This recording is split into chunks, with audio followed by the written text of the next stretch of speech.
Do do do, theme song. Do do do, I'm broke so this is my theme song. Do do do, just imagine this is an awesome theme song. Do do, theme song. Left of the box.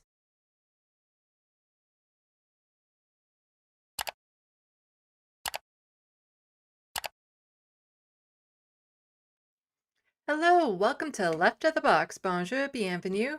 I'm Sandy. Welcome, welcome, welcome everyone to this Sunday afternoon evening. It's nice to see you all. Again, I don't think it's Sunday morning anywhere right now, so this has just become a really long intro. I do this every time, don't I? Welcome. I hope everyone has been having a decent holiday. I would love to say a fantastic holidays. That's what I hope you are all having. But, you know, sometimes decent is good. Welcome. So far in the sandbox, we have Trevor Bourne's Hermeteorologist, Etchbox, The Reference Frame, Jet, B-Cat, and Soul Life. Oh, there's Bad Lefties. So, wow, that's like a whole bunch of people right off the bat. Thank you. Don't forget, hit the live chat. I gotta remember to keep on reminding people to hit the live chat. Otherwise, you're going to miss out on what's happening in the sandbox because the stupid top chat, I don't know how that one works. I don't know how the algorithms on that work. Etch says that the watermelon earrings are awesome. Why, thank you. They are painful. They weren't, I think, made for adult ears, so they're kind of tight. But I'll manage. I'll manage. Yeah, I decided to wear my keffiyeh for this one because we're going to be going over a lot of Palestinian news today because, you know, the government here has been kind of quiet. People have been absorbed with the Epstein files and whatnot. So regular news has been a little bit more. Things haven't quieted down in Gaza and the West Bank. Things there are still going absolutely crazy. So there is a lot to cover on that. Some updates on the hunger strikes and whatnot. So there's a lot of that type of news to cover, especially over the holidays. There were some protests and stuff that you might not know if all you do is watch mainstream media. Or if you do get mainstream media, you might think that Toronto was launching an attack on Israel. Such is the world these days. Then I do have, you know, just a tiny bit of federal news. A little bit of provincial news because a devastating story came out on Christmas Eve that is just heartbreaking. And then some follow-ups on some other stories. So there's a lot to go over today, like a lot. But thank you for everyone who has come out to this one. Also, don't forget to check out my Christmas and Boxing Day streams. The Boxing Day turned into an impromptu call-in show. I just decided halfway through because people didn't want me to go away even though that I was exhausted. Yeah, so it still went well. It went well. I chatted with a couple people. It was all good. Reference frame. I now know what you sound like. It's totally going to change the dynamic that I have of you in the sandbox, knowing your inflections, knowing your accent. Yeah, all of that. Let's see, and yeah, so I did a Christmas stream and a Boxing Day stream. They were kind of chill, just laid back. Some fun stuff. I talked about my grandmother a lot, showed some pictures of me and my grandmother around Christmas time, showed everyone her pet goat. Well, not pet goat, but like a stuffed goat that she had that she absolutely adored. And yeah, so I talked a lot about me in those. It's my stream. I get to do it. But I did warn that, you know, we'll get into the news today. So I didn't want to get into the heavier stuff during Christmas and Boxing Day because I think sometimes we just need a breath. We need a breath because there's a lot of horrible in the world, and if you overstimulate yourself with it, you're going to break, and then you're just going to detach from everything, and that's not good. So it's important to every now and then just take a deep breath, ground yourself so that you can keep on the fight. And I was just watching both No Justice and Kevin Logan. I put in both of their chats. I would love to do a collab with them, but I don't think they saw those comments.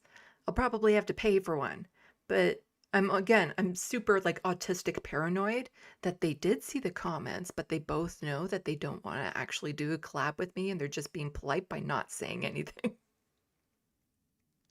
Which is just me being paranoid. I know.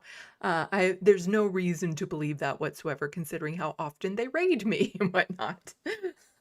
So it's usually the more likely answer is the simplest one, and it's chances are they just haven't seen it. Oh, wow! Lots of people are chit-chatting in the sandbox already. That's good. Helps in the algorithms. Don't forget to do the whole and her meteorologist saying that the audio and visual is good. I always like to know that. Yeah, this is good to get a lot of chit-chatting going right away to help with getting this out to other people in their recommends who are browsing on the YouTube. Hit the like button, all that sort of fun stuff, because there's going to be some really bad stuff in this stream. We're covering some pretty heavy topics. Heavy topics.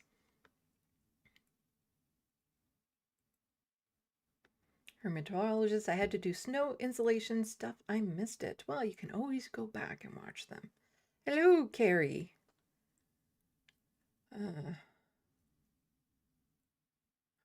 Reference frame. It was my fault. I didn't want the stream to end. That's why they called in. Or, it was my fault. I did not want the stream to end, no? My Quebec accent sucks. Hello, Glitchmaster. I think I've said hi to everyone. I always feel... yes, Nadia also called in from Germany. I always get paranoid that I'm going to miss, shouting out someone. And there will come a day when the sandbox is just so full, the names are flying by, that I will miss some of you. And I don't want to miss any of you because all of you are important to the foundation of my channel. I wouldn't be able to do this without you. There's the true democratic North and Blue Ocean. JK, wow, okay, everyone, yeah, get into the sandbox, start chit-chatting. Helps with the algorithm.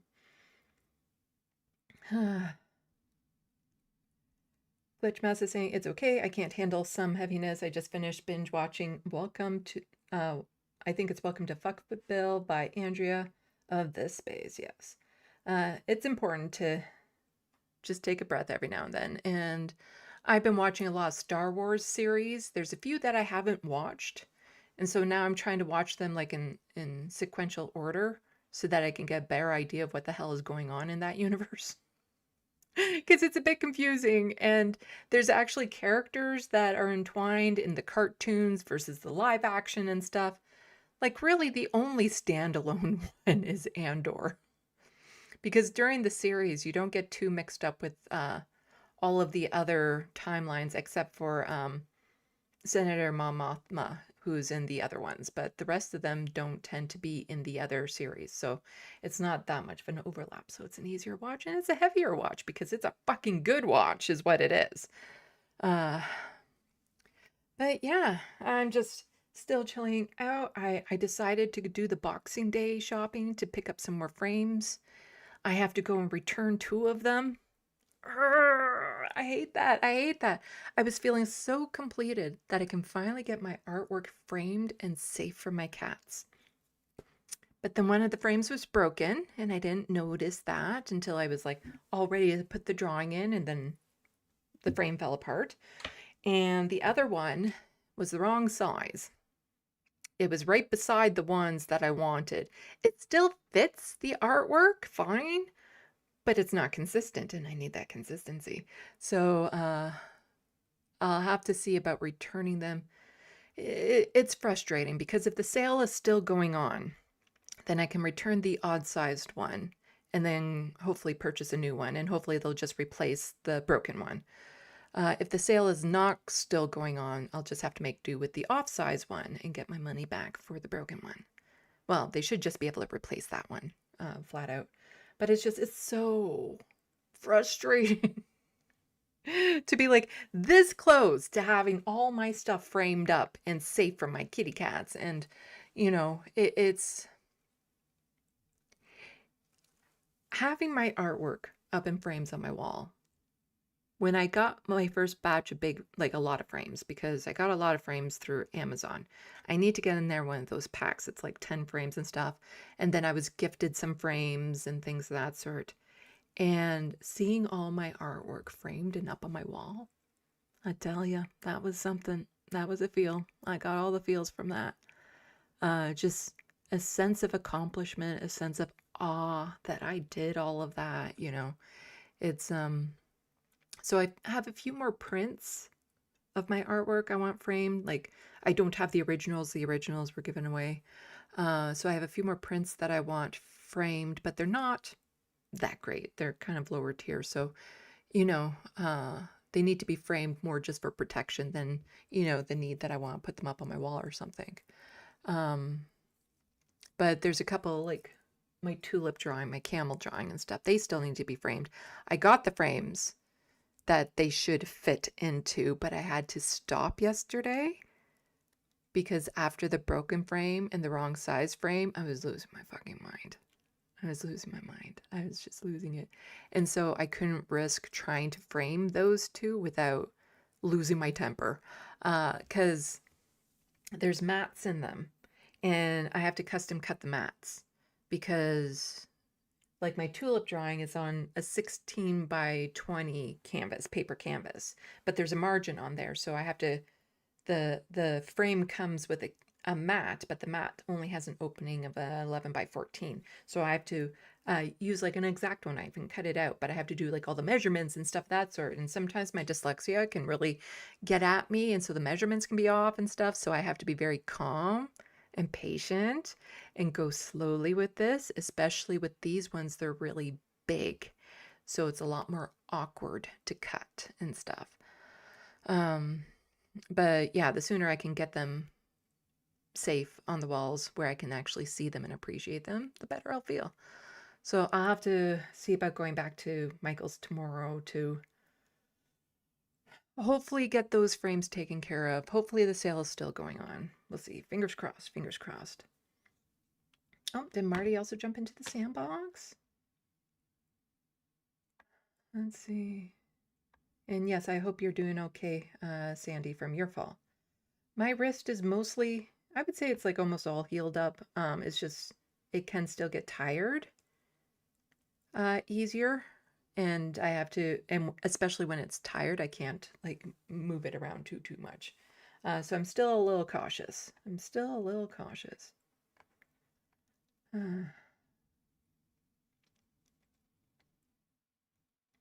True Democratic North, the NDP now has 17 seats in a poll I saw. Are you quoting a poll on my show? In my SandBox, you're quoting a poll?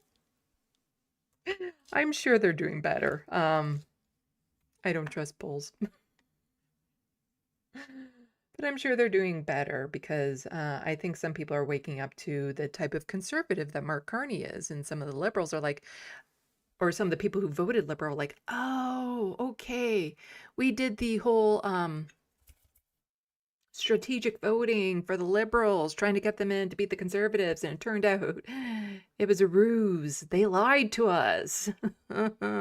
We should have just voted NDP. Yeah, you probably should have. You probably should have, especially in some seats where we lost some really good NDP MPs. Let's see. Oops.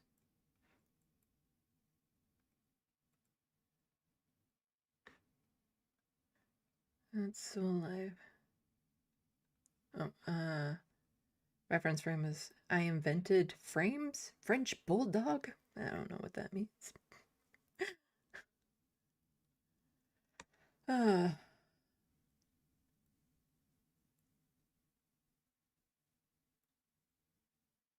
wait. Oh, are you talking about oh, the reference frame called and pretended like they invented Schrodinger's cat. You see, I was thinking at one point of putting like paws coming out of the box or something, or hint that there's a cat in it, but I'm like, no, I can't just because it's of Schrodinger's cat because, I was thinking, well, I have lots of cats, so it'd be kind of cute to think that there was a cat in there. But then the context of you don't know if the cat is dead or alive, I'm like, no, I don't think that would make a very cute logo because of that. Oh, Soul Life with Owen's eyes staring into your soul while you sleep. I don't know where I'm putting that drawing yet when it is one of the ones that's already framed. I don't know what wall I'm going to be putting it on. I am running out of room, so at some point, some of these drawings are going to end up like in my bedroom staring at me while I'm sleeping.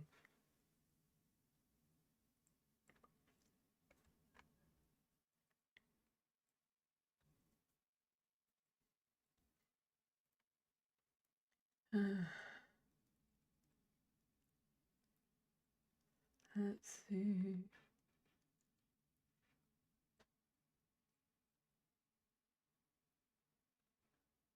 Glitchmassa, you definitely can't trust poles in Canada. If you lick them, you'll get your tongue stuck. Yeah, I'm sure that's happened to most kids at some point. I didn't get it stuck to a pole, but sometimes you get like a cheap way of making like popsicles is just to use an ice cube tray with juice in it or something, but then you lick them and your tongue gets stuck to them momentarily and stuff, to popsicles and whatnot, so you have to be careful.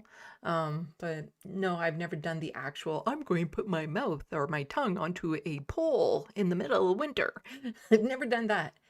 Can't quite recall if I saw any kids doing that, but it's like it's so ingrained in this culture that it's like, I think I've seen it, but it might have just been something I saw on TV. Something that kids do here.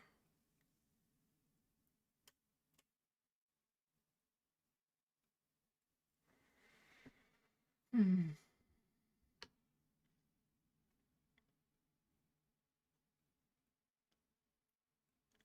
Let's see.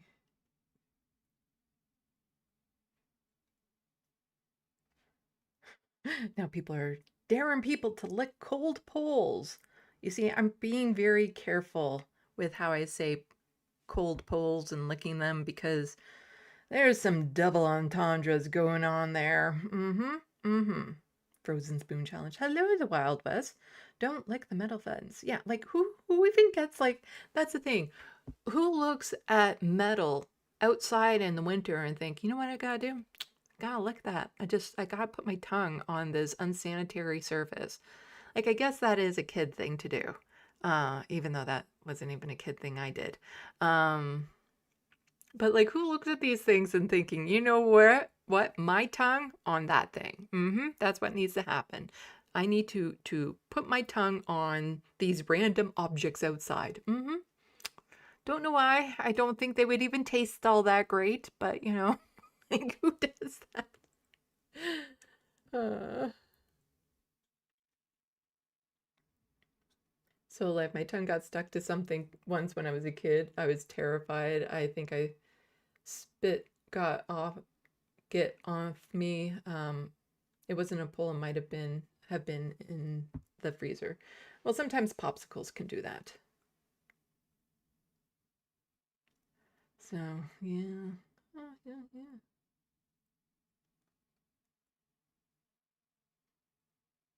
Hermatologist. That happens more often than you think, mostly adults. I could see college frat boys doing it for sure. Just going out and licking anything they can. That I can see. I can see that. Yeah, and then you have to have somebody with like I wouldn't say warm water. Warm water,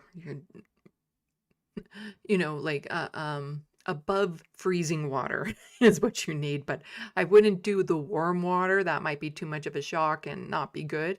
But or you just have somebody else breathe heavy on it until it all warms up.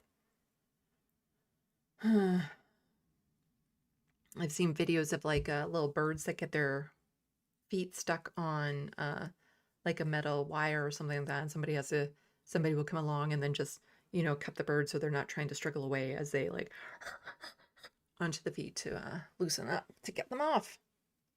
Yeah, yeah. Anyway, we should probably be getting into the news because I have a lot to go over today, and I don't want to be doing a 6-hour long live stream, but we might get there. We might get there. I have something at the end that is sacrificial. So if we don't get to it, we don't get to it. But it is something of a curiosity because I thought that they didn't really happen anymore. When talking about the fox hunts in the UK. And I guess I'm seeing it a lot this year because my algorithms in my Twitter feed and stuff has started to shift because I've been following more UK stuff. And so this is blowing up all over the UK because Boxing Day is the traditional fox hunt day. And it is a brutal practice. Like it's a whole bunch of sadists. That's all it is. Just a bunch of sadists. I don't agree with game hunting, like hunting for sport and pleasure. I think is grotesque. I think there's something wrong with those people. And then fox hunting it's so brutal what they do to these poor little creatures. So we might get to that. That's at the end of the docket. But I still, like I said, I have a ton of, I have 2 dockets worth of stuff from relating to like Gaza and Palestine that we'll get to first. A small bit on federal politics. Not a full docket on provincial. Like basically most of the show will be talking about, Palestinians.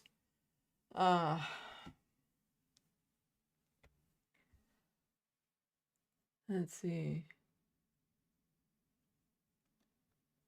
Oh, don't. Ow. Don't. I did not want to see that reference frame in the SandBox. Ow. I'm not even going to read that one out loud. That is horrifying. Yeah, do not use glue traps for mice either. That is, again, just horrific. Hello, Atticus Among Us. I'm not against hunting, like hunting because of population control or hunting for meat and stuff, like you use the fur and the meat and all that sort of stuff, but just trophy hunting is fucking sickening. That is just wrong.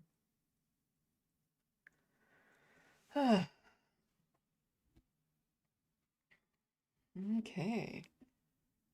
So, shall we get into the news?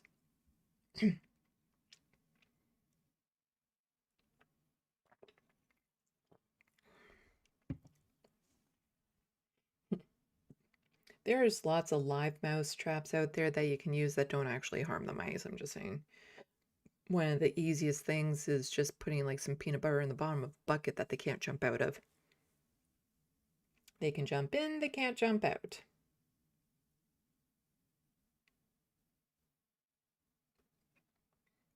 And I wouldn't even use snap traps because that's also horrifying. Anyway, talking about horrifying stuff. That's a segue. Yeah, I suppose it's...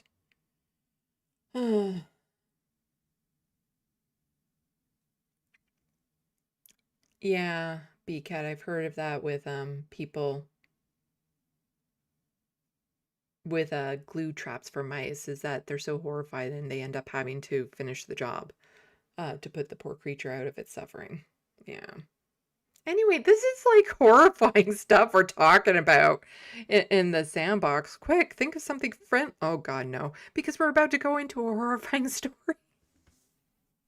Quick, think of stuff that's really good to get you in a good mood so that I can have it go crashing down yet again. It's an up and down in these live streams. Uh-huh. You're gonna feel great, you're gonna laugh, and then you're going to be bawling your eyes out. Oh, yeah. Yep, yep. Anyway, 2 dockets worth of stuff for Palestine. So let's get into it. So Kneecap is continuing their being outspoken when it comes to what's facing people in Gaza, and their little being banished from Canada hasn't silenced them, which is really good because there's a lot of silencing and different types of silencing that is happening, and we're going to be getting into that in just a little bit. But it's good that they're principled. They didn't back down. They didn't let the snag of, being banned from a country hold them back or keep them quiet. They're still speaking out. And so this one was actually, they tweeted this out on the 7th, just saying Israel's still blocking tents, blankets, clothing from entering Gaza. After killing over 100,000 civilians, I would think it's a lot over that by, changing that verse number there. There's no way to ever know. But anyway, after committing genocide, after destroying almost every single building, it's still Israel,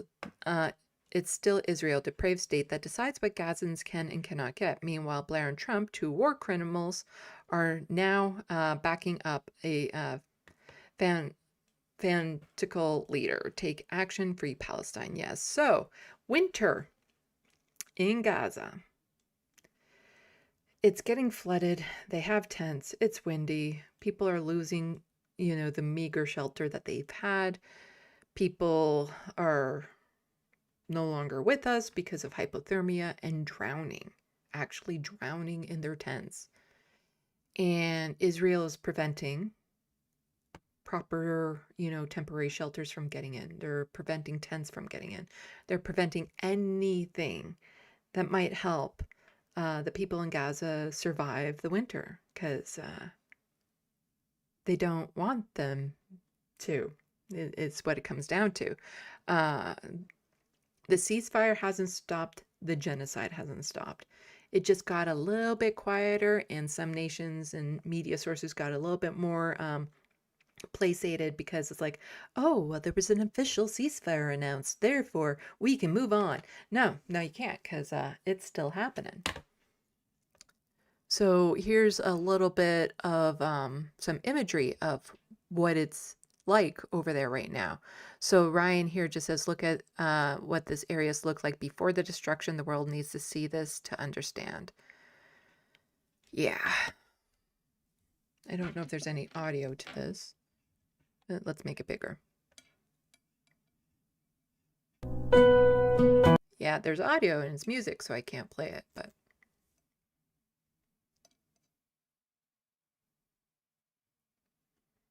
like, this is every dystopian apocalyptic movie, but worse. Like, even in those movies, it's not as bad as this.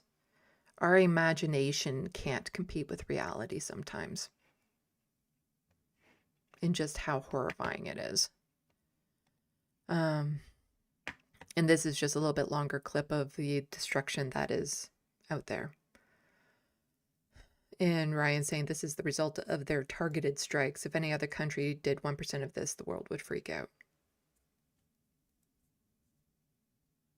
Yeah, it is just horrifying. And so here's Kneecap also pointing out that today Israel bombed a school turned shelter in Gaza as a wedding was being held. An IOF tank fired on the building with 6 people murdered and dozens injured. Israeli forces then prevented ambulance and civil defense crews from reaching the injured children amongst them. There is no ceasefire, there is no peace, just brutal colonial oppression. Free Palestine, take action. And it's not like we've been hearing about that in the news, Again, a lot of these stories have just started to go quiet for the most part because a lot of the media just wants to brush their hands of it, thinking it's done when it's not. And, the media is complicit in this. And again, we'll kind of get into it because it's part of the censoring of what's happening, is also media complicity and how they word things. But this is, I don't like playing that game every time of like, just imagine if it was, Hamas that bombed a wedding in Israel and what the world would say. But we know what the world would say to that. And we know what the world isn't saying when it comes to Palestinians in Gaza. So here we have somebody, Barakua, tweeting out, Sky News covered the Palestine Action hunger strikes. None of the hunger strikes engaged in violence, nor have any of them been charged with violence. Another Samuel Croner, a 23-year-old defendant, is charged with aggravated burglary, criminal damage, violent disorder, and grievous bodily harm for allegedly striking police sergeant Kate Evans with a sledgehammer during the break. From what I'm gathering, it wasn't... The imagery you get with that isn't exactly what happened. Because there'd be more stink about it if somebody just swung a sledgehammer at someone. You wouldn't be hearing about that nonstop. So this sort of political persecution is usually seen in rogue states, but it's happening here under Keir Starmer's Labour. As Yanis, I do not know how to say that, rightly observes, denied bail for minor criminal damage, spraying paint on aircraft used in genocides. 8 courageous prisoners are on hunger strike and close to death. Is the UK government willing to sacrifice Britain's reputation for liberalism to aid and abet Israel's genocide? Oh, yeah, I think so. So they're over 50 days now of a hunger strike. Like, these people are on the verge of dying. Is mainstream media covering this? Do people know what's going on? I don't think so. So I don't know which news source this is from. Hopefully they don't copy strike or have me... If you're watching this in the future and you don't see this video that's popping up on the screen right now, it's because it had to be edited out. Because somebody got a little bit anal that my teeny tiny channel decided to share their media. Rahma's big sister is turning 30 tomorrow, but instead of a birthday party, Tutor is spending it in prison. She's one of a group of Palestine Action prisoners taking part in hunger strikes. It is day 43 for her. I know that she's already instructed the doctors on what to do if she collapses, and she's planning to instruct them what to do if she passes away. And she's only 29. She hasn't even turned 30 yet. And no one should be thinking about that. Tutor hasn't been convicted of any crimes. She's been on remand awaiting trial for over a year. And Rahma fears the worst. The only form of resistance she has left is her body, and that's what she's using against the state. Obviously, our concerns are that she might die, and we obviously don't want her to die because she's someone so important to us. Tutor is among 8 Palestine Action prisoners taking part in the hunger strike. They're charged with offences relating to alleged break-ins or criminal damage. All deny the charges. Their families warn... Nobody hurt. Like, that's the thing. They weren't violent. Nobody was... Because even that strike with the sledgehammer, I don't think anyone was actually injured during that. These are peaceful protesters causing some property damage.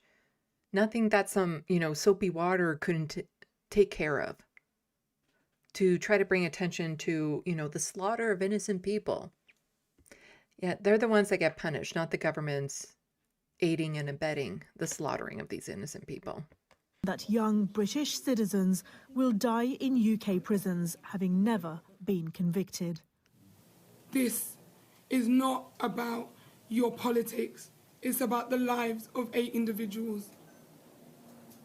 And I do not want to receive the call that my brother has succumbed to this hunger strike. His heart is slowing down. So what are we waiting for it to stop? Their demands include an end to the UK's hosting of weapons factories supplying arms to Israel, the deprescription of Palestine Action, and an end to mistreatment of prisoners in custody. Even if people don't I don't even know how they've made it this long, to be honest. Their will to live must be like astronomically high because they say it's 3 minutes without air, 3 days without water, 30 days without food. And they've gone almost twice that now. Yeah, it is horrifying that the government isn't doing anything about it, that they're just allowing these people to die. The demands are reasonable. Stop aiding a genocide. One would think you shouldn't have to go on a hunger strike for that. One would think. One would think that that's just common sense, not to, aid a state doing genocide. Don't necessarily believe in the cause that's been fought for. So the IRA in the 1970s and 80s is a good example. The public may begin to feel a bit uneasy about the idea that someone might be left to die inside the prison walls. This government has refused to budge. I'm very clear, I don't treat any prisoners any differently from any other, and so that is why we will not be meeting any prisoners or their representatives, because we have a justice system that is based on the separation of powers, and the independence of the judiciary is the cornerstone of our system. Oh no, these hunger strikers might start a precedent of all prisoners going on hunger strikes to get what they want, because there's other people that are so committed to, getting out on, certain charges that they're willing to die for their cause. Like, that's the thing. This isn't just like some protest, some revolt. These are people willing to die for their causes and might very well do just that. There aren't too many people lining up to follow suit for the reasons that they're in prison. Not everyone is going to start this trend of going on a hunger strike to get what they want. Because unless you're doing it for an extremely principled reason like they are, people would give up on their hunger strike. Most people would. The UK prison system is no stranger to hunger strikes. There are, on average, over 200 such incidents every year. The prisons work with the NHS on well-established principles in dealing with prisoners who are on hunger strike. But their families have told us that those processes have fallen apart in a system that has shown repeated failures. How was your visit there? Was it good? Just as we finish our interview, a call from the prison. Inshallah, I'll see you tomorrow for your birthday. A birthday visit booked. Every precious moment counts. Sadia Chowdhury, Sky News.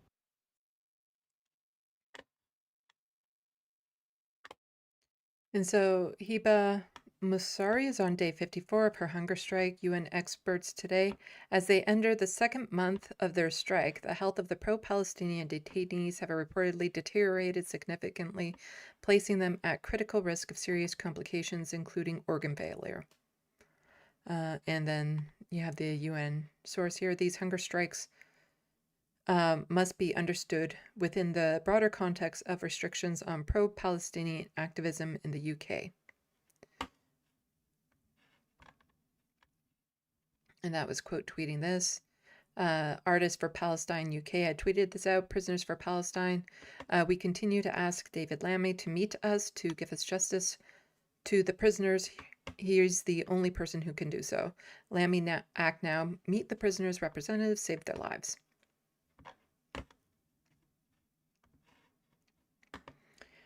So this is the statement from the United Nations. UN experts urge UK to protect lives and rights of pro-Palestinian detainees on hunger strike. Let's make that a bit bigger.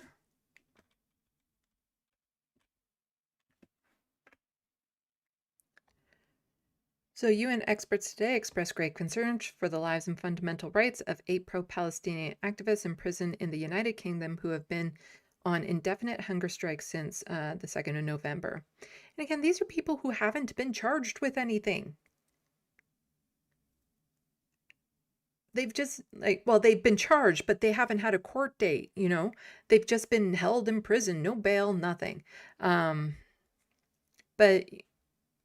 to be in prison for almost 2 years with no court date, it should be criminal. it should be against the law to hold people that long without actually proceeding with their cases. Hunger strike is often a measure of last resort by people who believe that their rights to protest an effective remedy have been exhausted, the experts say. As they enter the second month of their strike, the health of the pro-Palestinian detainees have reportedly deteriorated significantly, putting them at critical risk of serious complications, including organ failure, irreversible neurological damage, cardiac arrhythmias, and death. The state's duty of care towards hunger strikers is highlighted, not diminished. The expert says authorities must ensure timely access to emergency and hospital care when clinically inclined, refrain from actions that may amount to pressure or retaliation, and respect medical ethics. Yeah. I'll toss this into the sandbox for people who want to read the rest of this. We have a lot to go over, so... Hello, MIDI doctors. Welcome to the sandbox.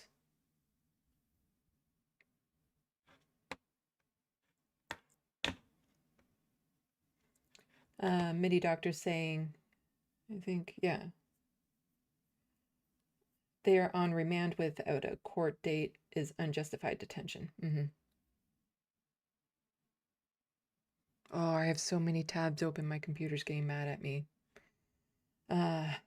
Okay, so let's move on. So somebody protesting in favor or in support of the hunger strikers, Greta Thunberg.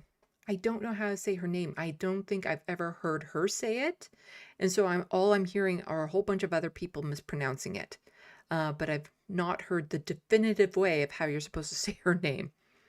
Greta Thunberg, Greta. We'll just go with Greta. So Owen Jones had tweeted this out. Greta has been arrested for supporting the Palestine Action hunger strikers. Because in the world we live in, Western leaders can arm a genocide walk-free, while Greta is arrested as a dangerous terrorist supporter. Now, a reminder, saying I support Palestine Action is considered a terrorist action in the UK. So now they've broadened it a bit and said, and are arresting people if you say that you're supporting people who are part of the movement. Not that you support the movement, but you're supporting individuals within it, probably because you don't want to see them die in a hunger strike.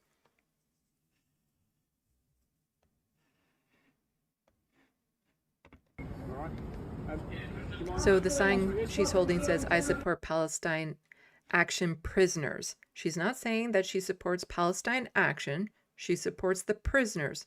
And then I oppose genocide.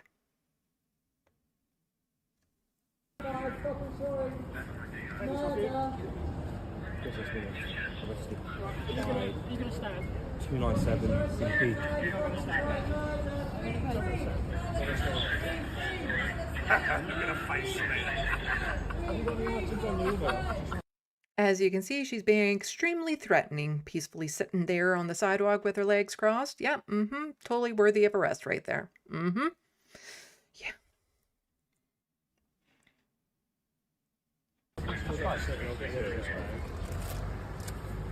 I'll just quickly sort of grab that.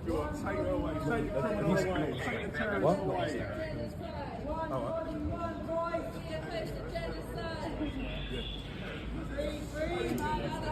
Yeah, gotta get that evidence.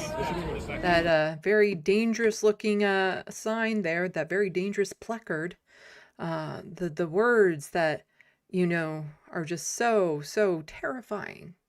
To say you oppose genocide.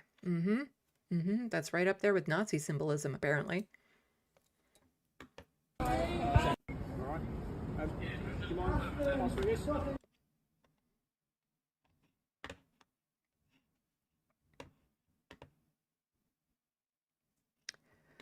And so just wanted to go back a couple quote tweets here, because Zach Polanski is on the right side of this issue. He is the leader of the Green Party, or one of the co-leaders of the Green Party. So Zach had tweeted out, Greta arrested for holding a sign opposing genocide. When peaceful protest is a crime, democracy is in deep trouble. Happening under Labour government. And somebody was so offended by that, said, Hi, Zach. She was actually arrested for holding a sign supporting a proscribed terrorist organization. Hope this clears up your confusion. And then somebody else saying, oh, that is definitely a UK name. Featherstone. Twisting the truth, Zach, didn't take long. And Zach clarifying, saying, curious how silent the Liberal Democrats have been on the decision to prescribe Palestine action. Greta's sign was specifically about the prisoners, free speech and liberalism, but not for those speaking out against a genocide. And somebody highlighting here, Saul is highlighting a reminder that not a single Lib Dem MP opposed the prescription of Palestine action. They all abstained. 66 had no vote record and 6 abstained by voting for both for and against. Only 22 MPs were principled enough to vote against proscription. And those are the 22 who voted against it.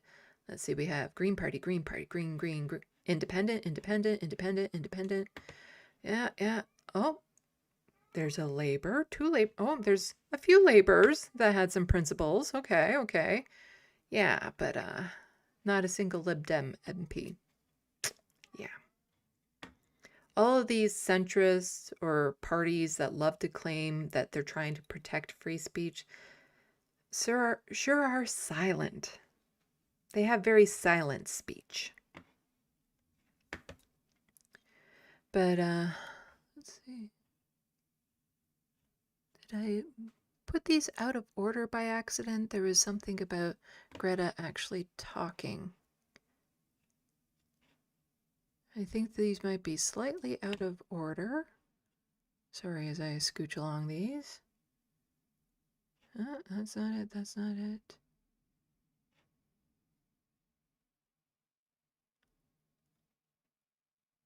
Oh, maybe I did want to keep that one to the end. Okay.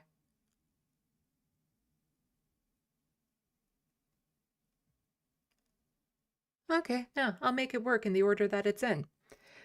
So Adam is just saying a whistleblower reveals that BBC has direct instructions to safeguard Israel's image. I think at this point it's known. There's been lots of reports. It's the same as the CBC here in Canada. There's been lots of reporting based on how pro-Palestinian voices are silenced, how certain words aren't allowed to be used because, of course, you know, the institutes that are supposed to be promoting free speech, again, sure do seem to be selective of the type of free speech we're allowed to be promoting. Israel has a right to defend itself. That was the editorial line that was drilled into us, into all of our coverage. It was really an integral part of the editorial stance. To a guest talking about, you know, Israeli airstrikes killing Palestinians in Gaza, that would be the response from our presenters. Denying access to food is collective punishment, and that we should all be clear in saying that. Israel will argue, obviously, that it has a right to defend itself. People were terrified. A right to defend itself? How is denying people food a right to defend themselves? Starving people. How is that defense? It's not. It absolutely is not. Anyone who is saying or trying to brush it off as Israel has a right to defend themselves, they're making that choice right now to dismiss, deny this genocide that is happening. They're making the choice to have no soul. You don't get to starve people in self-defense. You don't get to collectively punish in self-defense. You don't get to commit war crimes in self-defense. You don't get to do a fucking genocide in self-defense. There's no such thing as a preemptive genocide because you wanted to stay safe. You're just being brutal monsters. Of using the word genocide in coverage. They still are. You will very rarely see it in any BBC coverage. And if an interviewee says the word genocide, this is a genocide happening in front of our eyes. That word is, as you know, incredibly emotive, and the Israelis, as you know, will be saying that they are targeting Hamas only. We know they're not. And just the idea of like, oh, you said the bad word that we have to take a breath and say, you're getting a bit emotional over this genocide that's happening that I can't name as a genocide. You're getting a bit emotional. We got to calm it down. We got to be balanced here by not acknowledging it. The presenter will almost always panic. The Labour Party, of all political parties, which has always had a strong peace contingent within it, is now actually supporting genocide. Okay, if we can maybe just avoid that language, if that's okay. To that, I would very bluntly be like, nope. So here's another example of how people are being censored, but not necessarily like arrested for it. So in the UK, you do have people being arrested for simply holding up a sign saying, I oppose genocide, I support Palestine action.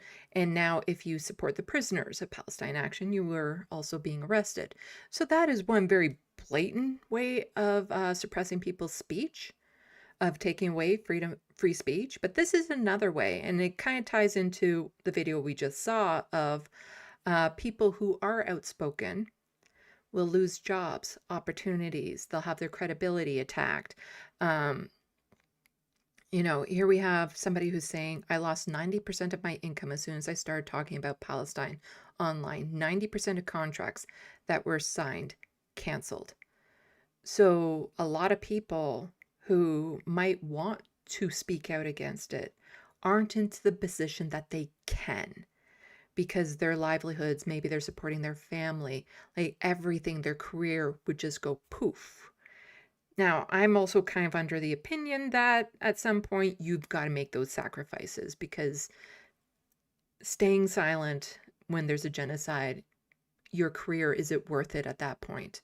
Is it worth keeping your career if you can't speak out against it? But I'm in a very privileged position where I'm in Canada. Our speech is being silenced in other ways. It's not great, but I have a little bit freer speech here. And I'm already broke ass. I don't have any contracts for people to cover. Like, I'm you can't take anything away from me when I got nothing. So I'm in a very privileged position where I don't have much to lose. Like, the worst that could happen, and it would be devastating, is my YouTube channel gets taken down. And hopefully at some point I'd be able to get it back and whatnot. But I don't have to worry about, vast stores of income being lost. I don't have to worry about my career going down the tank, all that sort of stuff. I don't have a family to support. I have my kitty cats, but, I don't have kids to send to college, medical bills, all of that sort of stuff. So it's easy for me to say, at some point, you got to speak out regardless of the consequences. I still think you should. If you have any platform out there and have any principles about this, if it means you have to lose career opportunities, if it means that people will call you bad names, that sort of stuff, I still think you should. Safety, that is something that I would be concerned about. Don't put yourself in danger. But find ways. If you can't do it in one way, find another way, because we can't stay silent in the face of what's going on over there. We just can't. So here's the video from, it's, I guess, a podcast called I Feel That Way Too. And she's talking about, she's the one that's being quoted here. I lost 90% of my income as soon as I started talking about Palestine online. 90%. That was loud. Cancel. So I get the trade-off, and I get that many people cannot afford to. But even that is so enraging, right? We're in a place where we cannot speak about a genocide that is happening because we cannot afford to lose our job because our healthcare depends on it. Our dependents depend on it, that we don't have the conditions that allow us to take these types of risks and to say the truth that we all feel. And what a maddening reality that is. Being able to acknowledge that all of these things are connected, that when we stay quiet, of course there is cost to our movement, but also ourselves. That this cognitive dissonance that we see and feel inside keeps getting bigger and bigger and bigger. And I hope that when we do it together, when more of us are able to do the scary thing together, that we keep each other a little bit safer, that we de-risk when more of us participate. And that it's up to all of us. Safety in numbers. The more people that stand up, the more that are able to who couldn't do it before. So we actually have immense power to inspire people who are in our lives, never mind society, but just people in our lives who are looking to us to see what other people are doing. This podcast to me is in many ways a call to be together, to be scared together, so that we can practice courage together, build community together, be messy together, so that we can actually break out of this cognitive dissonance and be with people who keep us grounded and remind us that what we're seeing is real, and the anger and the sadness and the fear that we feel is deeply valid. So here's more drop site news. Again, another way of trying to keep people silent is, well, striking terror into them. And so this is just another tactic being used in the West Bank. So IDF leaflets distributed in Tabas in the occupied West Bank read, "We are monitoring what you do online. Disseminating, writing, or publishing inciting content online is considered a terrorist crime in every sense and may lead to arrest or imprisonment, and has happened in the house. As has happened in this house, we have warned you." Yeah.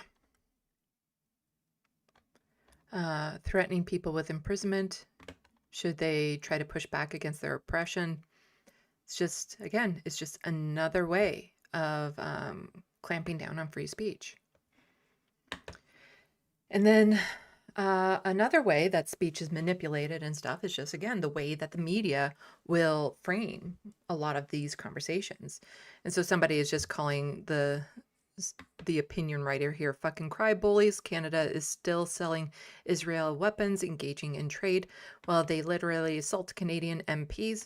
What exactly are pro-Israel Jews upset that Canada isn't doing? We're giving the genocidal maniacs everything they want.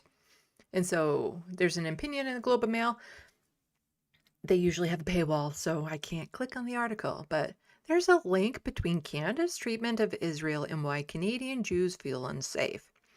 I would, rather phrase it as in, there are the actions of the Israeli state by Benjamin Netanyahu and the IOF that is really making Jewish people around the world unsafe.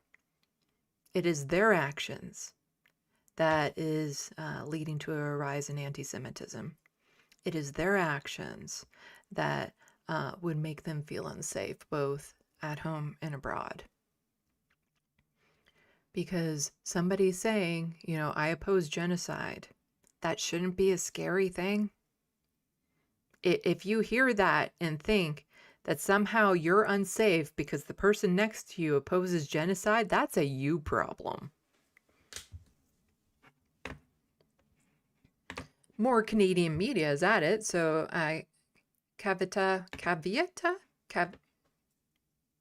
you know me in pronouncing names, not good at it. So there have been dozens of protests at Canadian media offices in Toronto opposing their role, whitewashing Israel's crime and manufacturing consent for genocide. So again, not just the BBC, also a lot of the mainstream media outlets here in Canada have been very selective as to how they cover stories that are happening in Gaza and the West Bank.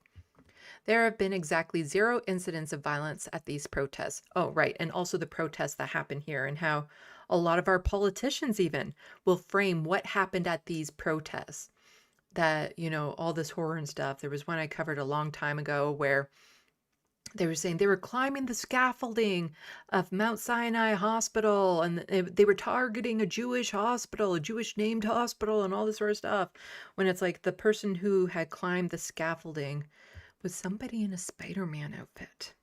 And he had been climbing lots of stuff on their journey, on their pre-established journey that happened to go by Mount Sinai Hospital. They didn't stop in front of it. They didn't do anything. Nobody tried to enter. Nobody blocked anyone from getting in. It just, that was part of the path. That's all. But the way that the media framed it, and some politicians, including the prime minister at the time, Justin Trudeau, they made it sound like the hospital was under siege. Mainstream media's role in genocide is precisely the reason people have turned to independent media in droves. Media like me? Why do calls for respect for Palestinian human rights upset pro-genocide folks so much? Here are a couple pictures of globalizing the Intifada. And so she is quote tweeting Jesse Brown, who is an editor and publisher of a magazine called Canada Land, which is unfortunate because Canada Land is kind of an awesome name. But that whole organization lost so much credibility after it became clear that he was a Zionist and Zionist apologist. And the mere fact that it looks like he's quoting the National Post is a red flag, because the National Post is a right-wing rag. So he's quoting saying, last week activists on social media suggested targeting Canadian media over how Israel Gaza is covered with calls to globalize the Intifada. At Globe and Mail, Canada Land, and National Post, these are threats. Yes, protesting media outlets for not doing their jobs are threats. And of course I'm saying that very sarcastically, but you see, these here represent the journalists who have been slaughtered by Israel. More so in Gaza than like all the major wars combined for I don't even know how many years, but it's been, we're talking like decades. Hundreds of journalists have been slaughtered, and media organizations have stayed quiet about it. Their colleagues, the people in their field that are just being targeted and unalived in droves, and their counterparts, and they're just saying nothing as this is happening. They're not condemning it. They're not saying, oh no, this should stop. They say nothing. And then people get upset when others point this out. And that's happening. The protests are just pointing out the complicity of the media. And here's another example of somebody trying to frame the protests as being scary, saying, new from me. Yeah, really legit source there. With Toronto dealing with nearly 800 protests over 2 years by anti-Israel activists, some took exception to the tone and optics of a TPS tweet claiming there's no known threats to Toronto's Jewish community. When the police are saying there's no known threats, you can kind of, because they're all for, attacking people who are left of center when it comes to protests and things of that sort, they're more than happy. Hello, No Justice. Thank you for the raid. Everyone go check out No Justice. Other side of the pond. Welcome, pond jumpers. We're just talking about things that are happening in Gaza and Palestine right now, and or the West Bank, and how complicit the media is. And if I have enough energy later on in this stream, at the end of the stream, if I have the energy, I'm going to be talking about the fox hunt. Because you want to hear a Canadian talk about the fox hunt. That happens in the UK. But then there's also there's lots of stuff to go over with Gaza and the West Bank, because they didn't exactly get a break during the holidays from what Israel is doing to them. But welcome to Left of the Box, Canadian politics with sarcasm and sass. Go hang out in the SandBox, which is my chat. I super appreciate it. Hit the subscribe and like, and yes, welcome pond jumpers. And we got more pond jumpers from Kevin Logan. Why, hello. Just back up like 30 seconds to hear the spiel that I gave No Justice, pond jumpers. Super appreciate it. Yes, talking about Gaza and the West Bank and media complicity in the genocide that is happening. And later on, at the very end of the stream, if I have the energy, I'm going to be talking about the fox hunt. Because it popped up in my algorithms, and I'm just actually kind of surprised it's still a thing. I kind of thought that was done. But no, it's not. It's not. It's still a horrific thing. But yes, hit the like and subscribe. And, you know, New Year is right around the corner. I would love to do some collabs with certain people who just rated my channel. It would be amazing. Got a lot in common. Canada and you guys over there. You have Keir Starmer. We have Mark Carney. Mark Carney is Keir Starmer's better-looking identical twin brother. That is what Mark Carney is. So, appreciate it all. Like, subscribe, all that.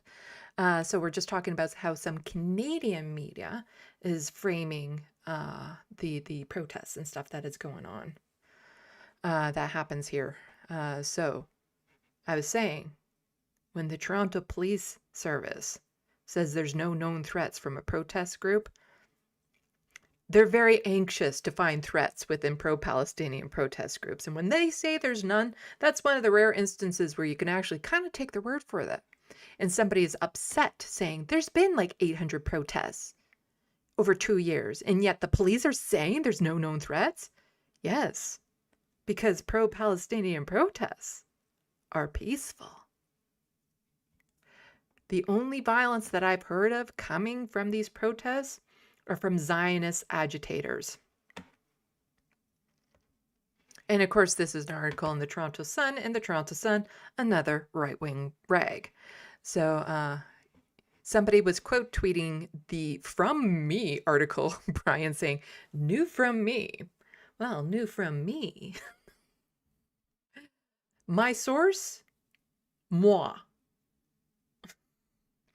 But Dallas Duncan here is just saying, I regularly attend protests along with many other law-abiding citizens. The only threat we pose is to the status quo upheld by governments and institution that supports Israel's genocide, apartheid, and oppression of Palestinians. Ask yourself why peaceful dissent is said to feel unsafe while violent oppression is not.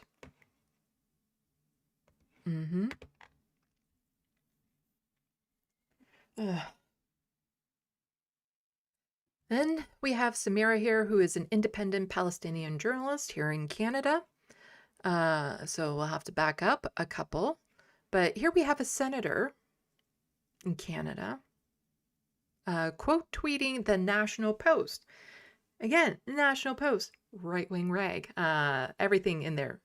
They've like released some horrific transphobic stuff, genocide denying stuff. They're just, you know, they're owned by the same right-wing billionaires that own a lot of the other American right-wing channels and stuff of that sort. It's all the same money.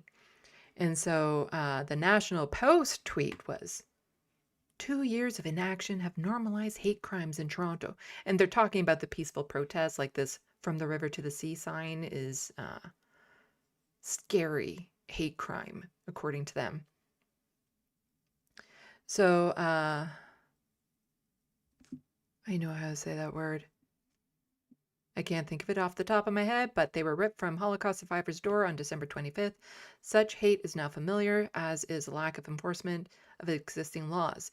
And doing that is bad. I don't think it was the pro-Palestinians, because generally speaking, when there's hate crimes targeting the Jewish community,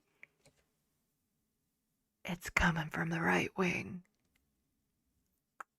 It's not coming from people opposing genocide. It's coming from Nazis. Like those type of folks. Not the people saying we don't want people harmed. They're not the ones that is causing this destruction. And so the senator, Leo Hoskos,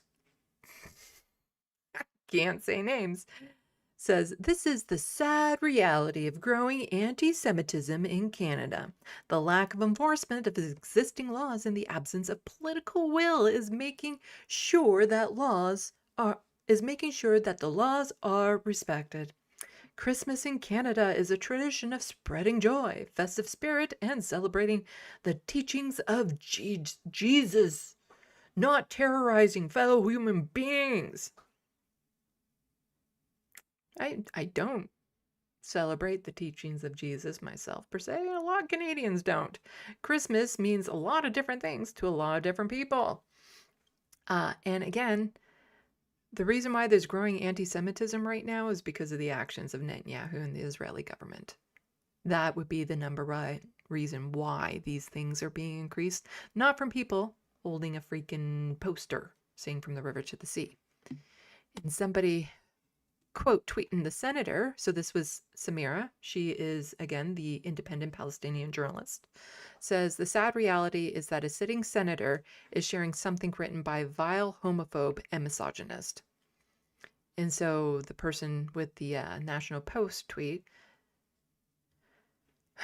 I don't want to read it out loud, but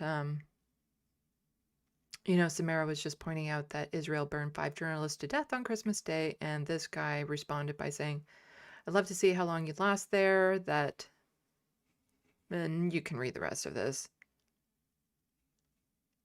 Because that's what they like to do immediately if you're queer or they suspect you're queer, is just say, "Oh, you wouldn't last long over there." It's like, I know I wouldn't last long over there because Israel would bomb me. I'd starve to death. So no, I wouldn't last long in Gaza. I have daily medications. I would not last long in Gaza. But nothing to do because they hate my rainbow flags, and everything to do with what Israel is doing. And just how sick it is that you have a senator, somebody who is responsible for law and order in this country, quote tweeting somebody like this.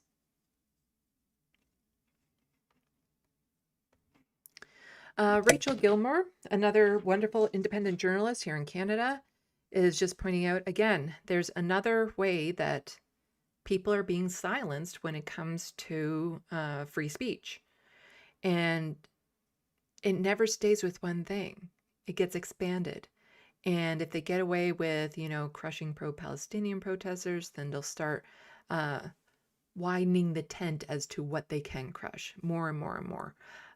So she's just saying, hard to overstate how bad this is. The people doing anti-hate, anti-disinformation work are now being sanctioned by the United States of America.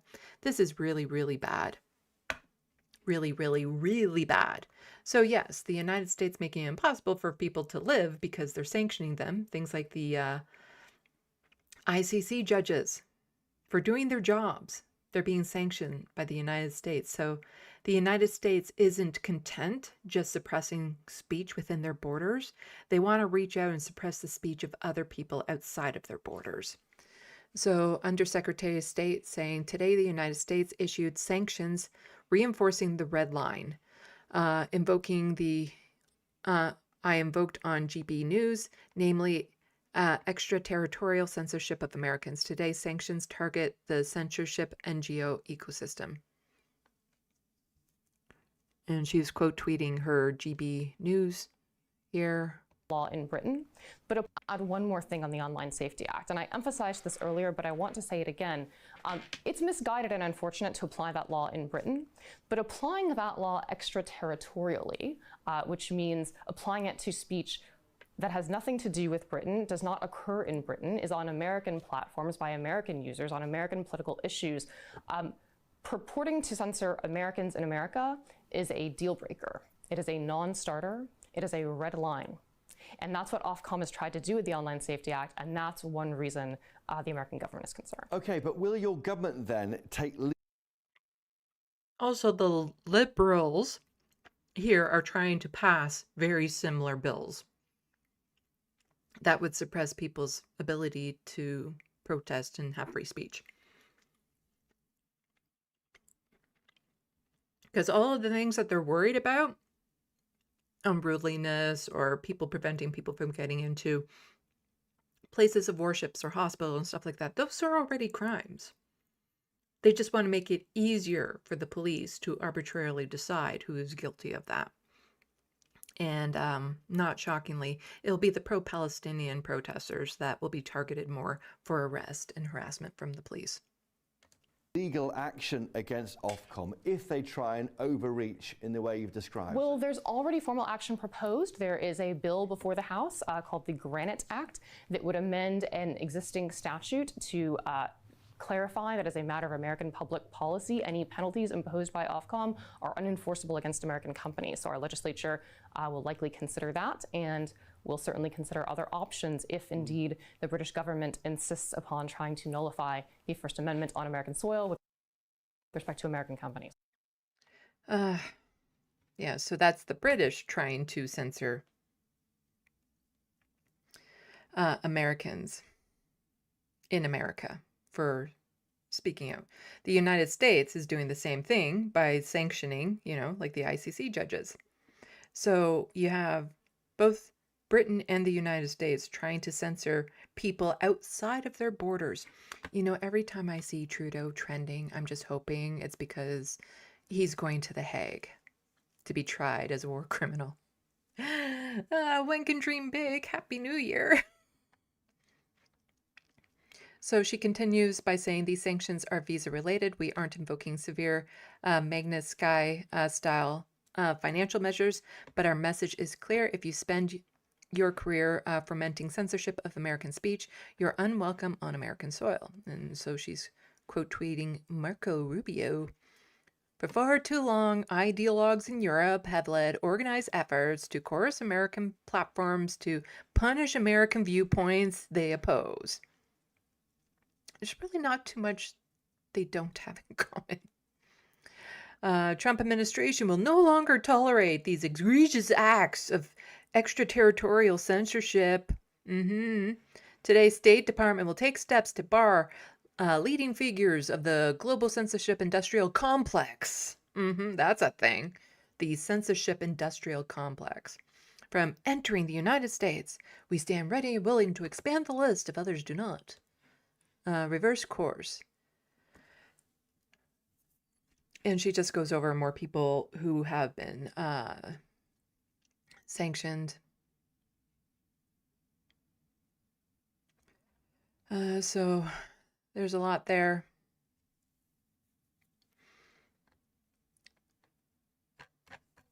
I can toss this into the SandBox for people to read the whole thing, or you could just pause on the screen where you saw stuff to finish reading up on it, because it's long, and I'm already long-winded enough. I have enough to go through. So there you go. It's in the SandBox.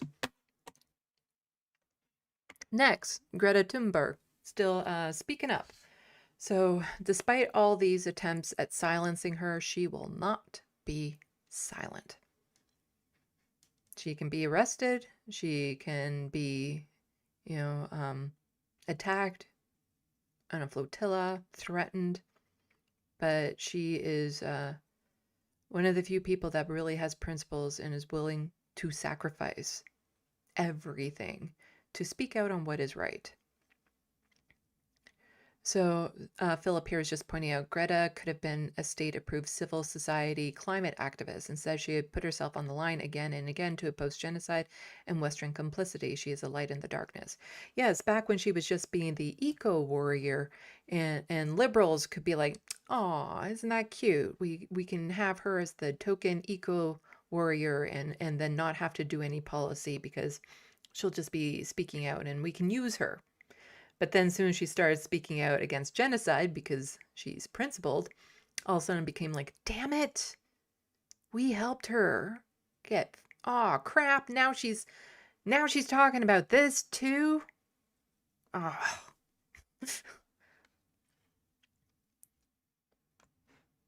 The UK government has failed miserably in fulfilling their bare minimum legal duties to prevent and stop a genocide from happening. And what has happened here is that civilians have taken on that responsibility to act to end their complicity in genocide and are now being punished. We are criminalizing empathy. Yeah, that's a really good phrase. We are criminalizing empathy. That, if you care about innocent people being slaughtered, suddenly now you're the criminal. I don't need to express my utter disgust for the UK government and their treatment of this. It is not the first time the UK government are letting political prisoners die in prison. They are on the wrong side of history, and it is crystal clear that they are on the wrong side of history. And we are people all over the world who show our wholehearted support to the hunger strikers and to activists, people all over the world who are raising their voices to end the complicity in the Gaza genocide.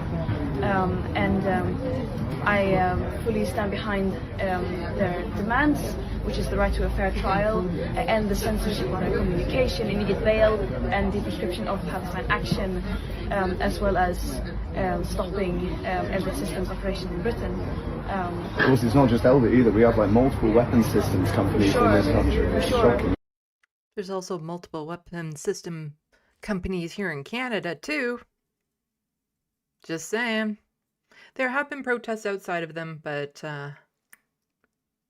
Canada's still doing the whole sending weapons thing, despite how much they try to claim they're not, because reports will come out to find out or let people know. It's like, so the government that says that they're no longer sending weapons, well, they found some loopholes because they're so desperate to send weapons to assist in a genocide that they are looking for loopholes to do it because they know it looks bad. And this genocide in Gaza, if you can even say genocide, it's so much more, would never have been possible without countries like the UK.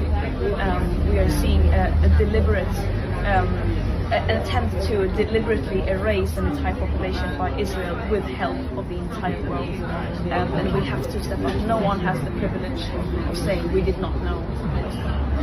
So why do you think it's so important for people in the Palestine solidarity movement to support the hunger strikers? It is crucial because that is showing what leadership looks like. We are telling people, Palestinians are calling for people all over the world to step up and take action, and that is what people have done, and they are the true leaders.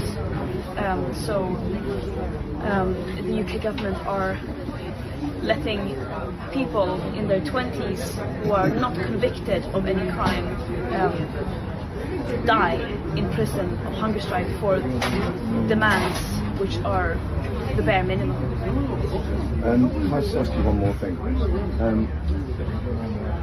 This is like not me as a journalist even, like personally I feel completely helpless. What can we do? What can people do, direct action wise, what can people do to actually push the government to do something? Yeah, everything. We need to push from every possible direction. Whoever you are, you have a role to play. Whatever platform you have people you can reach that you can affect. You can either take direct action, you can get organized in many other ways, boycott and divest.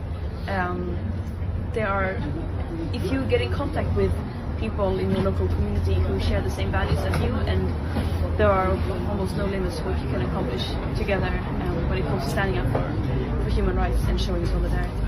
Thank you so much for taking the time to speak to us. I hope you have a good evening.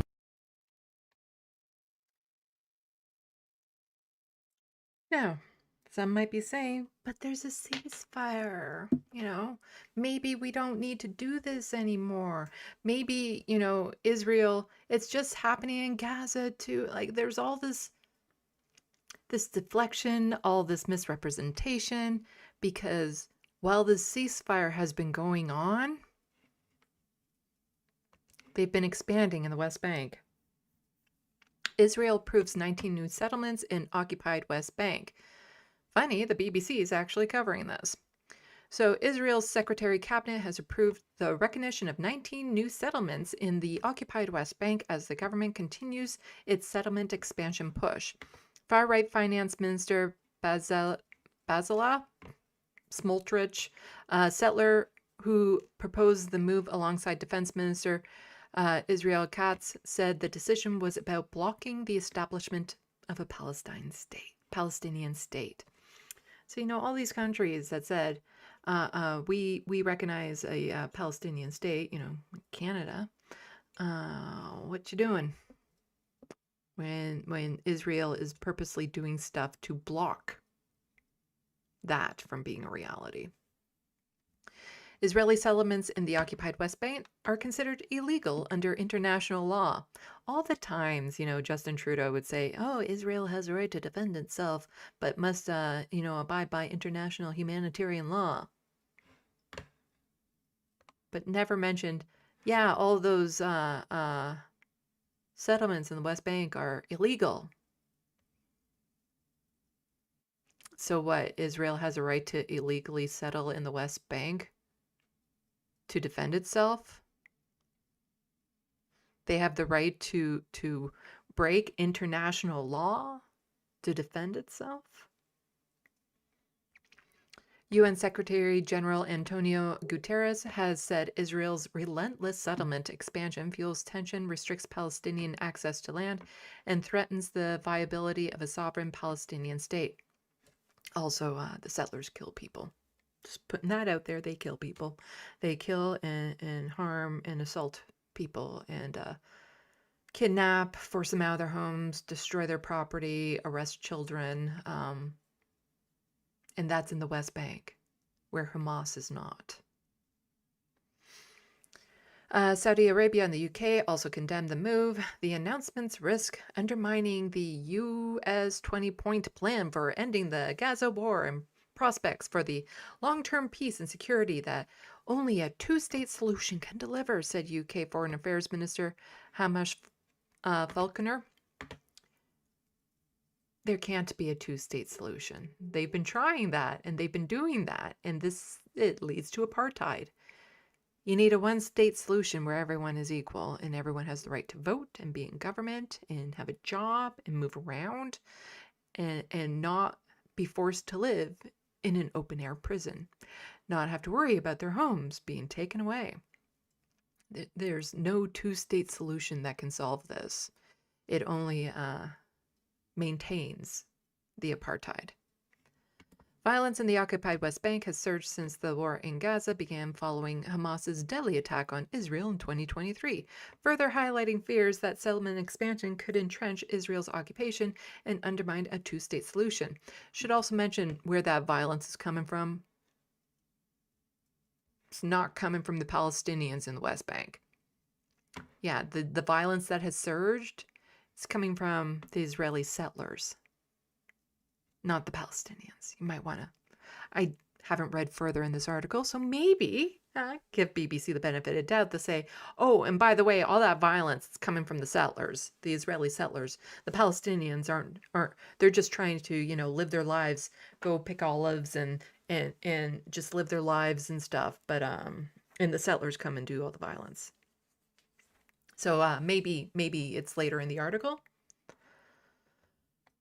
The two-state solution refers to the creation of a Palestinian state in the West Bank and in Gaza Strip, with East Jerusalem as its capital, broadly along the lines that existed prior to the 1967 Arab-Israeli War. Since taking office in 2022, the current Israeli government has significantly increased the approval of new settlements. Yes, they're approving breaking the law. And begun the legislation process for unauthorized outposts, recognizing them as neighborhoods of existing settlements. Also keep in mind, part of the reason why they want to pass that bill in Canada to clamp down on protesting is because a lot of the sale of this stolen land happens in synagogues here in Canada. Because apparently it's not illegal to auction off stolen Palestinian land in Canada. Huh. And then they get mad when people protest that. The most recent decision being approved in the past. Okay, I'm just trying to find the part where they're saying that it's the settlers causing the violence. So in May, Israel approved 22 new settlements. They make it sound like, it was just, it's okay, what they're doing. That it's like, oh yeah, they approved it. It's all good. No, they didn't. It's not an approval thing to say, okay, you can go and steal these people's homes. They also approved plans in August to build more than 3,000 homes in the so-called E1 project between Jerusalem and another settlement. Okay. Smoltritz at the time said the plan would bury the idea of a Palestinian state. About 700 settlers live in approximately 160 settlements in the West Bank and East Jerusalem, according to Israeli anti-settlement group Peace Now. It is land Palestinians seek for a future independent state. So settlement expansion has angered Arab nations who have consistently said it undermines the prospect of a two-state solution. Okay, and last sentence on this.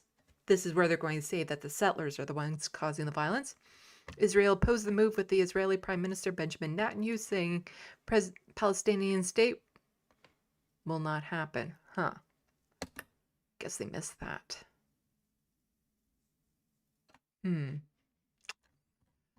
Yeah. But of course, our Minister of Foreign Affairs had to say something. Here is a strongly worded tweet. It came out as an official statement even.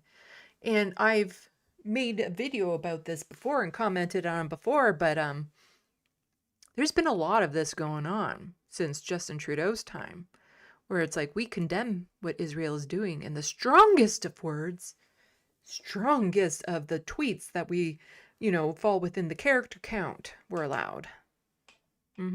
We condemn it. But they never say what they're going to do about it.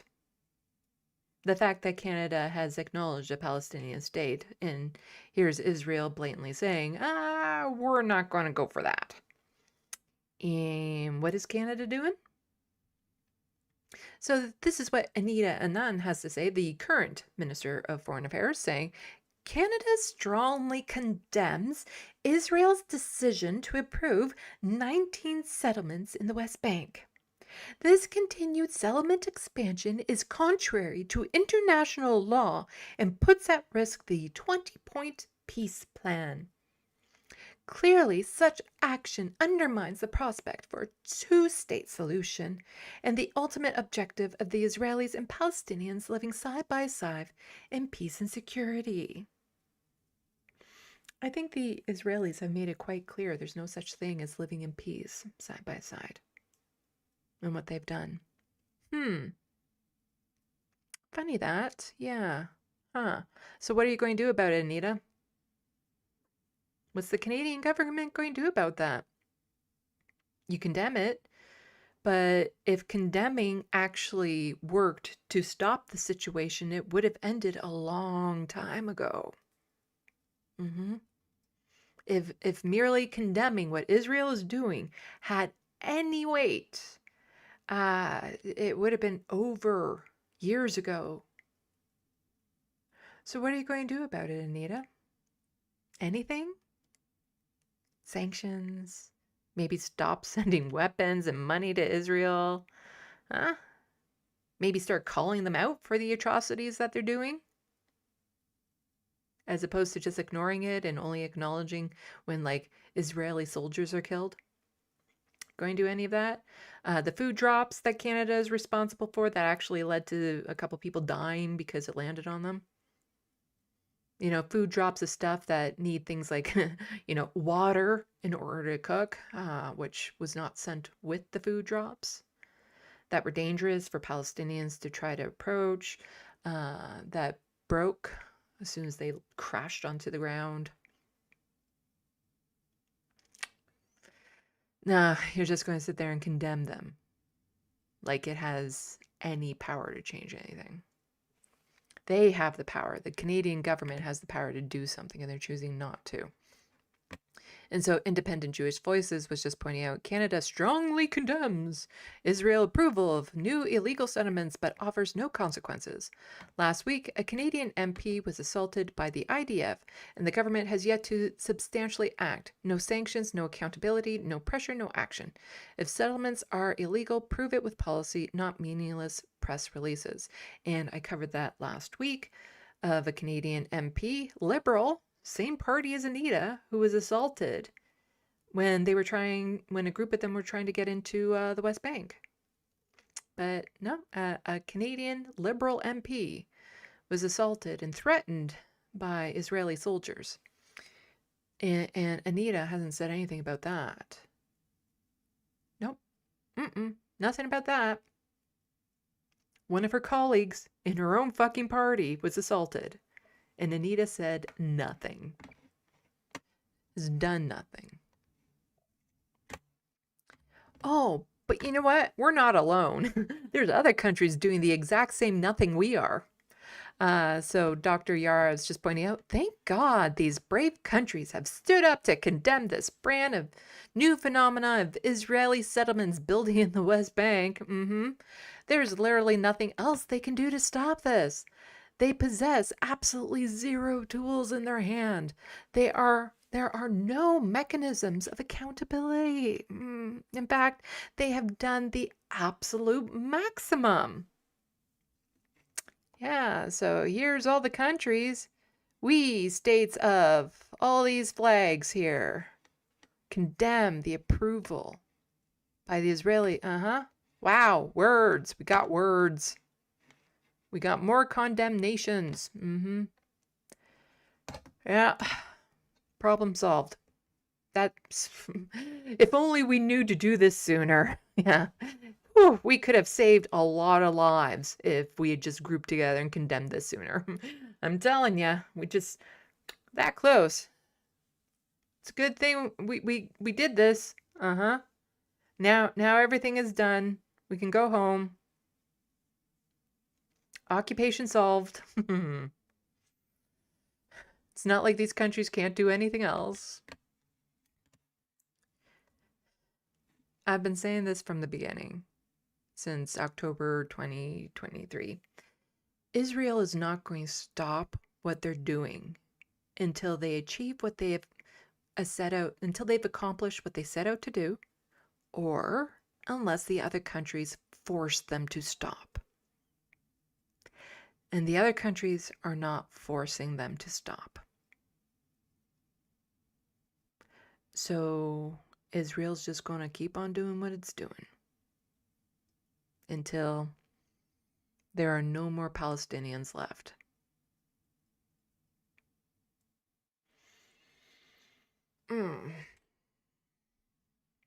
Okay.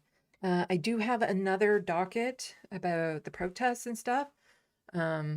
Seeing a little bit more action that's happening when it comes to the protests against what Israel is doing. And sorry, I'm nibbling on this brownie as we go along. Somebody gave it to me for Christmas. It's a Reese's Pieces brownie, which is just really good.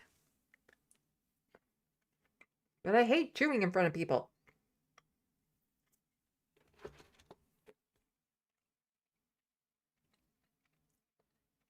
So I have to advertise my book every time I chew so that you don't see me chewing.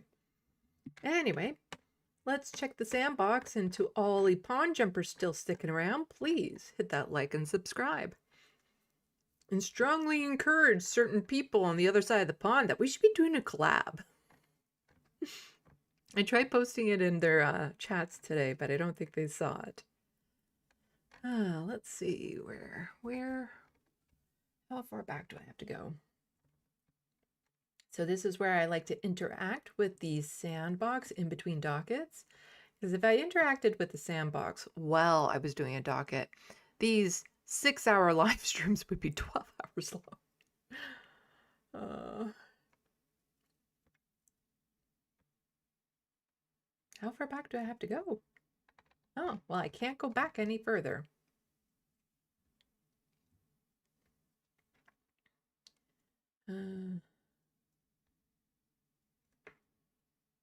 Beacat? Hell yeah, I love Kneecap. Oh, hello, Moomy.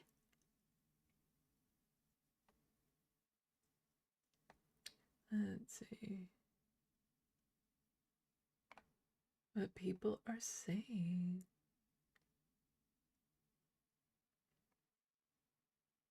So life, it drowns them at Atticus Among Us. Not sure what that is in reference to. Maybe the tents? in the water in Gaza that has actually been drowning children.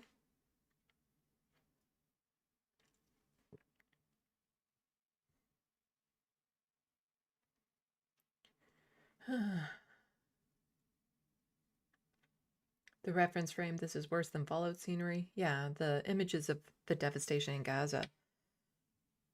Apocalyptic movies don't even go that far.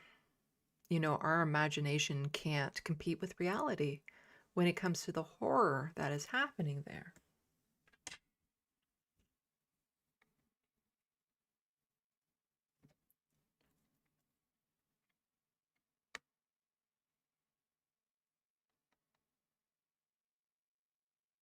Okay, let's see. We don't need to go back into the mouse discourse that was happening earlier. Yeah, the amount of bombs that have been dropped on Gaza. And the thing is that even for their expansionist agenda, Israel is harming themselves because there's going to be a lot of unexplored ordnance within that. So just trying to rebuild on the area is going to be deadly. And there's already been instances of like children dying because they come across unexploded ordnance and don't know what it is, pick it up, bang it, all that sort of stuff. Like it is just, you will have to go through Gaza with like a comb to try to find all the bits of bombs that haven't gone off to make it safe there. The amount of construction that has to happen there, like the entirety of them has just been wiped out. It's all rubble. You can see it from the satellite images. It's that bad. Like there are no structures left for people to go and shelter in. It is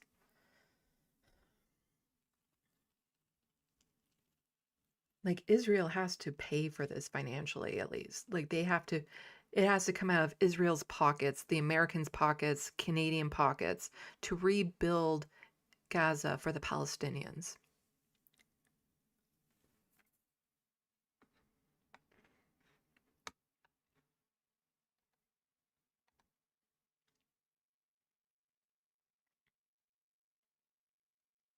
Bad lefty, sadly, if they called off the hunger strike today, they are so far gone, they will still be in mortal danger. Yeah. Hello, Shemegli. Welcome to the SandBox. It's been a while. Have I said hi to the Wild West yet? If not, hello. Yeah. Should the hunger strikers survive, like they're just, their bodies have changed at this point. Like there's irreparable damage that has already been done.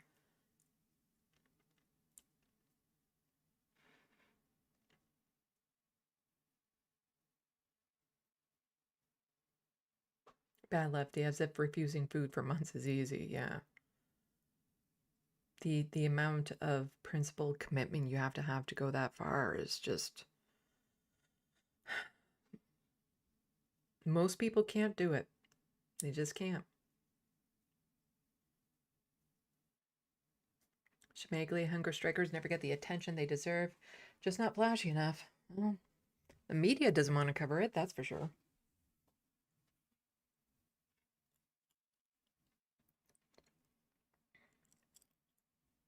Reference frame, these stories get to me so much, yeah.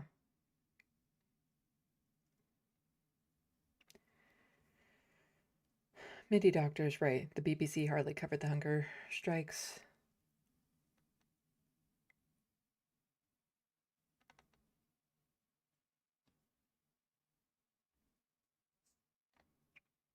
Let's see.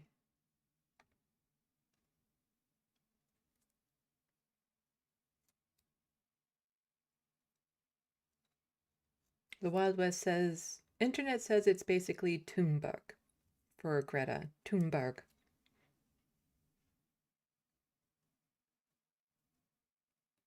Etch saying she's wearing all black and has a beanie on, so that's a threat. Are you saying Tim Pool is also a threat? That ICE agents are, well, yeah, ICE agents are actually a threat. Let's see.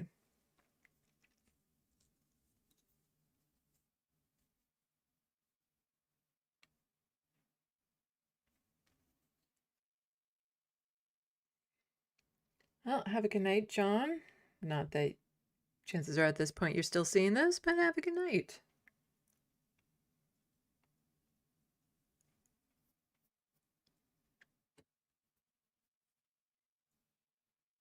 Hello, Salt of the Red Earth. Welcome to the SandBox. Saying hello with love from the US. Elbows up. Yeah, elbows up, huh? Sorry. If you're not used to my channel, you'll know how much I criticize Mark Carney and his phrase elbows up because now available in Canada, knee pads for elbows, courtesy of Mark Carney.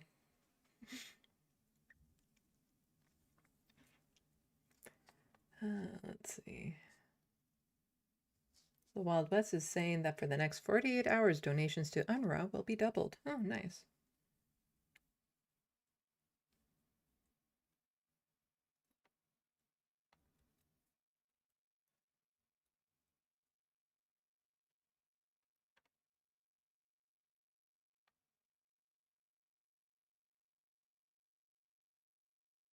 Okay, not sure what people are talking about.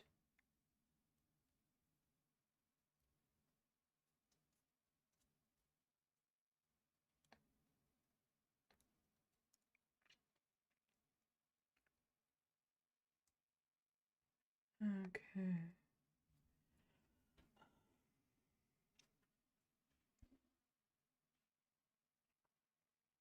Salt of the Earth saying, reminder to me, call my US reps tomorrow. Are they back from holiday yet? Nope.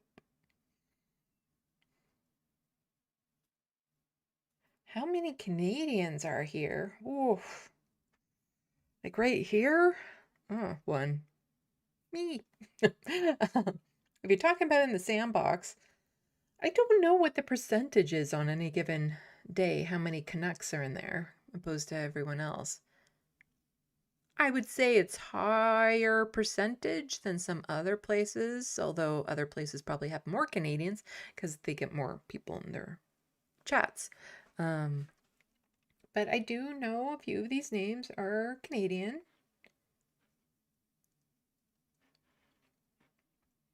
I get Canadians from... I've had somebody from almost every province, I think, in my SandBox at some point. I don't think I've had anyone from PEI, Newfoundland. Don't think I've had anyone from the territories, but I think I've had someone from every other province at this point.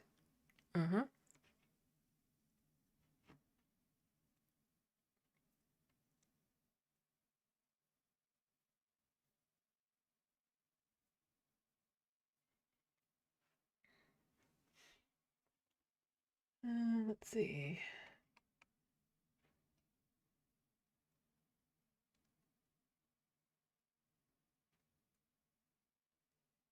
Salt of the Red Earth, if you're asking about my schedule, I usually try to do news live streams Sunday evenings, and then random live streams other times. And yes, Alberta has their own MAGA government. We'll be talking a little bit about Alberta later on.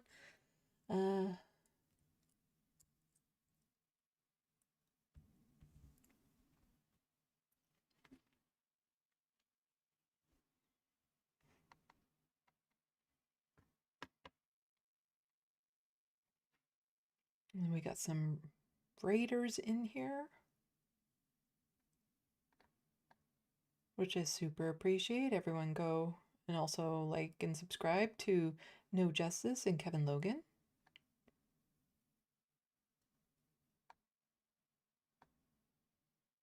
Hello, Rachel. Welcome to the SandBox. Hello, Emma VB82. Welcome to the SandBox. Not sure I've seen you before. And that sounds like a very Star Wars Android name. VB82. 2 minutes behind live because I skipped back here from New Jersey and now is already subscribed from a previous raid of hers into you. Well, thank you for checking it out again.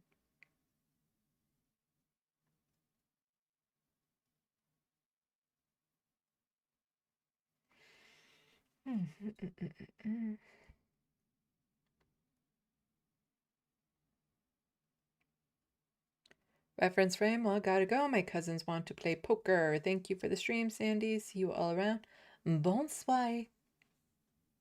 Well, have a good night and good luck playing poker. Although if you need luck playing poker, you probably shouldn't be playing poker. But hopefully it goes well for you.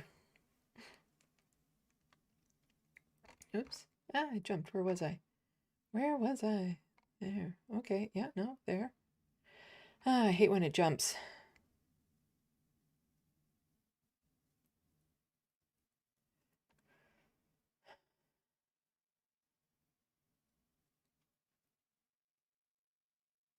Yes, so Life's one of our food drops. I know one of them did land on like a tent and actually unalive people.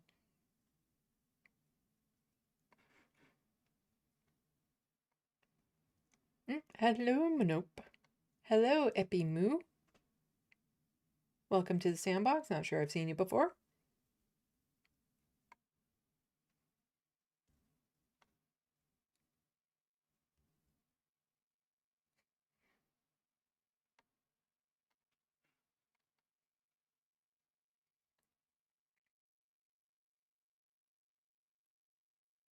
I haven't had a chance to listen to the songs yet, Moon My Bye. I plan to. Don't worry about it. I just sometimes I get behind on these sorts of things.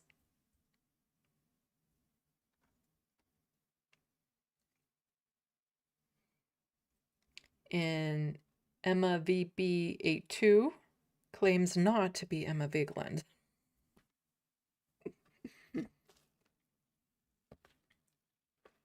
That would be awesome someday if like people from the Majority Report crew were actually watching my channel. That would rock.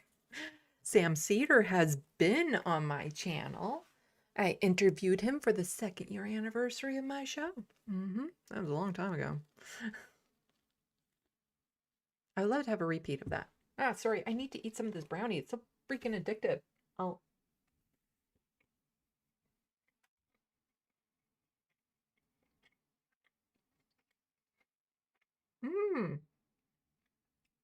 Emma knew there was a London, Ontario.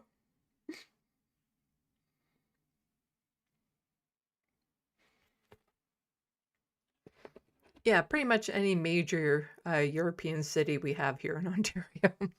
Just not as nice. Like Paris, Ontario is actually quite lovely, but still doesn't really compare to Paris, France.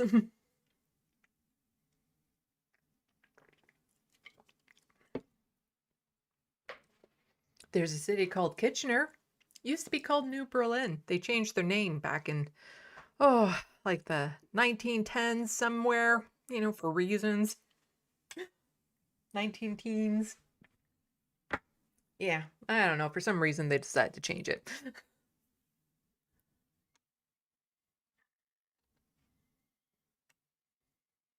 Yes, a little wild. Wes, let's all pretend to secretly be Sam. E. Emma says I had a friend back in the day who worked at RIM. That's a Canadian reference right there.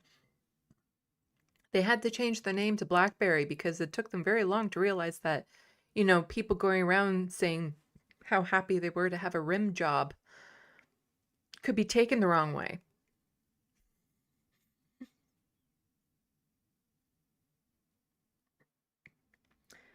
Do we still have a town called Swastika? I know there's a street called Swastika.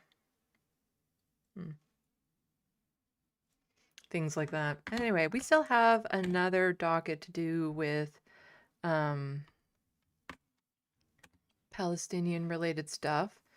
Some protests that are going on, so let's get through it.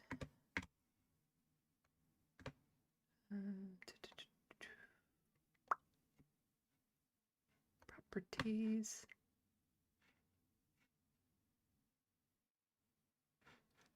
Oh, I'm in the wrong property. Okay, that was confusing. There we go. That property. Change it to. Okay. Okay, there we go.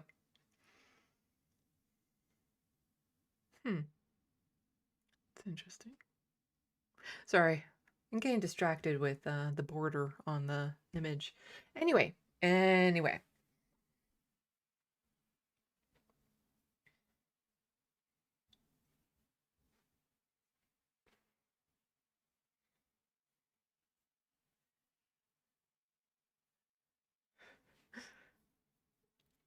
Anyway, I'm getting distracted by everyone talking about rim jobs now.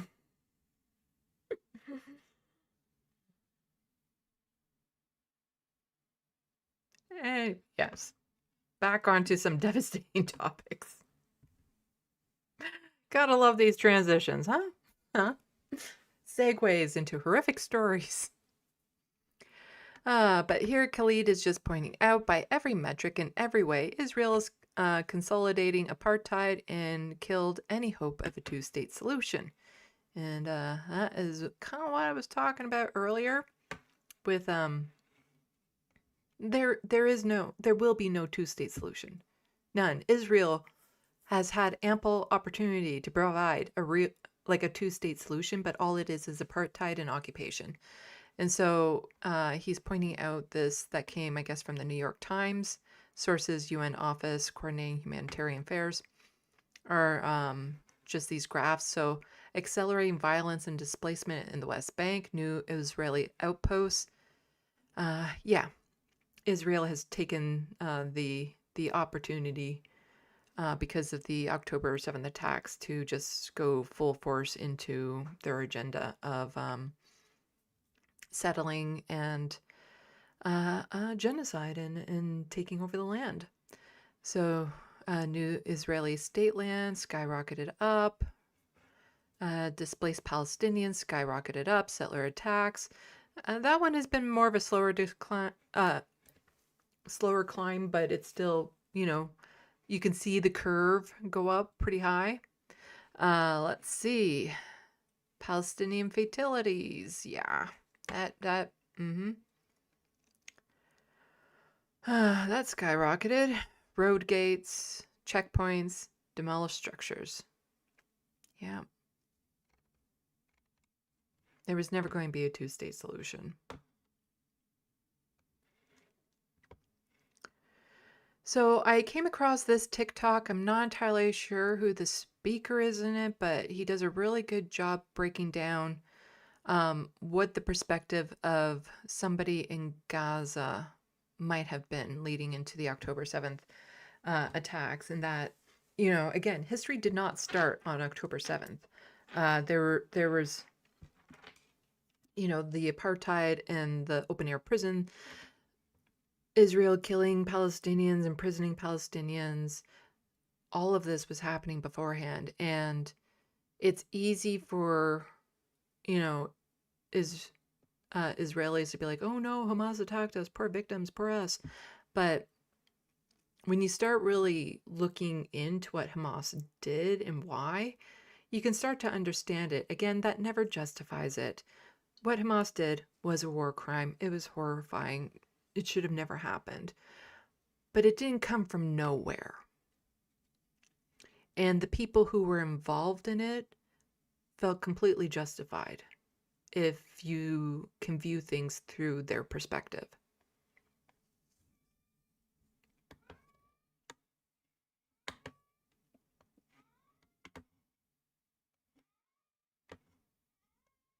Before October 7th, if I was a 25-year-old Palestinian man, how hard would it be for me to travel outside those walls? The truth is, almost impossible. The borders are controlled. Even the borders into the sea are controlled. Like, they're not allowed to go out a certain distance just to try fishing. So they're allowed to fish in the shallow areas where there is no fish. Again, everything has been so controlled going in and out of Gaza. The power has been cut off. People in need of medical assistance can't get out. Like, it's just, they've been in prison this entire, for a generation pretty much. To live your life there, your entire life there. To see the world, it is like, it's hard to comprehend how you would view the world if the only life you've known is in Gaza. Permits are rarely granted, especially to young men. Even if I had the money and a passport, just physically leaving Gaza would be a massive ordeal. Imagine growing up like that, a world only 25 miles long, and you've never stepped outside it. What would I even know about the outside world?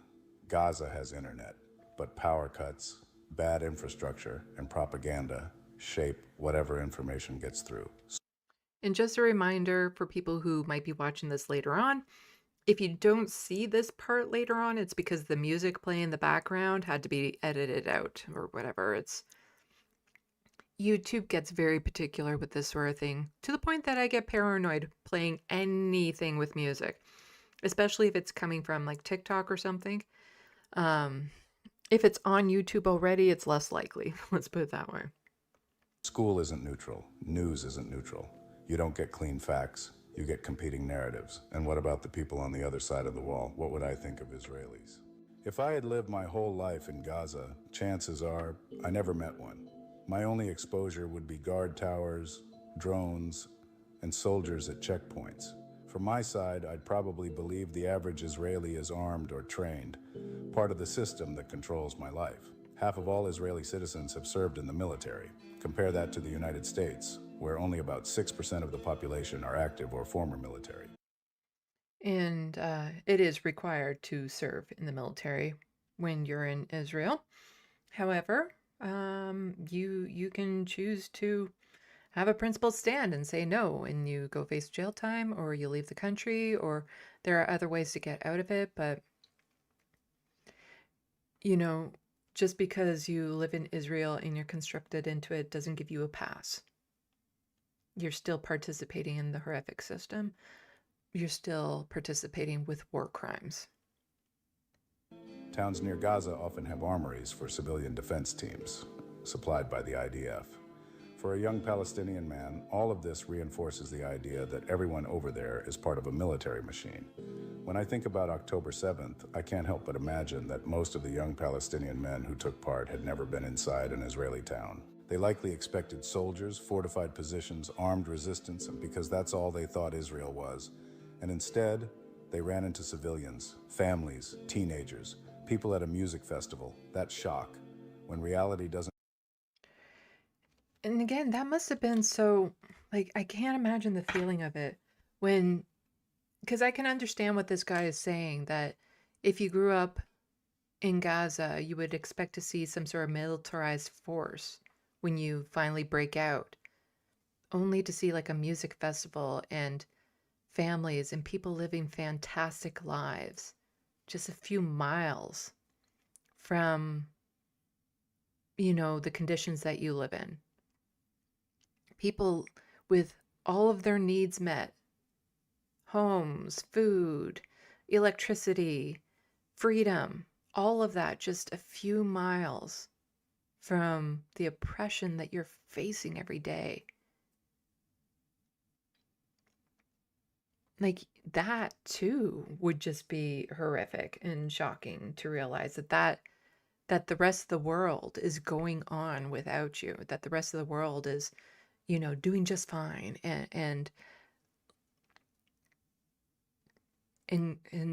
you would have to wonder then, why isn't anyone speaking up for you? Why isn't anyone helping? Why isn't anyone stopping? It might even make you question if anybody even knows. Match the narrative, can twist things fast, some freeze, some panic, some turn violent. None of it is justified, but the psychology behind it is real. Many of the music keeps on getting louder, and I get more paranoid as it goes on, so please bear with me if this is not here later on. The young men who committed atrocities were barely adults, shaped by isolation, indoctrination, hopelessness, and leaders who exploited them for power. Understanding that doesn't excuse anything, but it does explain how people can be pushed into the unimaginable. If I had lived their life behind those walls and with that education, that propaganda, and that hopelessness, my worldview would be different too. So my point is this: add that context when you think about October 7th. Think about being that 25-year-old man whose whole life has been, and will probably always be, inside that narrow 25-mile strip.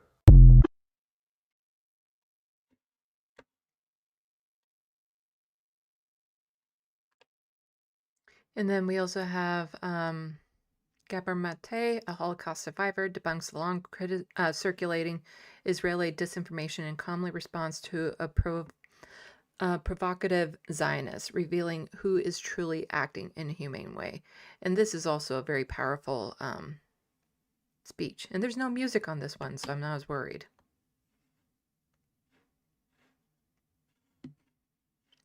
My internet is acting up because I have way too many tabs open, so bear with me if there's some starting and stuttering when I click on things. Approaching October 7th. Yeah. When the horrible massacre happened in Israel. Yeah.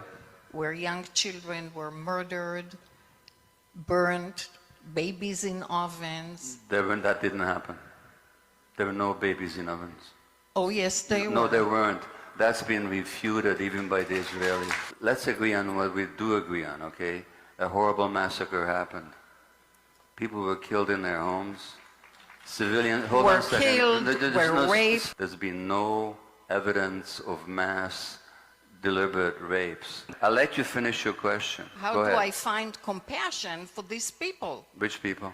The animals that did that. The animals that did that. How do we have compassion for these animals? I've been to Palestine. 2.5 years ago, I went there to work with Palestinian women who've been tortured in Israeli jails, which has been documented by Israeli Physicians for Human Rights, by B'Tselem, the Israeli Human Rights Organization, by United Nations and others. Nobody ever talks about the thousands of Palestinians. Did you know that 2 Palestinian doctors were tortured to death recently by Israel? Doctors tortured to death. History did not begin on October the 7th. In Canada, 4 years ago, there was a poll. Now, thousands of children died in those schools. People were tortured, raped, all kinds of stuff. 70% of Canadians knew nothing or little about the residential schools. And I can contest to that. I was not taught about residential schools when I was a kid. I didn't know. I didn't know what this country was responsible for. So it's entirely possible that there are a certain amount of Zionists out there that don't know what their state is responsible for. But in this day and age, I find that you would have to actively not know. That you would have to actively, keep your eyes shut, because the information is out there in a way that information about residential schools just was not available to me as a kid. There weren't TikToks and YouTube videos and Instagrams and independent investigative journalists talking about it. It only takes a tiny bit of looking to find out what Israel is really responsible for. And so I find it hard to accept that there are a lot of Zionists out there that aren't aware of just how bad things are. And still the idea of, we'll refer to Hamas as animals of all these horrible things, and yet say nothing about the cruelty that the Israeli government is inflicting, the absolute horrors that they're inflicting, what's happening to the prisoners, the people that they kidnapped, the hostages they have, the people who are buried alive in rubble and what happened to them, and all of this sort of stuff. But they can call Hamas animals, but not the Israeli government for doing it on a scale that is completely far surpassing anything Hamas would have been capable of. To what happened to indigenous people. If you do a poll in the United States, until very few years ago and even now, most people will know nothing about what happened to the indigenous people here. Nothing. The genocide, the torture, the rape, the starvation. They know nothing about it. And in some states in the United States, it's illegal to even to teach it in the schools. Do you think the average Jew knows anything about the indigenous people of Palestine? These animals that you talk about, the first massacre of Palestinians in Gaza didn't happen last year. Didn't even happen 4 or 5 years ago when they killed hundreds of children with their bombs. It happened in 1956. In 1956, they massacred 200 civilians. Do you know about it? You've never heard of it. Of course you haven't heard of it. That's why you can call them animals. Otherwise, you'd see them like human beings like the rest of us. That place where we call other people animals, if you want to live there, that's your choice. I don't want to live there. I want to understand people. I want to understand what happened to them. I want to know why they behaved the way they behaved. I'm not into justifying taking civilian hostages. I said that was unjustifiable. Why you didn't hear me, I don't know. I said they were massacres.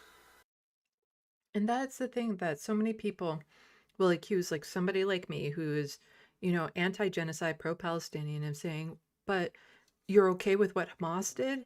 And it doesn't matter how many times we say what Hamas did was a war crime, that it was unacceptable, that we don't agree with it. They never hear that part. They only hear that we're against, that we're pro-Palestinian from the river to the sea. And it doesn't matter how many times we say it to them, directly to them. They never hear it because it's almost like they can't comprehend the fact that we can be against both. We can be against genocide and we can be against the war crimes that Hamas did. But to me, that type of thing is consistency. If you're against violence, if you're against, you know, that sort of actions and atrocities and things of that sort, for me, it makes sense to be against what Hamas did and to be against what the Israeli state is doing. That shouldn't have happened. Why you didn't hear me, I don't know. You know why you didn't hear me? Because you live in a bubble, that's why.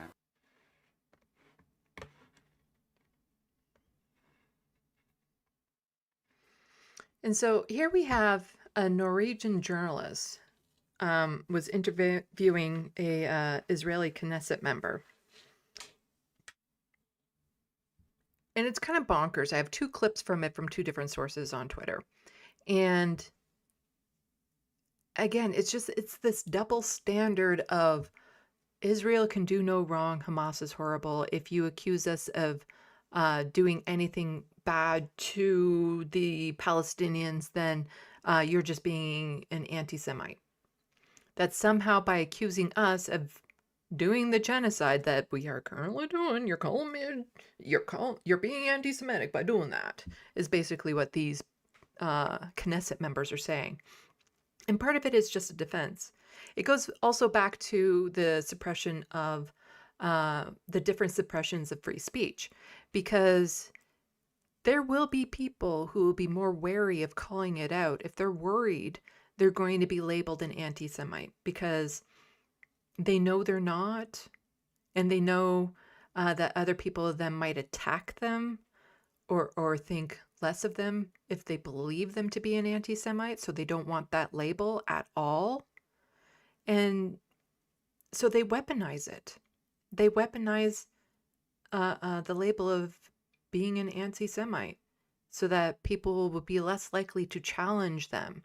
Because, like, how dare you challenge me? I'm Israeli. I'm you know, it's not us doing wrong. It's all of them. In this clip here, you know, the journalists were there to kill us.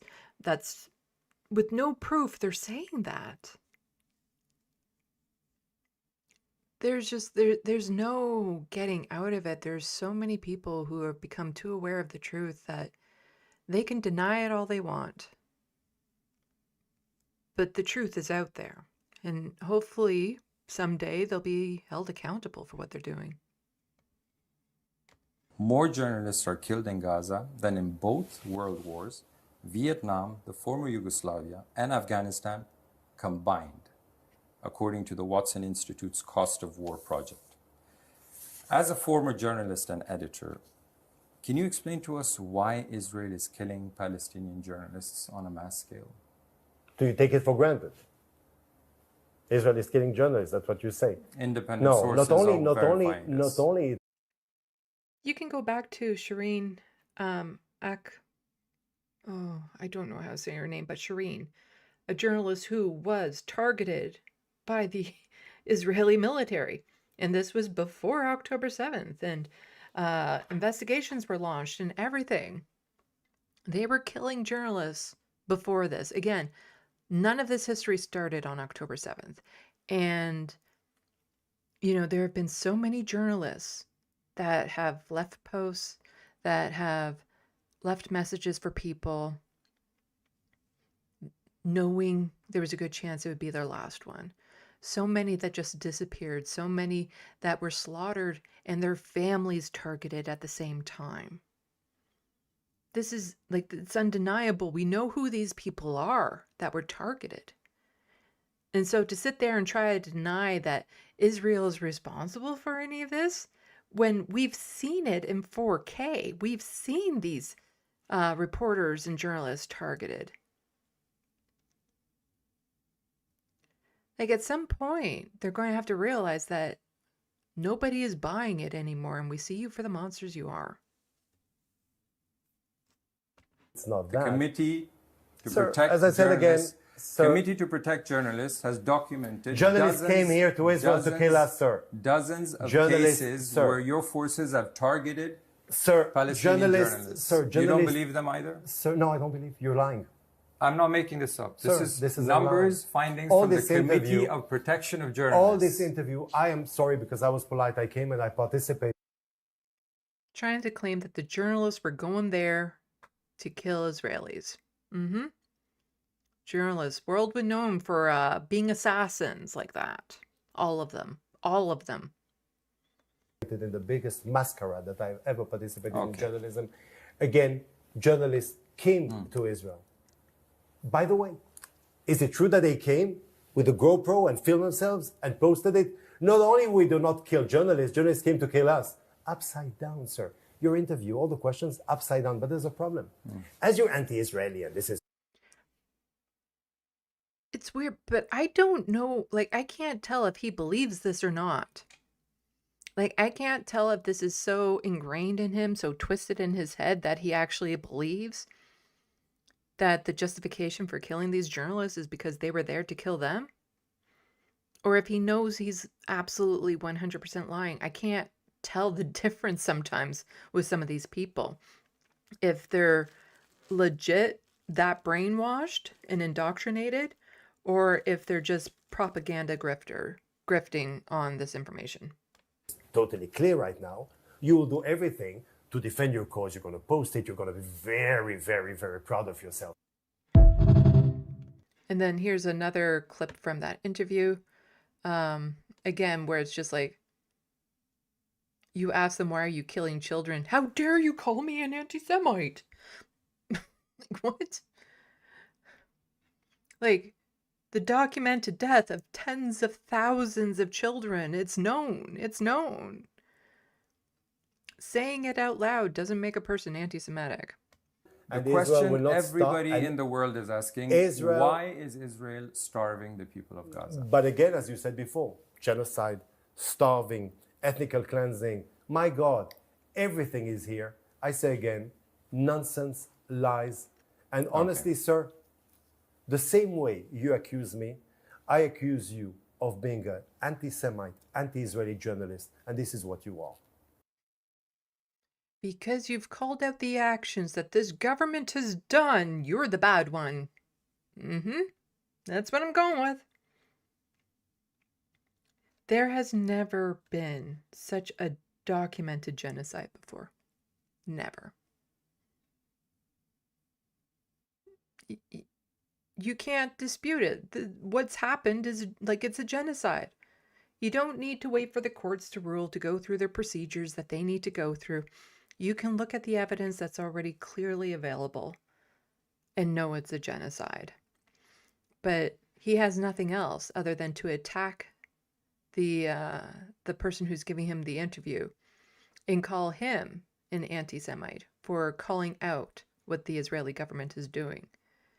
Because there is no other defense. There is no justification for what they're doing. Please continue. This Excuse is what me? you are. You're an anti-Israeli journalist who comes here. If you dare to speak, because I was interviewed by so many medias, never ever, and the Google, I gave interviews to every channel you can imagine. Your questions and the way Yeah, I gave so many interviews to other places and they weren't challenging me on this. Oh, you mean like the BBC, the CBC, the Sun, the Star, the all these other organizations that have been quiet about the genocide. You mean they're not the ones challenging you on this? Can't say I'm shocked. They have no idea how to respond when there's an actual journalist in the room with them asking them real questions. They have no idea how to actually respond to that. you run this interview. And you see, I listen to you because I know who I am and I'm very proud of Israel. So I'll let you continue, ask anything you want. Did But you this just is call the me an most- anti-Semite Yes, sir. for asking questions Yes, based yes, because you don't on allow- UN reports, on Amnesty Sir, reports, no based on sympathy, Human Rights sir. Watch, Sir. UN experts, Israeli Sir, that's what you scholars? do right now. So now that's I'm what you do. an sir. anti-Semite Yes, sir, I'm sorry. for I'm sorry, asking I'm sorry, I'm questions sorry. about your war? If you accuse me, I'm asking the questions. I'm Jewish not nation, accusing no, you I'm of asking anything. you, yes, sir. What you're doing in this interview is a disgrace, sir. You're a disgrace to the profession. Yes, you're a disgrace for asking poignant questions. And then again, just another example of the double standard that we've been dealing with, especially after the attack in Australia, is people want to, Zionists want to demonize the Intifada, saying, oh, it's a call for hate and stuff. Meanwhile, a word that's been thrown around a lot by Zionists that nobody in that community seems to be calling out too much is what this person's pointing out. When Jewish and Israeli leaders use the words Amalek, which literally means a complete genocide, it is entirely innocent. It means nothing. It's a metaphor. You're overthinking it. But when Muslims and Arabs use the words Intifada, which means uprising, that's a direct call for genocide of Jews. Yeah. It just means uprising, a global uprising. It doesn't mean violence. It's used all over, but Amalek is from one of the religious books. I can't remember which one, which is like, yeah, kill everyone and their goats. Just everyone. Just kill them all. But somehow the people saying, you know, we should have an uprising against the oppressors, they're the bad ones. Huh. Funny how that works.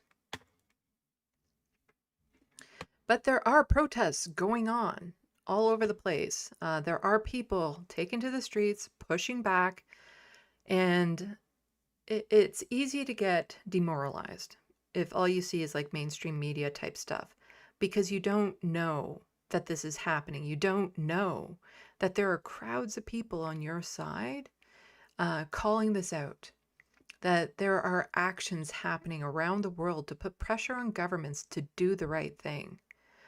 So it's important that when this footage is available that you get to take a peek at it, because you're not alone. You're not going crazy. What is happening in Gaza and the West Bank are crimes of a magnitude unlike any other in our lifetime. Yeah, you're not alone. And there are crowds and crowds of people who are with you. And so here is a protest in support of the hunger strikers. And that's tweeted out by Adam. Free the Filton 24! Free the Filton 24! Free them now! Free them now! Free them now! Free them now! Free them now! Free them now! Free them now!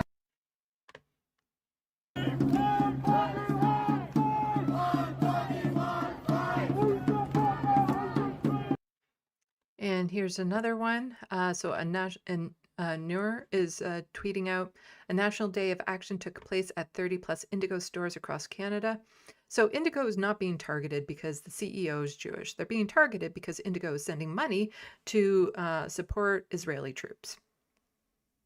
That is why. It has nothing to do with the owners being, or the CEO being Jewish. None. And everything to do with the money being sent to support Israeli soldiers. The Indigo Kills Kid campaigns calls for full boycott over Indigo CEO Heather Reisman and her partner Gerald Schwartz continued financial support for Israeli military. The footage is from Toronto. So I'm thankful that you all are out here letting them know that if you walk into this store and you spend money, your money is going towards a military that is committing massive crimes against humanity. So earlier in the previous docket, I was talking about how the media likes to twist these sorts of things. And so this is what the right-wing media and even some centrist media and politicians are saying are like violent, out-of-control protests from people threatening Jews. This. People calling attention to the owners sending money to the Israeli military. Apparently in their eyes is calls for violence, which is not. These are all peaceful protesters. Again, people who are against genocide, generally speaking, I'm not going to say for all of them, are against violence in general. And they aren't calling for anyone to be harmed. They want the violence to stop. Walk into this store and spend money, you're giving money to a military that has killed more children than in all armed conflicts around the world combined. Last year, more children died in Palestine than in all armed conflicts around the world combined. Let that sink in. Shame. So we're out here to let people know about the Hesek Foundation. And I said that Heather Reisman needs to make up her mind because on one hand, she doesn't talk about this. On the other hand, 2 years ago, I came to this very spot. 2 years ago, I put up some posters on this glass right here.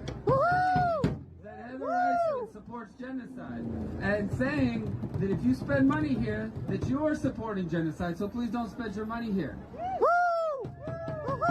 They were beautiful posters. They were up for maybe 2 hours. And then it was all taken down. And Heather could have just left it at that if she didn't want anybody to know about the Hesek Foundation. She could have left it at that, but no, she actually called the police on them. And somehow this very wealthy individual had like a direct line to the chief of police. Instead, you know what she did? She got on the phone and she called up her friend, the chief of police, Byron Demke. And she said, Mr. Chief of Police, I need you to do me a favor. And he said, yes, ma'am, you're a billionaire. I'm here to do you a favor. We're here to protect and serve the billionaires of Toronto. What do you need? And she said, I want you to make these people suffer because they put posters up in front of my store and that offended me. So could you please send your cops to their house? Could you please break down their doors in the middle of the night? Could you please ransack their belongings? Could you please take their computers, their cell phones? Could you please go through their children's rooms and their toys? Could you please put them in jail? Could you please accuse them of hate crimes? Could you please try and make sure they lose their job? So more footage. So protesters in Toronto disrupted Boxing Day shopping at Eaton Centre Mall to raise awareness to Canada's ongoing complicity in Israel's genocide of Palestinians in Gaza and the West Bank. Violence that continues despite so-called ceasefire.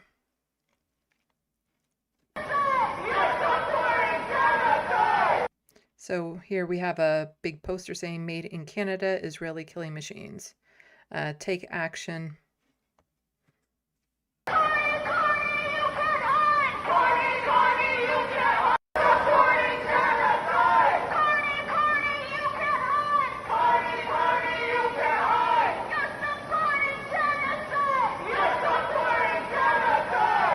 And I've been to that mall a lot. I worked there at one point when I was living in Toronto. So yeah. And then here we have one that's happening in London, England, not London, Ontario. Activists at Westfield Stratford in London have unfurled a massive Palestinian flag demanding the release of the hunger strikers. Chants of boycott McDonald's and no more Dior echo through the mall.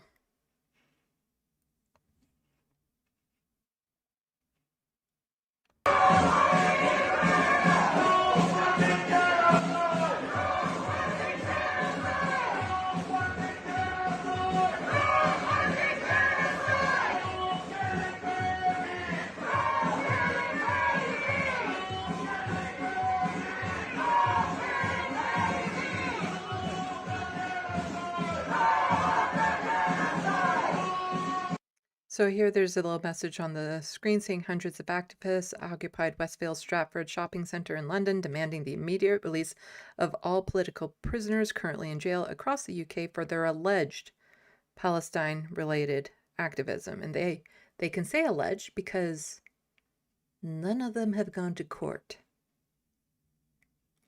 Funny how the court system seems to get really choked up over certain stories.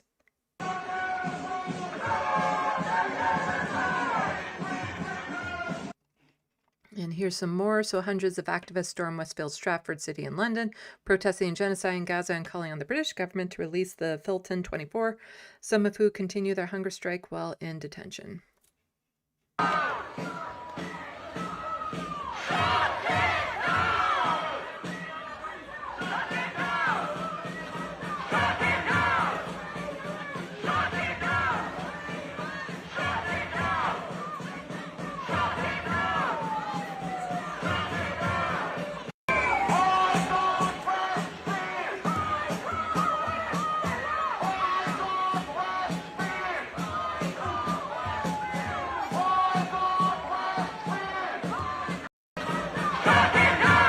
So again, just more people wanting to twist the narrative. So Dean Bundle, official Twitter account. So he does some of his own podcasting type stuff. Says a couple of things about today's disruption in Toronto's Eaton Centre as families shopping and try to enjoy themselves.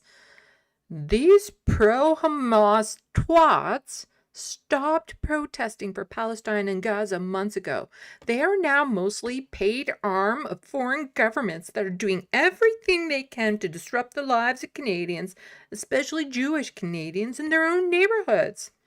In Canada, if Canada wants to get a handle on this, it's essential to recognize that these protests have nothing to do with Gaza and everything to do with disrupting society in Canada by causing as much physical chaos behind the veil of the religious extremism. Coming from somebody who's guilty of long sentences. That's a long-ass sentence. That's precisely the MO of the fake trucker convoy and precisely the MO here. So here, Dean is saying that these people are no different than the people from the trucker convoy who invaded Ottawa for 3 weeks and tried to have members of the government arrested and harass the locals and set up hot tubs and bouncy councils for their kids and prevented people from doing their jobs, were blaring truck horns all day and all night, making people literally go insane and damage their hearing.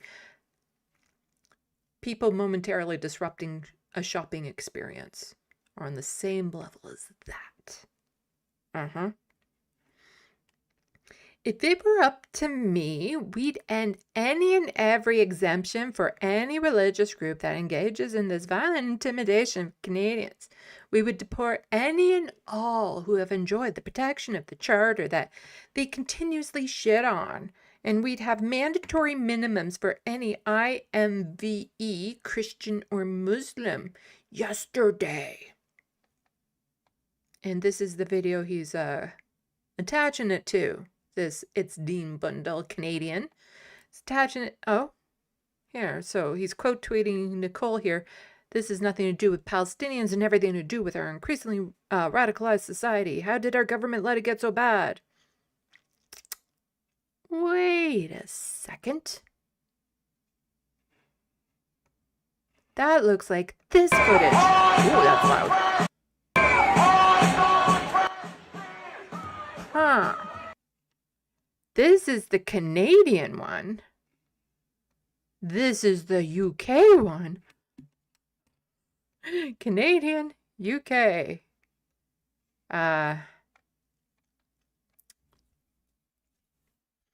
I'm just saying, you could have at least attached this comment to the correct protest. You know, the one that was happening in your country, if you wanted to criticize it so much. Just saying that maybe you could have done that. A little bit of research, a little bit of checking, a little bit. Because Nothing screams Canadian than these yellow vests here and rounded police caps and white sleeves. Uh-huh. That is totally the Canadian uniform right there. Mm-hmm. Identifiable right away. Yep. Mm-hmm.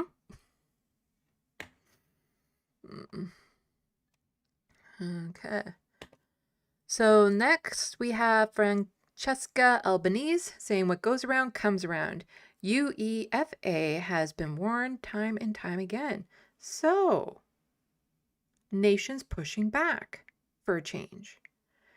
So this is from Dropsite News. European Soccer League is under scrutiny and could lose its Swiss non-profit status over alleged complicity in Israel's apartheid. Ash Parsher from the Game Over Israel campaign broke it down to Ryan and Emily. So, again, actually, some people, some organizations, starting to push back. It's about time. Should have happened a long time. Anyway, it's good that it's happening at all. We're not going to listen to the whole thing because it's 5 minutes long, but here's the beginning. So let's talk about the Swiss government real quickly. So put up this last element here. A Swiss politicians push to revoke UEFA's tax-exempt status over complicity with Israeli apartheid. It's a fascinating development here. Correct my understanding of this. My understanding is that UEFA gets a tax-exempt status under a general provision that they are promoting peace and well-being and coexistence. And complicity with apartheid and genocide is quite clearly in conflict. Actually, while this is playing, I'm going to go get in there a drink, so I'll be right back. With the promotion of peace. So it's kind of like a weird Al Capone way of taking them down and saying, like, okay, fine, do whatever you want, but you can't be tax exempt if you're going to be complicit in genocide. So is that the push here? And what kind of momentum does this have? Well, we're doing two simultaneous things. So we're taking one thing that's going to be launched in January, probably in between two votes, which I'll explain in a second, is a legal case against the West Bank teams, right? We're basically saying is the Israeli League is illegally in the West Bank. The International Court of Justice has ruled that UEFA, you're complicit, and we'd ask the Swiss government to enforce international law on UEFA and to suspend Israel. That will take potentially months, as you know. Any international law case takes months. But simultaneously, to expedite this, we've actually worked with Swiss parliamentarians at a local parliament in Vaud, which is the region that UEFA is housed in, which includes Geneva and Nyon. And we're working with Swiss MPs at a federal level across the country. And we build coalitions of, by the way, socialists, conservatives, Greens, whatever, right? 2 Green MPs took this forward, but they co-signed it with conservatives because in the end, Swiss actually care about their tax law. Look, I'll tell you how protected this specific thing is. They gave it to the Olympics, they've given it to UEFA, they've given it to FIFA. The Equestrian Union, for whatever the world name is for it, applied for it, but they're saying equestrian is such a unique sport and only like a handful of countries participate. You do not naturally promote peace across the world. Like, they take it very seriously. They're a rules-based order. They actually believe in international law. Look, is how their actions perfect on everything? Probably not. But when it comes... Okay, so I'll toss that into the SandBox in just a minute, but I want to show you this first. I got Frodo. I got a Frodo.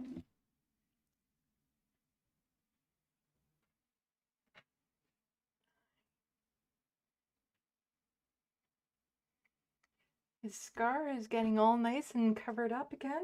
This is where his scar was from his surgery, right there. There. This is my 18-year-old baby.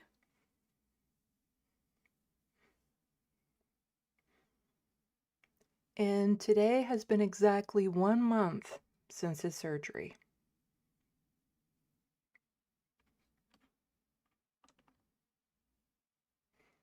There we go. 1 month since the surgery, and all of you wonderful people helped make this possible. I've had this wonderful month with him.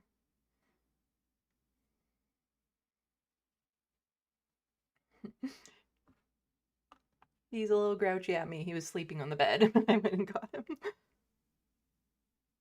It's okay, Frodo. It's okay. It's okay, Frodo. Why don't you look up? Look up.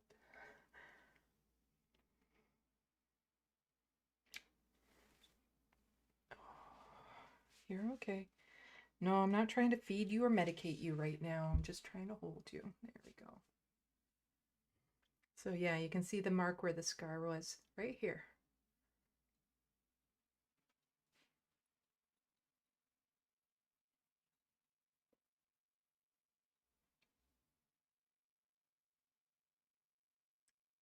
I love you, Frodo.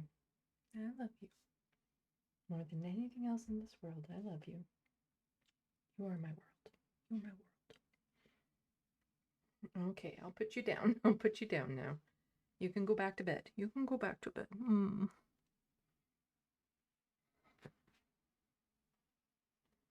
Yeah, today has been exactly 1 month since his surgery where I was worried I was going to lose him. And because of you wonderful people, his vet bill was covered and I have him here today.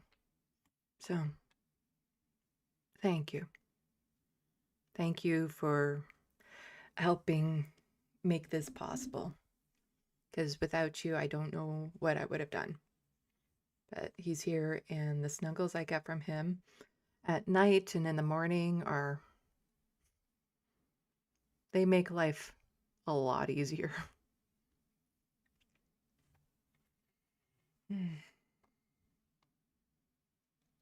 Okay, so let's move back here. So, right, I was going to toss this into the SandBox for people if you want to finish watching that. You can probably also go look it up on Breaking Points.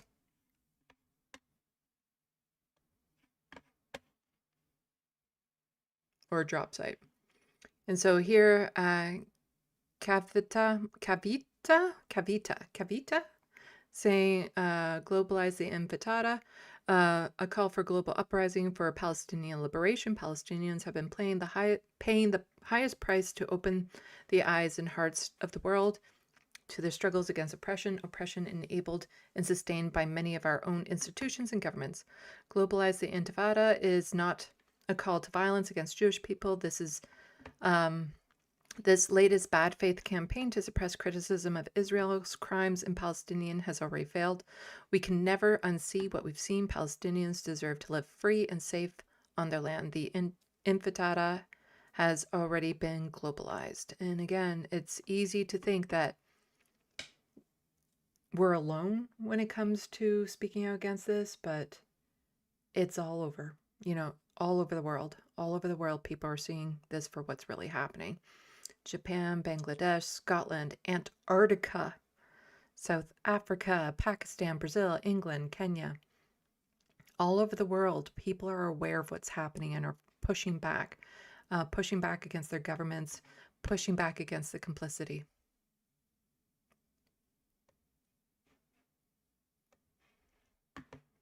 And also this song here, so Michael Walsh is just pointing out, reached number 5 in the official UK chart and number 1 in the download chart, despite the blanket media blackout and refusal to play it on UK radio. And we're talking about a song called Lullaby. You don't need to be reminded that UK is run by a fucking disgusting media and political establishment that all work from the same office. So a charity single in support of Palestine has topped the UK charts and become best-selling download of Christmas week. The single has surpassed Taylor Swift, Wham, Ed Sheeran, and Kylie Minogue, raising tens of thousands of pounds for Gaza in the proceeds. So this song, proceeds were going towards Palestinians. So Palestinian charity single is best-selling download of Christmas week. So I can't play it here, obviously. Because it is a song, but I'll do this. So that is a link to this. So Together for Palestine Lullaby, official music video. So that is the YouTube video. Go check it out. It is hauntingly beautiful. It is quite a powerful song. And you may need to watch it with subtitles on, but then watch it without subtitles on, just so you can, again, get the feel of it and stuff. But yeah, it reached #1. And I also see that there was a Novara Media, No Justice, I guess, segment talking about that it could reach #1. It did. So check it out. If you can afford to buy it, buy it. Also, a video that I watched a couple days ago that really resonates hard. Oh, and I'll just skip around to some of the images in this without playing it, because again, they don't like when you play music on YouTube.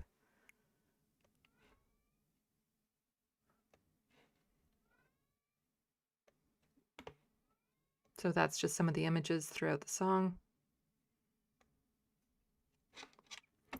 But I watched this video from Jessie Gender.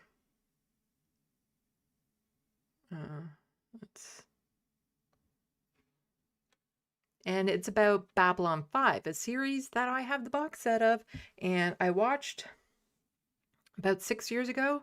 I think I need to watch it again because she breaks down Babylon 5 is the anti-fascist show we need. And I'm not sure I can watch Babylon 5 again without the context of what's happening in Gaza in my head. Because the relationship between these two characters, no, not those two. Where are we? Where are we? Do we see them together? Well, these characters and these characters. So there we go. These two together.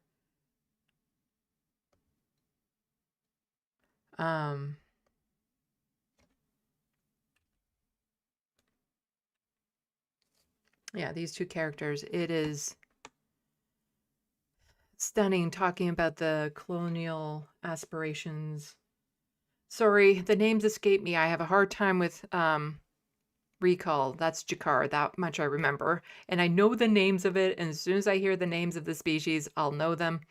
The Narn and these ones.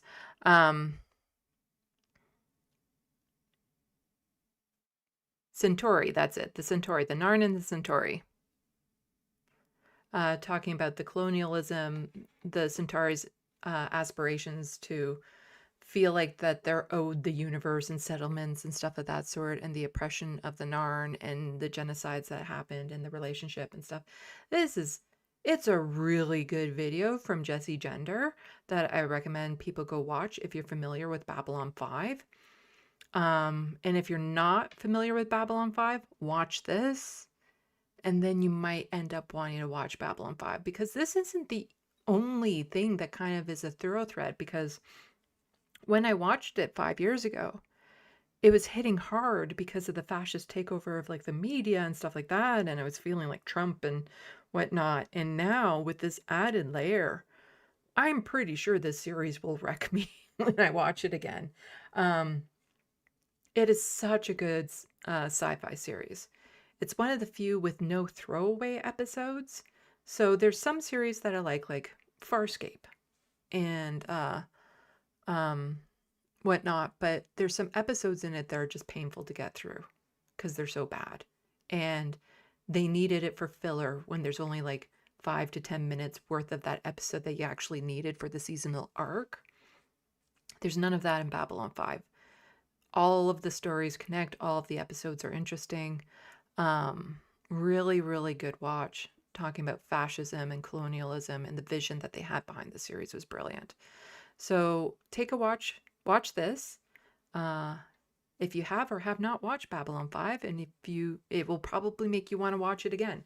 So I will toss the link to Jessie Gender's video into the SandBox.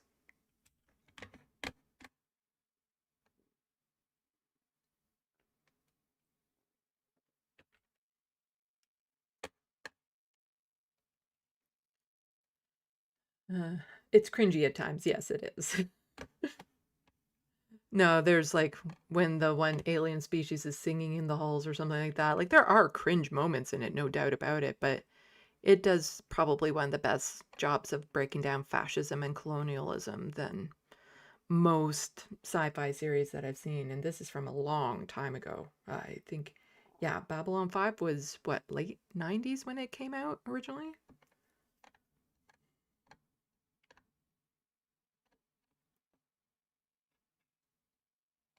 Okay, now it's time to check the SandBox. Oh, we're getting through a lot. And I still have a lot of stuff to get through. So just checking the dockets ahead. Okay, that's recap. That's the provincial. Okay, so we have a small federal docket to get to next. Oh my god, this brownie is so good. I normally don't eat like a full brownie in one go, but my god, this is addictive. He gave me 2. Unfortunately, I might eat the second one later tonight.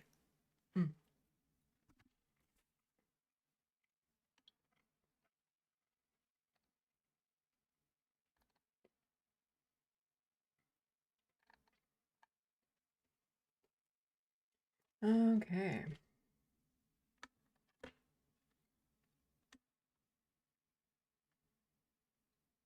So people talking about information silos and propaganda. So life, we don't treat animals like this. Yeah. Well, if we get to the fox hunting segment, a lot of the Zionists and people in power, they do treat animals horribly and viciously as well. And that's a sign that they're psychotic, horrible monsters.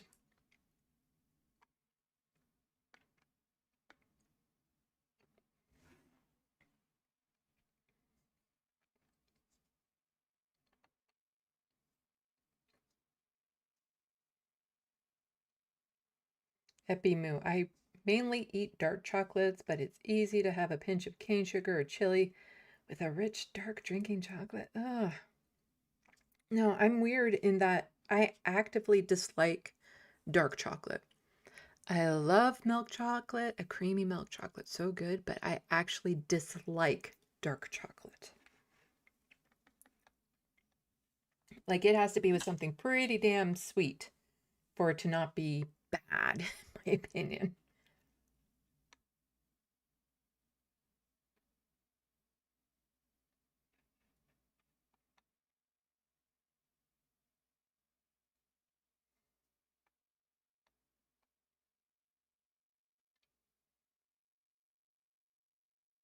People saying that, noticing my kitty cat Frodo. Hello, commie economist. Thank you for coming to the SandBox and commenting to boost. I appreciate that. So, like, can kitty have vitamins? Poor baby looks tired. Well, he is. He's 18 and had a surgery a month ago. He's still not eating great, but he is eating on his own. I still have to spoon feed him. So I give him a cat churro 3 times a day, and I have to, like, feed him like a baby for that. But then overnight, I found a kibble that he eats. It was the first real cat food he had eaten in just over a month. Because before that, it was just the cat churros I was giving him. And then he would eat, like, crunchy treats overnight. So this cat kibble that I found, that the pet store I go to recommended, actually he eats that, and it is such a relief to wake up in the morning and find the bottom of the food dish. Like, he doesn't eat all of it. I wish he would. But to wake up and you can actually see that he ate a decent amount of it, that is just... Now, if only he would start eating wet food on his own again, then I wouldn't have to give him the cat churros. But he's like a big baby when it comes to that. Like, here's the plane, open up. Emma, my big ginger lion Harvey, is snoring in the same room right now, and his fluffier sister Nika is already curled up at the end of my bed, waiting for me to join her for sleeps. Yeah, Frodo loves to snuggle at night and in the morning, and I have to keep him separated at night from his 2 younger brothers. Otherwise, they would eat all of his food. And Frodo's always been more of a grazer. Like, he'll take his time to eat. So I keep Frodo in the bedroom with me overnight.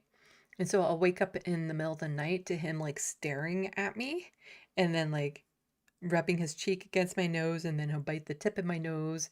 And now he's actually started to, like, stand on my chest and stuff and curl up. And then I find at times that I'm just having my arms wrapped around him, spooning him because he's purring away. And yeah, I love that cat so much.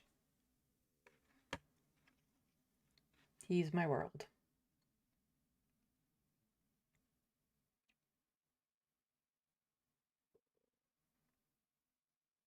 So, Life, I wish I could donate that fancy cat food that BJ's Wholesale sells out of the refrigerator that I think you cook. Yeah.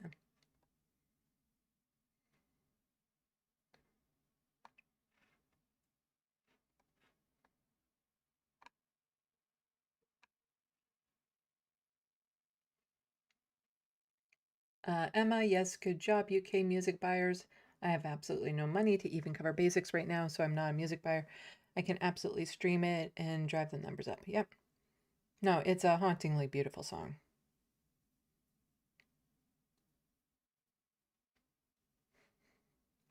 So, Life, Star Trek stopped just short of the word communist while showing you a future communist society. Yeah.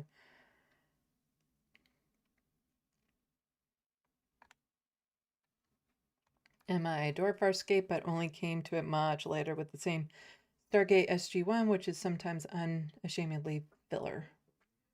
Yeah. MIDI doctors, President Clark subverting the government into fascist, spot on. They have ICE too.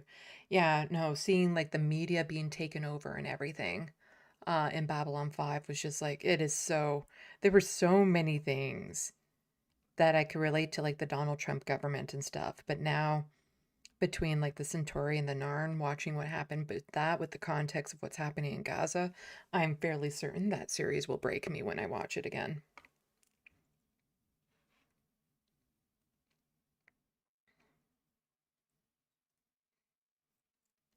There's just, yeah.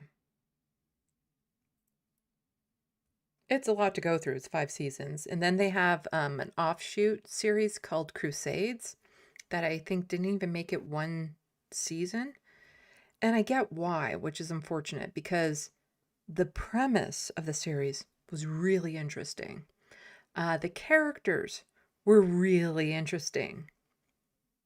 It just did not gel. Like I understand why it didn't last as a series.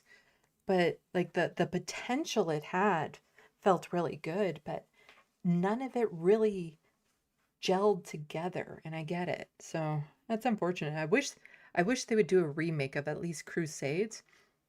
I'm not a fan of necessarily like, oh, we should remake Babylon 5 into like modern times and blah blah blah. And it's like, no.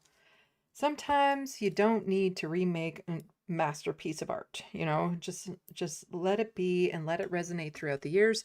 Just whatever you do, don't Google the cast. A shockingly high number of the cast has passed on from that show.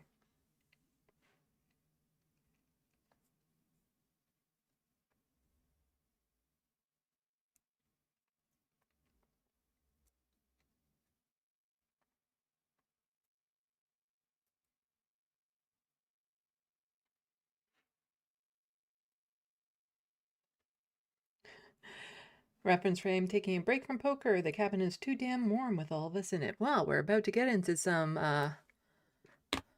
federal politics.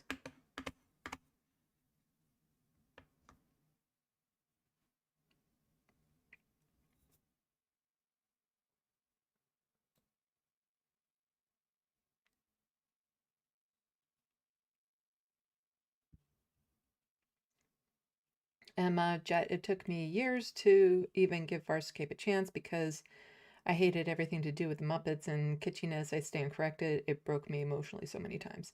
Yeah, there were some episodes in it that were just like, really, like just painful to get through. Mostly through the end, but I also really do love Farscape. and the use of the puppetry in it, the same one that does the Muppets and whatnot. Beautiful, and just the premises and stuff, really good, really good. And then they have a couple of like made for TV movies that fall afterwards that are kind of like eh. But yeah.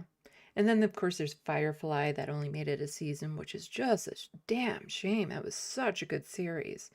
And then I found out about the movie before the series because that's how bad they were at promoting the series. Like, so many things went wrong with the series that I found out about the movie Serenity and watched that, and then found out that there was a series that led into it, and I was just like, damn. And I know there was a massive push to get that series back, but at this point you just can't. You can't. Jim Henson, yep, that's the name, Emma.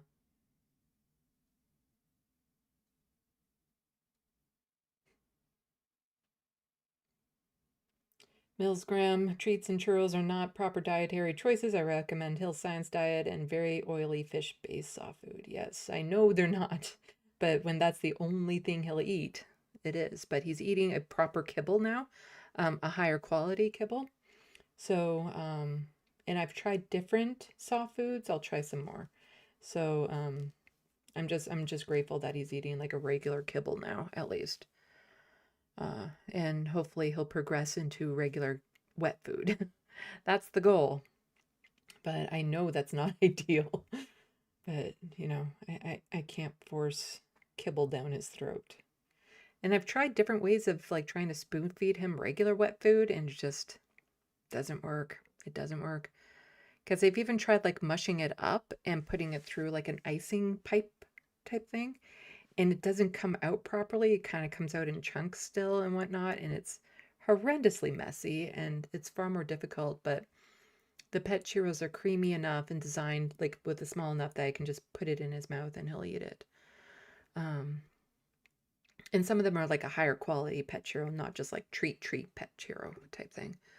But hopefully he'll start eating wet food on his own, and yeah, take it from there. Take it from there.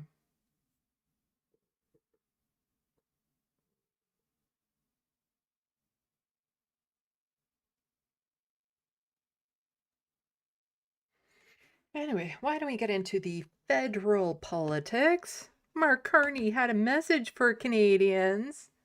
Wanted to say Merry Christmas to us. Let's see, gotta go here.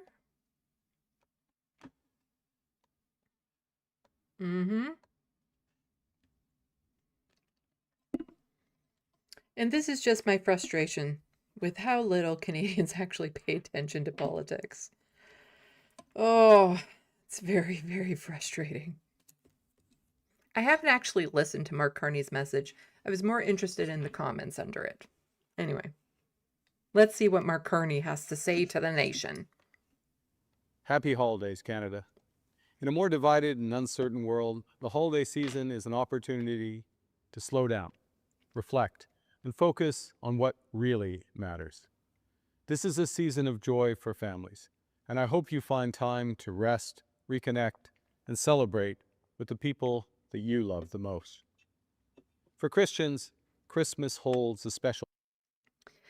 Yeah, I'm pretty sure there's lots of families that aren't struggling out there to just keep up with the cost of living, given the policies that both his government and the previous government, liberals and conservatives, have put our way, and the austerity and all that sort of stuff. Yep. Okay. Yep. Meaning. It's a time to celebrate the birth of Jesus, to rejoice in the light that he brings, and to recommit to follow his example of service, forgiveness, and generosity. For Canadians of all traditions, the holidays remind us that there can be hope after despair, that light follows darkness. This is a time to remember those in need of comfort, those struggling to get by, those grieving a loved one. A time to help with a call, a visit, or an act of kindness that reminds someone that they are not alone. And although this year has brought more than its share of challenges to our country, we've also been reminded that we are fortunate to be part of one extraordinary, generous, and caring nation. that we're strongest when we're united, when we look out for each other, when we take care of each other. Merry Christmas and happy holidays, Canada, from my family to yours. Yeah, I'm just super bitter with him. Like everything he's done. He's just a conservative.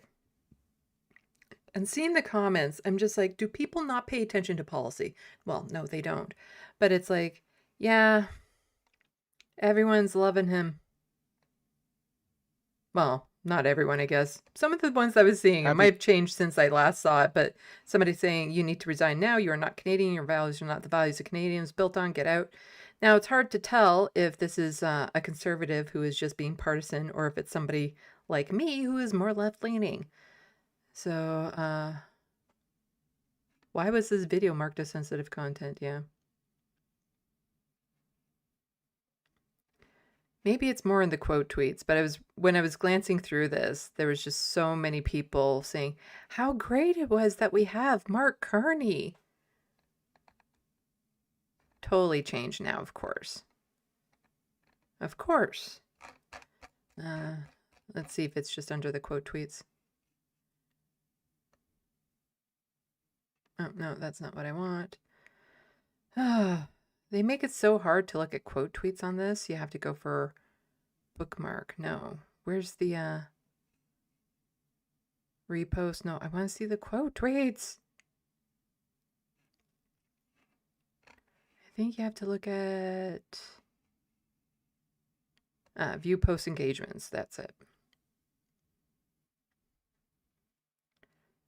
Yeah, didn't want to make things political on Christmas Day, but now it needs to be said. This PM is commanding the world stage with his talent, confidence, and character making. His opponents look like cartoon characters. He will not be defeated by Sleepy, Sneezy, and especially Grumpy. Most thoughtful Xmas message I've ever seen from a Prime Minister. The doubting Thomas will harvest bushels of clicks, tagging him a ruthless technocrat. But the chronic doubter is no friend of democracy. Merry Christmas, Mark J. Carney. So proud to call you Canada's Prime Minister. Tale of two leaders. The contrast is amazing. Oh, I haven't read Donald Trump's message. Merry Christmas to all, including the radical... Oh, this is not from this year, is it? No, it is. Okay. I haven't read Donald Trump's Merry Christmas message.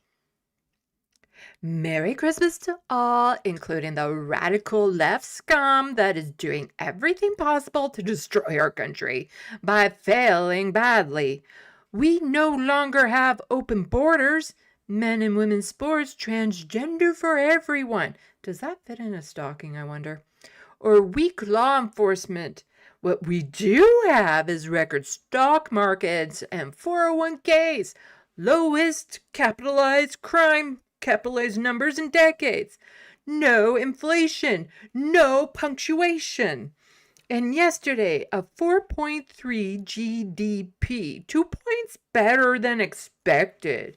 Tariffs have given us trillions of dollars in growth, prosperity, and the strongest national security we ever had.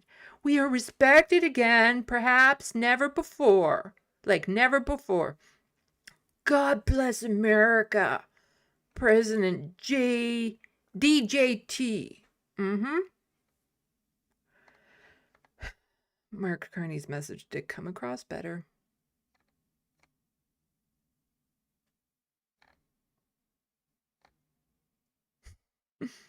That's what a leader sounds like, unlike the PDF file of the United States. It's so easy to sound better than Donald Trump. Like, seriously, that bar is just buried so deep. Buried with the bodies. This is a holiday message from a real leader, unlike the message the US got from their demented president. See, with us Canadians, it's always about comparing ourselves to the United States and being like, no, we're good up here because we're not as bad as you. Being better than the worst doesn't make it good. And Mark Carney is bad on so many levels. And yeah, he's just a conservative. But the conservatives will attack him because he has the liberal brand. But if they actually looked at his policies, most of the conservatives would actually be in favor of him. Oh, speaking of which, Soul Life. So Carney announced $2.5 billion for Ukraine in meeting with Zelensky. Did you see that headline? Did you know I was about to do that? Anyway, let's watch the Global News article on it.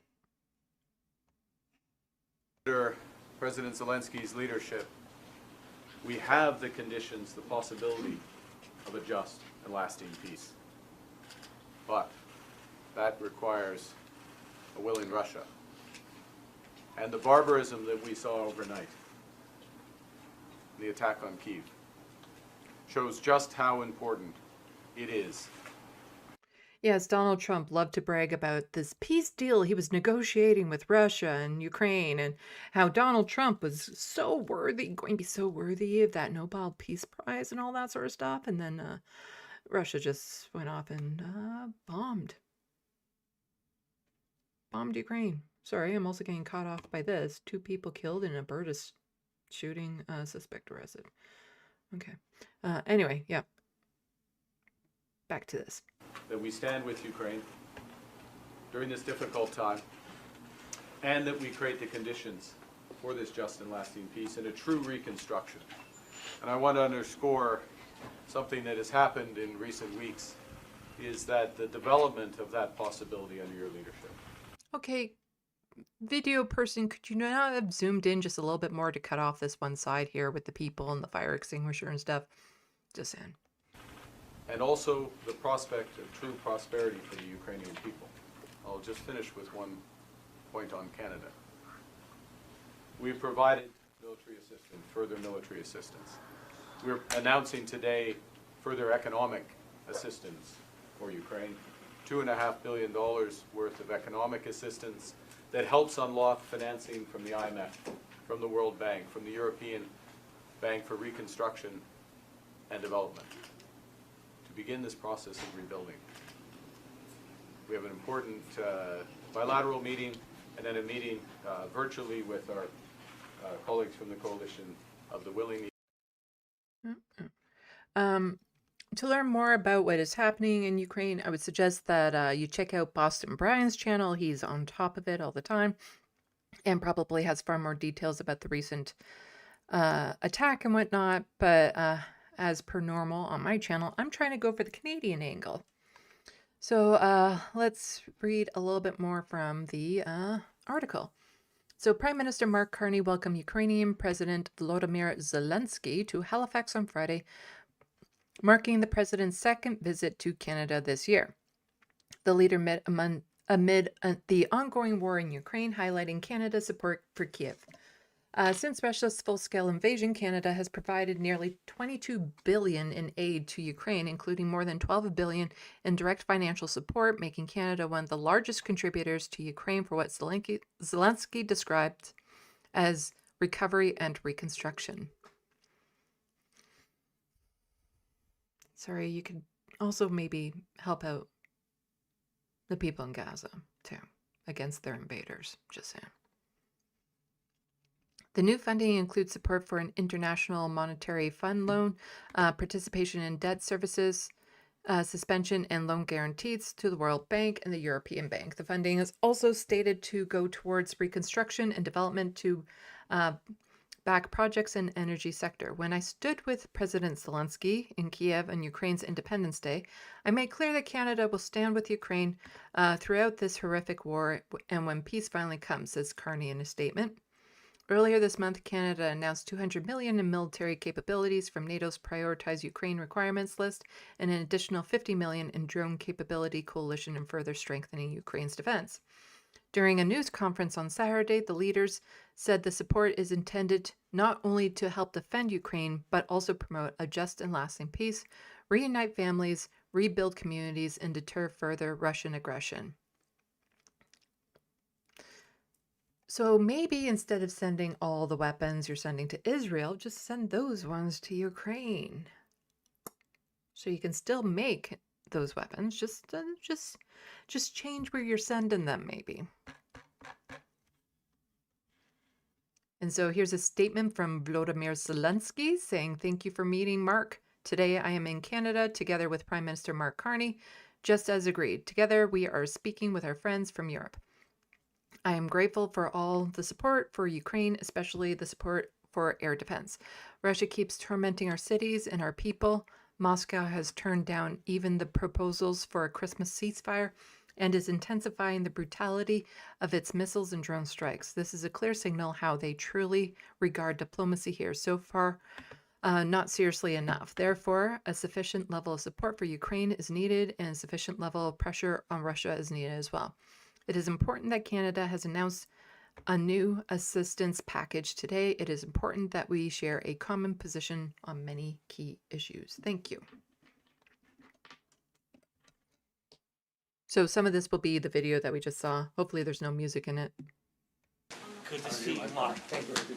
Thank you for taking this time, this at a crucial moment in this process. Prime Minister, dear journalists, dear Canada, thank you for your support, first of all, and thanks for your was that you mentioned about this tonight attack. It was really very difficult. This attack. It's still kind of really hard to believe where Zelensky came from. Because wasn't he like an actor, a comedy actor, before he became president? And then the role he's had to take on since all of this started, it's kind of mind-boggling the change that he's had to go through, that he was forced to go through.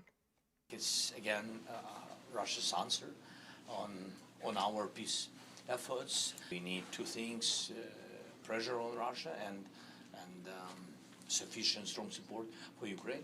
We'll speak about it. We will speak about air defense.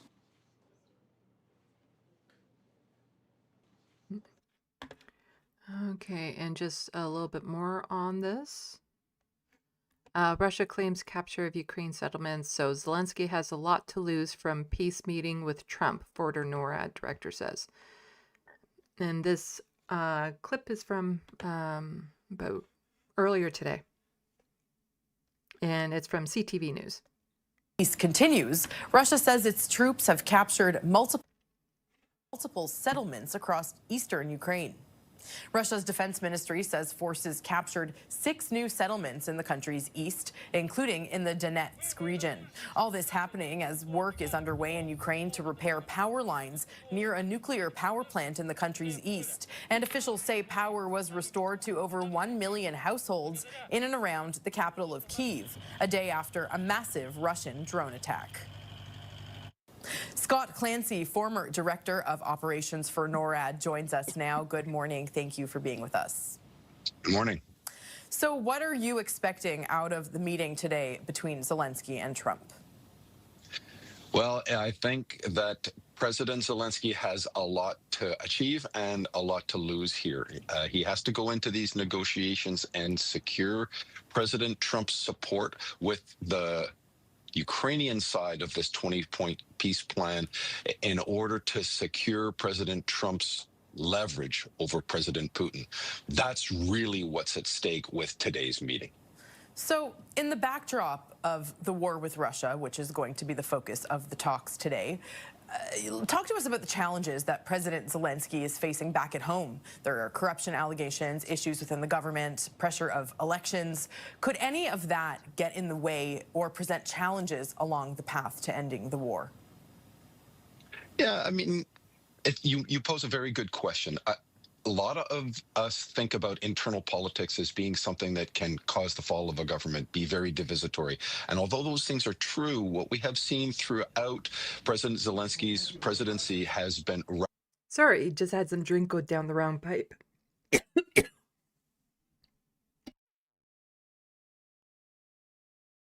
rallying of his populace behind him, especially as it concerns negotiations with Russia, with the United States, with the European Union. All of these things tend to coalesce support behind him. Yes, he has some issues within his cabinet and his government, but his people primarily are supporting here. The problem that they are facing is that the war is going poorly for them. They're losing territory on a daily basis. That is emboldening President Putin. You know, the 500 drone strikes over the course of the weekend and the deaths inside of Kyiv are a classic example of this. The more that they lose territory, the more that they lose any kind of leverage for these peace negotiations. So inside of Ukraine, you're seeing a very, very weariness of the war. This is why ceasefire is at the very top of what Ukrainians are looking for. They see territory which in the past they never would have considered giving up, but they now see that that territory is going to cost them dearly in terms of lives at the negotiating table.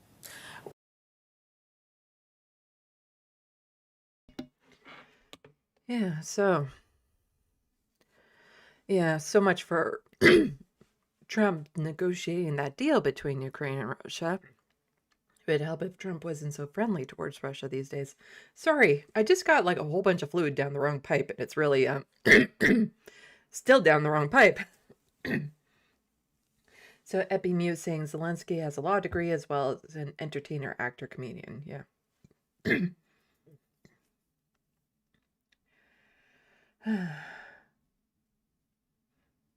Kalia saying there are many awful things about Carney and Zelensky, but at least they aren't nearly as evil as Putin.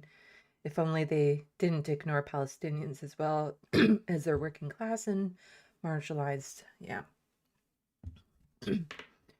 No, it's funny which ones that, this Canadian government will pick and choose as to who they support. Sorry. That really went down the wrong pipe. Whew. But, as we always say in Canada, it could be worse. And yeah, here is the potential next prime minister of this country. And I wish I was joking. I wish. So Bev is just tweeting this out. Pierre Poilievre says groceries are too expensive. Conservatives voted against a national food program. Jamel Giovanni. Yeah. Is now touring Canada, calling feeding kids at school a bad idea. If kids are going to go to school hungry, why oppose guaranteed meals? What am I missing? Yeah, so Jamel Giovanni is, the Wild West. I think I need more brownies. He is going to run for leadership of the Conservative Party if Pierre Poilievre doesn't make it. So if there's a leadership review. If Pierre fails, Giovanni's going to run, and I'm worried he has a very decent chance of winning.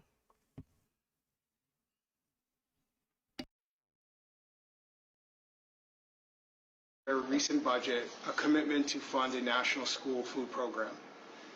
I don't know about Jamil Giovanni, but I grew up the same race, everything as Jamil Giovanni, in the same place as Jamil Giovanni.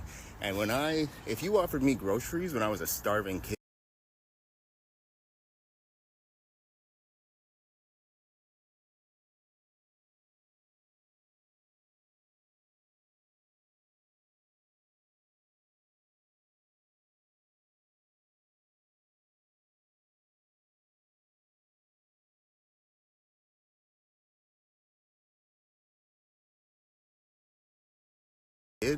there is no set of circumstances in which I would have said no to them. Maybe you could ask the neighboring province's premier, Wab Kinew, the guy who started a food program and no one complained about it. Maybe you could ask people. Maybe you could actually do a test group with people who've experienced this, not just play this game. Because you got Pierre Poilievre on one hand saying groceries are too expensive, and Jamil Giovanni on the other hand actually disingenuously standing there and saying, like, don't you not want free food?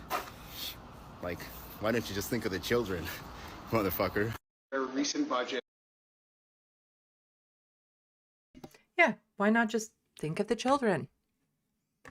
I can close some of these actually. Let's do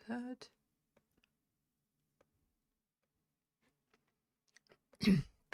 So Mark Miller is a Liberal MP, just saying, quote tweeting Jamel.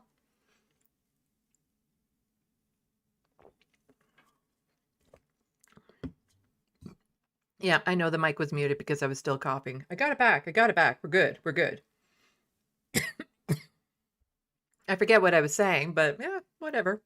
Oh, right. Something about how Jamel Giovanni loves to do the whole you know, I grew up brown and I'm fine, so therefore everyone else should be.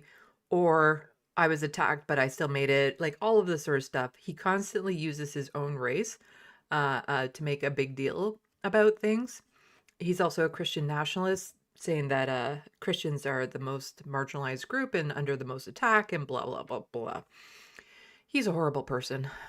Just horrible. And I'm pretty sure he stands a very good chance of winning the leadership. And he's going to run, no doubt about it. He also has all the money from J.D. Vance backing him up because he's besties with J.D. Vance. Mm-hmm. And so Mark Miller was tweeting this out. Nobody's criminalizing the Bible. You can read it all you want. You just shouldn't be able to use specific passage, whether it's in the Quran, Bible, Torah, or other, as a defense when committing a hate crime. Not hard to understand. Quote tweeting Jamel, who is quote tweeting the National Post. Now here's an interesting little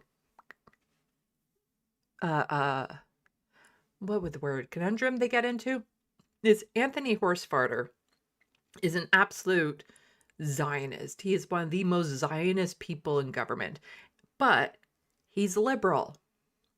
So the conservatives will want to hate Anthony Horsefarter because he's liberal. But when it comes to things like Zionism, they're kind of on board, but they still have to hate him. So they're calling him out on this. So the fact that Anthony Horsefarter could put this in the National Post is, again, just an idea as to how far right-wing this is.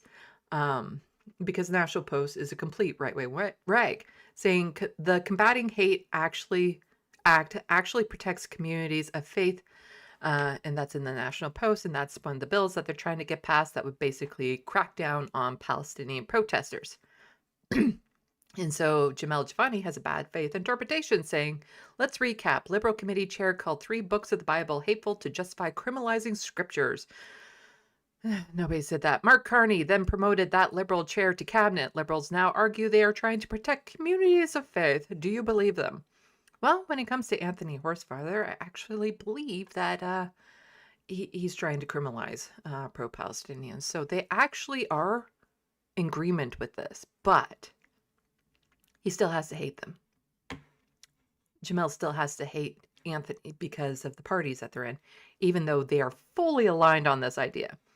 And lastly, Kimbo is just quote tweeting Jamel saying, I want to know who is bankrolling this across Canada hate tour. This guy was elected MP to represent his riding. Instead, he's doing a radicalizing youth tour. This shit is much like America, straight from his buddy Vance. Beware Canada, we have a traitor in our midst. Resign. So yes, Jamel Javani has been doing a northern tour or whatever. He's trying to follow in the footsteps of Charlie Kirk. And again, he's best friends with J.D. Vance. So should he run for leadership or anything else, he is absolutely going to get bankrolled. He's going to be, even though, you know, foreign money shouldn't be accepted for things like we can't get foreign money to run for our politicians and stuff of that sort. They're going to find ways around it, no doubt about it.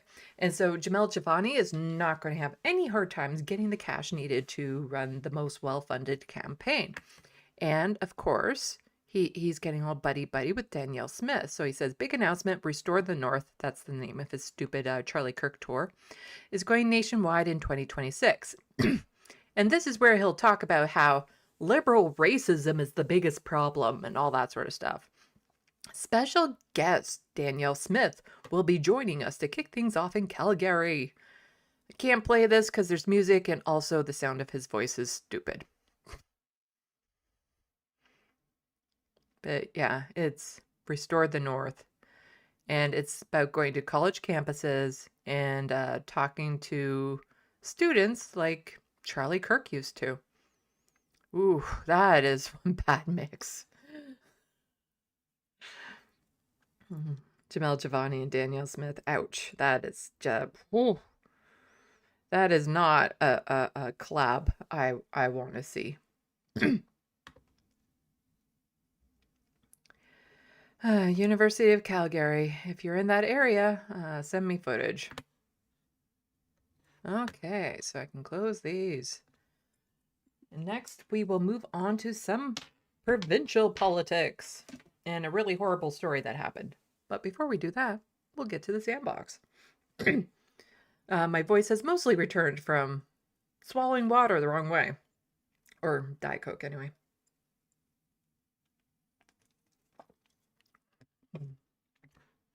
Whew.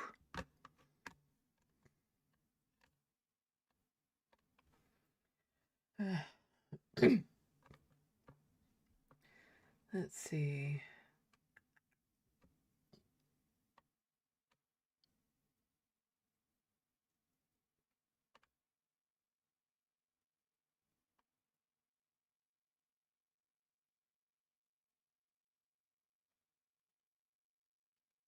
Emma, I don't know if you have this food in Canada, but my cats are all over Thrive food, both wet and dry. The wet food is lightly steamed, proper actual meat, and they lick the bowls clean every time. The thing with Frodo is he's never been interested in like scraps or like licking the dish or anything of that sort. He's never been interested in like real human meat food type thing. Yeah, he's not interested in human meat. But next time I go to the pet store, I'll be asking them again about more stuff. And in this brand of cat food that I got, the kibble, if they have a wet food version of that, I'm definitely going to try that.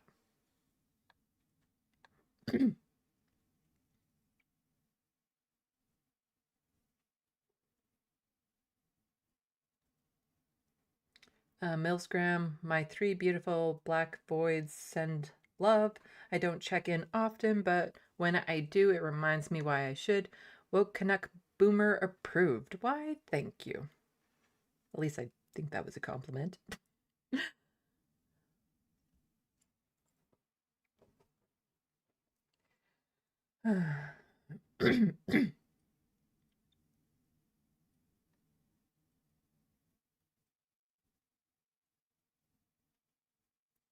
Emma, I don't think I can post links here without them being eaten, but Zach Polensky posted his message on the platform formerly known as Twitter and has raised tens of thousands of pounds for callous appeal. Huh, that's good to actually make the post about like actually helping the community, you know, as per the spirit of the holiday season. Reference rain, the freezing rain is starting. Yeah, it already happened here. It might be doing more. But, you know, looking outside and seeing the evergreens coated in ice and just looking at that, like, yeah, power could go out. Power could go as soon as one of those trees crashed the wrong way.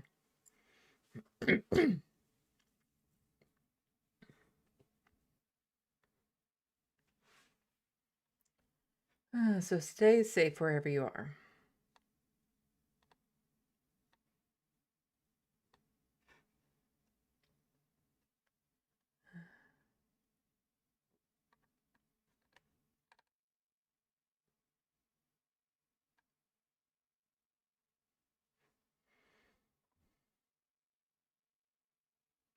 The Wild West. I've read the Bible. Wish these twats would, especially the red hat text.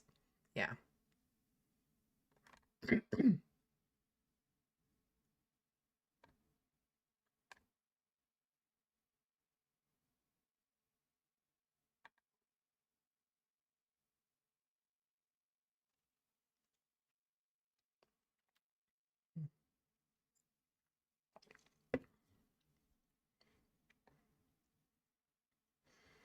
Emma, my blood pressure is rising thanks to these right-wing grifters. I'm going to take the hint and go to bed. Night all. I'll be back. Well, have a good night. I am getting into some different stuff later on. Again, it depends on my energy, if I'll get as far as the fox hunt stuff. But first it's provincial and then some follow-up stories on some other things I've been covering, which there's not too much there. So I might get around to the fox hunt stuff still.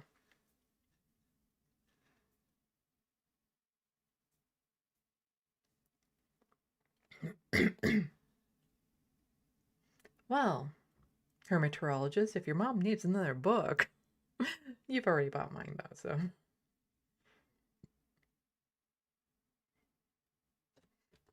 Yes, plug my book.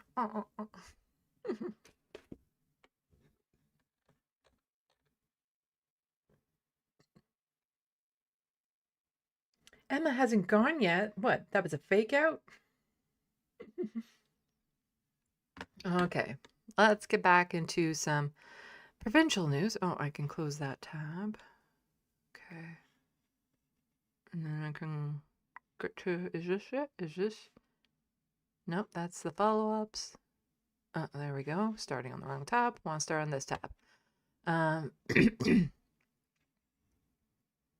then I'll be able to, okay. I know where I am.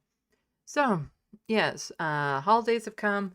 The Queen's Park here in Ontario has definitely gone on vacation for like weeks and weeks and weeks and weeks. So we'll probably hear less from Doug Ford, but it doesn't mean things have gone completely quiet. So, yeah, school system in Ontario is gonna go to shit. So, let's see.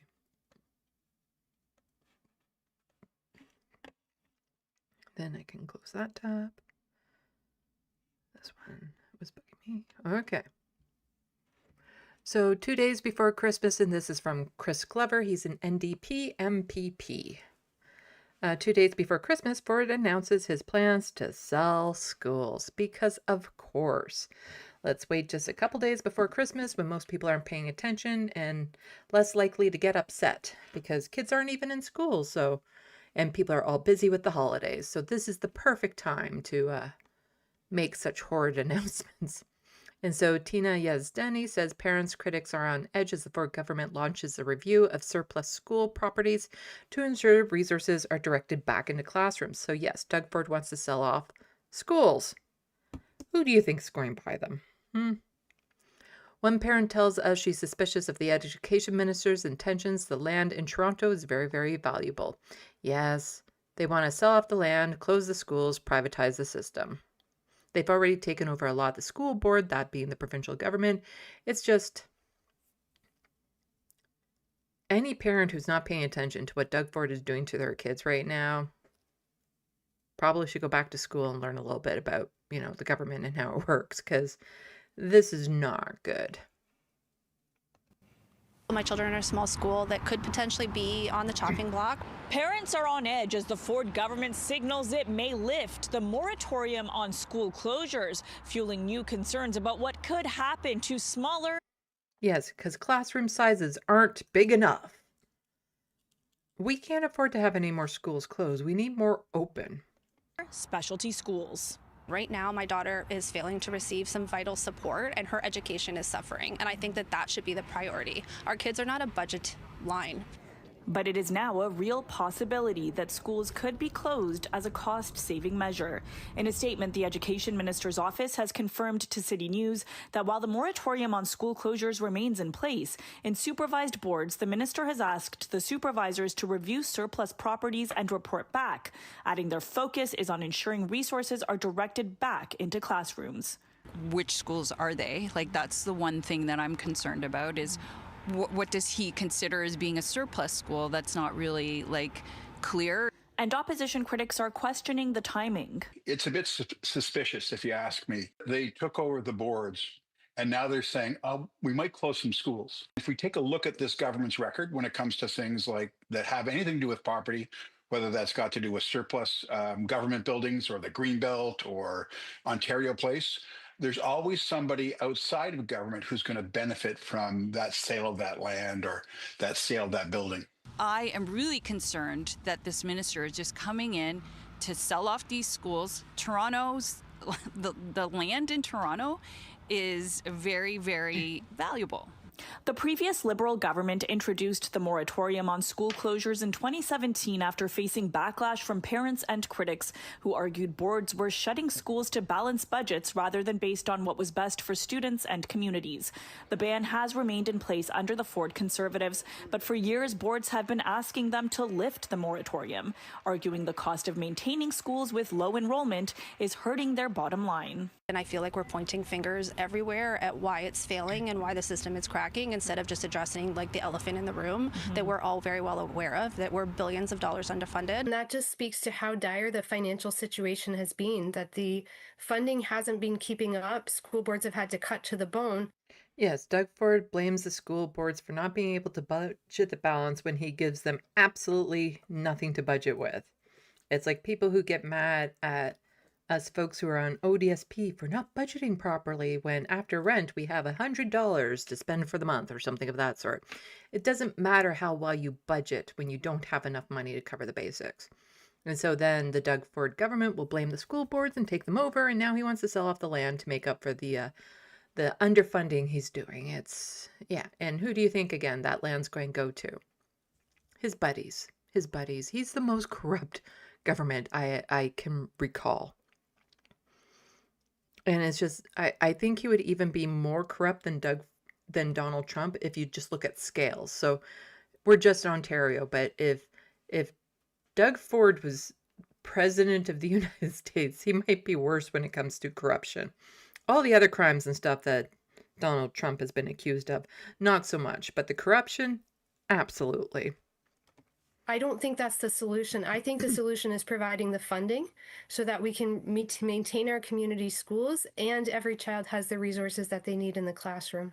The education minister has been clear that the government is not and will not look at lifting the moratorium in rural areas. For City News, I'm Tina Yazdani. So the next couple stories we're leading into are healthcare related. They are disturbing. I just want to put that out there that these are really, really heavy stories that we're about to get into about healthcare. So first we have Dr. Vivian. She talks a lot about long-term healthcare homes and how they've been underfunded and how people who live in these homes are neglected, live with disabilities, that sort of thing. She's been a strong advocate for it, especially during COVID and whatnot. So she's just saying a snippet of tonight's story of my talk with Tina Yazdani. Imagine the uproar of children were being lost in daycares and dying from exposure. The lack of accountability and systemic change to address it when it happens in long-term care homes is inexcusable. We must do better. And so this is a story about how some people have wandered outside of long-term care homes, and here in Canada, they don't make it too long because of the weather. And so we'll be looking at this article next, so about the horrific deaths, what happens to this. So this is the video clip. Could have been prevented if proper safety measures had been in place, but wandering remains a major issue in Ontario and could pose a serious risk to long-term care residents. In this weather, extreme weather on both sides, right, is when we start to see deaths. Earlier this month, 2 women in their 80s were pronounced dead after being exposed to extreme temperatures when wandering out of their Quebec homes. Yeah, it's disturbing. Reigniting calls for better safety measures across the country. We still have many reports, hundreds of reports of this happening in Ontario as well. But we only hear about it once it reaches the news because of a spectacular incident and a horrifying death like this. In 2023, a senior died from the cold outside an assisted living facility in Oshawa after she was inadvertently locked out of the building. The home tells us following the death, they initiated a full independent review of measures, policies, and processes within the residence to safeguard residents, and upon receiving the report, took steps to reinforce where appropriate.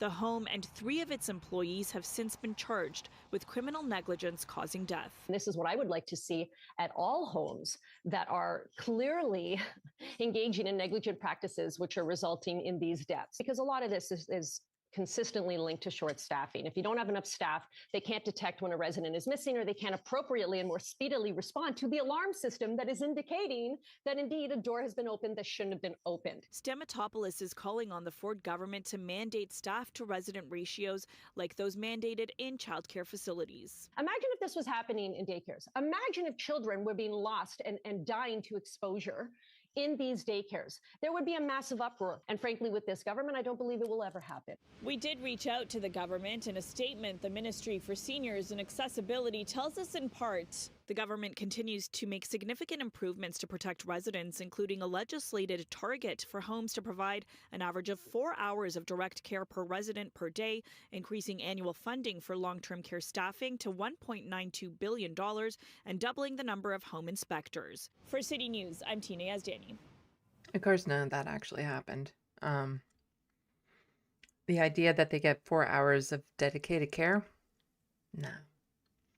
And I remember when I would go visit my grandmother in the home and stuff, they had a code that you needed to get past the front door to unlock it and whatnot, and that would change quite regularly. And even then, sometimes somebody was able to figure a way out. And, it's disturbing because they're confused. They could go onto the road, depending on the weather. They'll get disorientated, not know how to get back, not know how to call for help. But the article that Vivian was talking about is this one. And this is just from December 12th. Third Montreal area senior dies this week after being found outdoors in freezing cold. 78-year-old man died in the cold Friday morning outside social housing building. And this doesn't get nearly the same level of attention as like when a toddler somehow sneaks out in the middle of the night, somehow gets through the door and goes missing. It's very disturbing when this sorts of things happen, that some people aren't paying attention. They're not, they don't think their elderly relative can do this sort of thing, or the homes and the care homes that they're in don't have the security, don't have the people watching. And in this weather, considering when they walk outside, they'll usually have nothing on more than like a night robe or something and slippers. They don't last long. Another senior in Greater Montreal area has died after being found outside in the cold this week. A 78-year-old man was found Friday morning outside the social housing building where he resided on Montreal's North Shore. The Therese de Blainville police say officers were called to the area shortly before 9:30 a.m., where the man was discovered unconscious near 66. Well, we don't need to know the street name. Emergency responders transported him to hospital where he was pronounced dead. Chief Inspector Corinne Desalaniers said the investigation is ongoing and it's too early to confirm the cause of death. We understand that this type of event raises concern, particularly during the winter months, she said in a news statement. We want to reassure the public that all measures are being taken to shed light on the facts. Police said they can't rule out a heart attack or confirm that the person died of exposure. A security perimeter was set up to allow investigators to examine the scene, but has since been taken down. Police are asking anyone with relevant information to contact them. This marks the third report of a senior dying after being found out in the cold this week. On Thursday, an 84-year-old woman was found unconscious overnight by a snowplow operator outside a family home in Longueuil on Montreal's South Shore. Police say she was lightly dressed and vulnerable. She had reportedly been under family supervision but managed to leave the home. Police say the incident was not criminal. In Laval, Quebec, early Monday morning, an 88-year-old woman was found dead outside of a village, Ile-Parton resident. She suffered from medical condition comparable to dementia, according to the grandson, who said he couldn't believe his grandmother was able to exit the senior's residence without supervision. The case has been transferred to the coroner's office.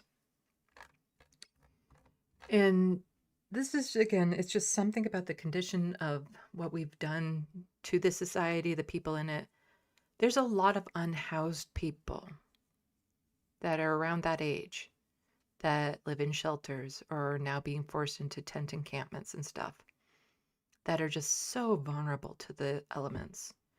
Because there's a lot of seniors who are getting evicted because their CPP checks aren't keeping up with rent, or their landlords are trying to force them out, or something comes up, or their partner passes away and they can't afford things anymore.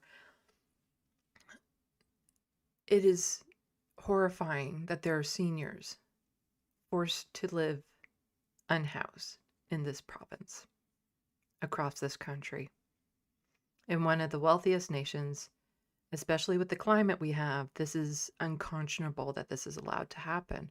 But this is just a sad reminder to people that if you have that elderly relative living with you, to, make sure you put extra precautions in, that they can't just slip out the door in the middle of the night or when people aren't paying attention. And if you have a loved one in a family home, like in a nursing home or a social housing situation, go and check and make sure that they have the security stuff in place to make sure that somebody can't just wander out. Because, this didn't have to happen.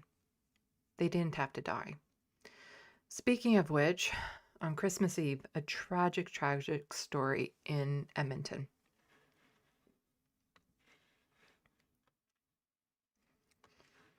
So, Edmonton father 44 dies in hospital after waiting 8 hours in ER to see a doctor. He should still be here. So again, just content warning. This story is just devastating. It was a moment Kumar Srikumar didn't ever want to live to see. He got up, putting his hand on his chest, and just crashed. That moment he died. Monday, his 44-year-old son Prashant Srikumar went to emergency at Grey Nuns Hospital with extreme chest pains. He saw me, he got up, Papa, I cannot bear the pain. He waited for hours. The nurses did an ECG to check his heart and said there was nothing of significance. As time went by, nurses also did blood pressure checks. Went up, and up. For me, it was above the roof. After what the family says was more than 8 hours, Prashant was finally called into a triage area. But soon after, he suffered from an apparent cardiac arrest. Nurses called for help, but Prashant had died. He was such a nice kid. He was all for the family, all for his kids. He leaves behind his wife and 3 children. His loved ones want answers. We need justice for him, and this is something we need to raise our voice on so that the next person who walks in can be protected. And we expect better from our healthcare system and hospitals. Covenant Health said that they will not be commenting on the specifics of a patient's care because of privacy. But they did confirm that this case is now with the Office of the Chief Medical Examiner. They went on to say, quote, "We offer our sympathy to the patient's family and friends. There is nothing more important than the safety and care of our patients and staff." You guys remember this one? As family tried to remember Prashant for all the good he brought them, they say they'll always be haunted by how he died in pain in a hospital without ever seeing a doctor. They took my baby for nothing, for nothing. I'm so sorry. Sarah Comadina, Global News. So, let's see if there's anything else in this article.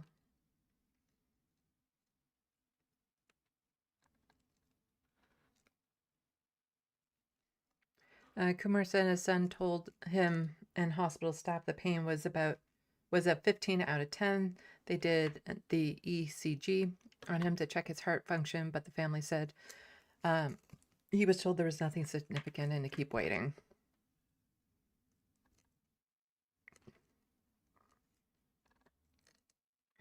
Let's see. So he leaves behind his wife, 3 children, ages 10 and 14. 3, 10, and 14. The family loved to travel together and said he was a goofball with his kids.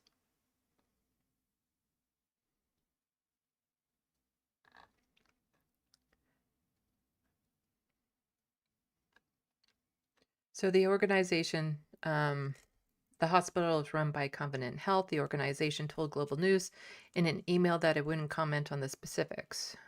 We offer our sympathy to the patient's family and friends. There's nothing more important than safety and care of our patients and staff, the statement said.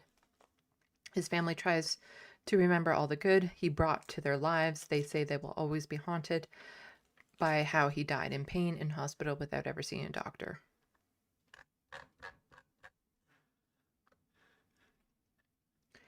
And somebody just pointing out Danielle Smith's crocodile tears. She deliberately broke the system, which makes her responsible for tragedies like this. Don't let fake compassion distract you. And yeah, this is on Danielle Smith. And this statement to me is also just beyond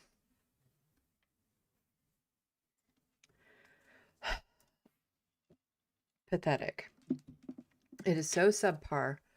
She quote tweets somebody else. So Matt Jones, who is the Minister of Hospital and Surgical Health, MLA, for Alberta, deepest condolences to the families and friends of the 44-year-old husband and father who passed away at Grey Nuns Community Hospital earlier this week.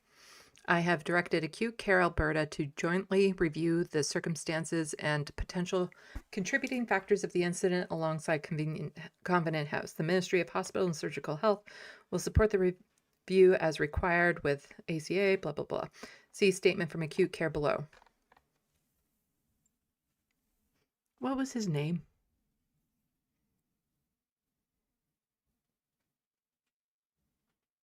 Are you not going to put that in there? What was his name? You just immediately want to go into trying to say how this wasn't your fault. That we're looking into it, we'll find out, but you know, nothing about how this was a preventable tragedy. Nothing. And then Danielle Smith, all she does is quote tweet him. I would like to extend my sincere condolences to the family and their loved ones during this difficult time. The Minister of Hospital and Surgical Health Services, Matt Jones, has directed Acute Care Alberta to work with Covenant House to complete review matter. Please see his statement below, so defer to him. Again, Danielle. What was his name? Are you going to talk about his 3 children that are now without a father? How tragic this was to happen, especially right around the holidays. Any accountability? Any thought about like, oh, maybe we should do something about this? Huh. This was an unacceptable thing to happen? No, she can't say anything like that. Because she can't say anything that might hold her accountable or culpable for what happened.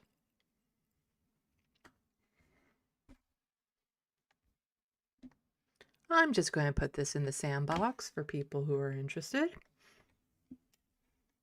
This is how you contact the Premier of Alberta. There's a form. You have to click You're Not a Robot for it.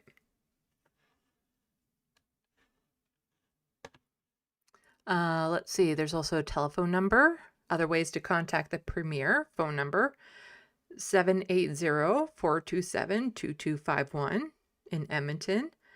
Toll free in Alberta 310-0000.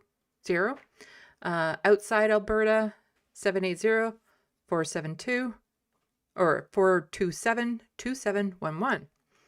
There's also a mailing address, and you can also email premier@gov.ab.ac. Just saying. I don't think you have to be in Alberta to call in or send an email saying how unacceptable this was. Just saying. The Wild West is saying more than 24,000 Ontario residents are currently without power. The ice is upon us. Huh. Well, I'm not hearing anything outside right now, so I think I'm fine here. Cue blackout.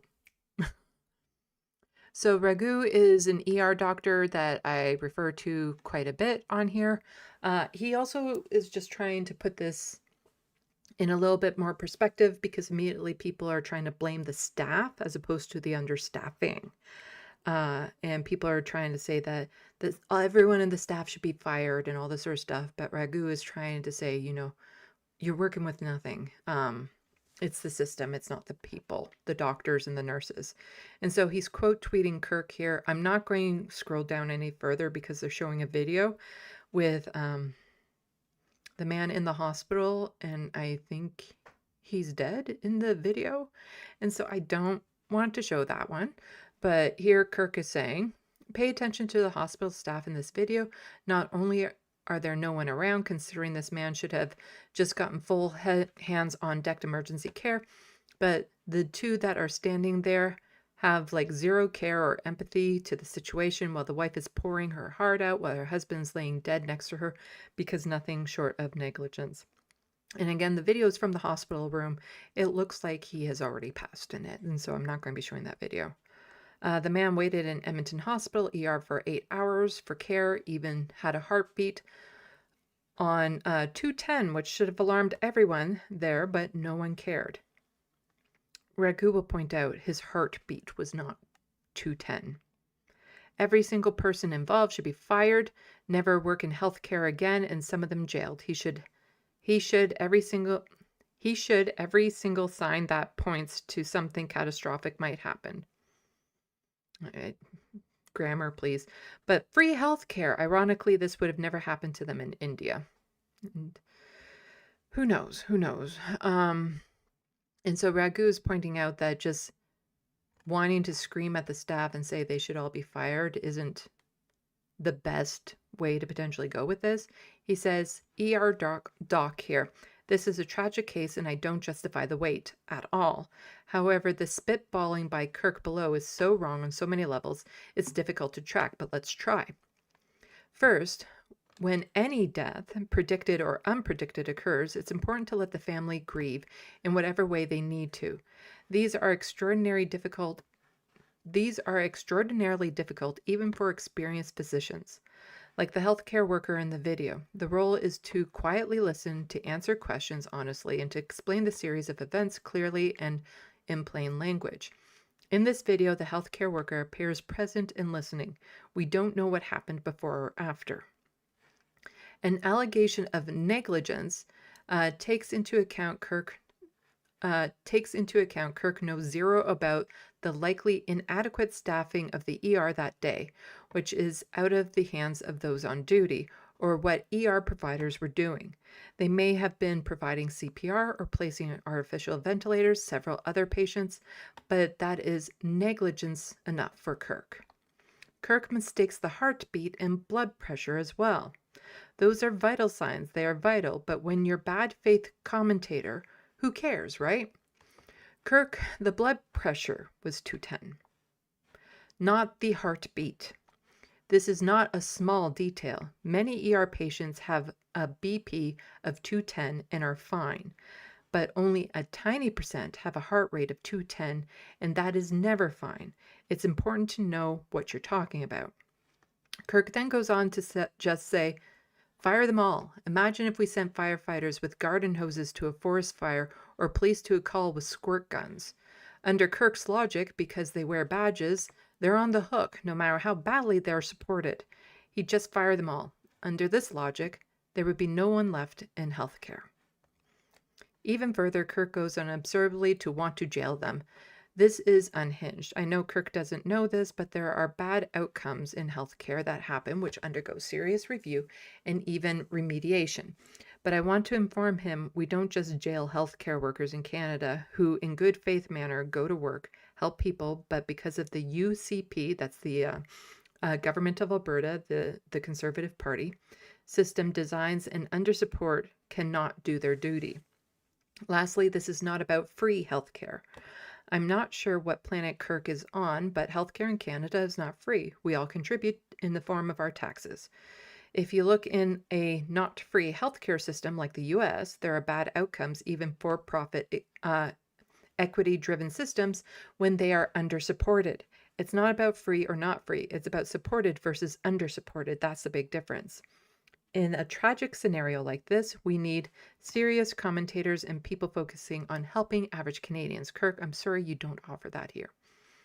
And the thing that I want to highlight is basically what these doctors are dealing with. Imagine firefighters told to put out a fire with the garden hose. That's what a lot of our healthcare workers are up against. They simply don't have the staff. They don't have the resources. And they're constantly being underfunded. There's constantly cuts being happening. And so it doesn't matter how good they are or how much they're paying attention. They simply do not have the tools to protect everyone that comes into the ER. The wait time shouldn't have been 8 hours. That's not the fault of the staff. It's because there weren't enough doctors. And that is the fault of the government, the provincial government.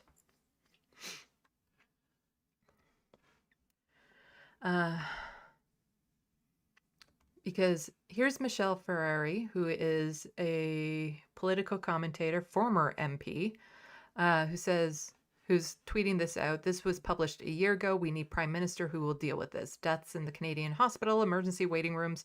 We need to stop. Madness, madness, I say.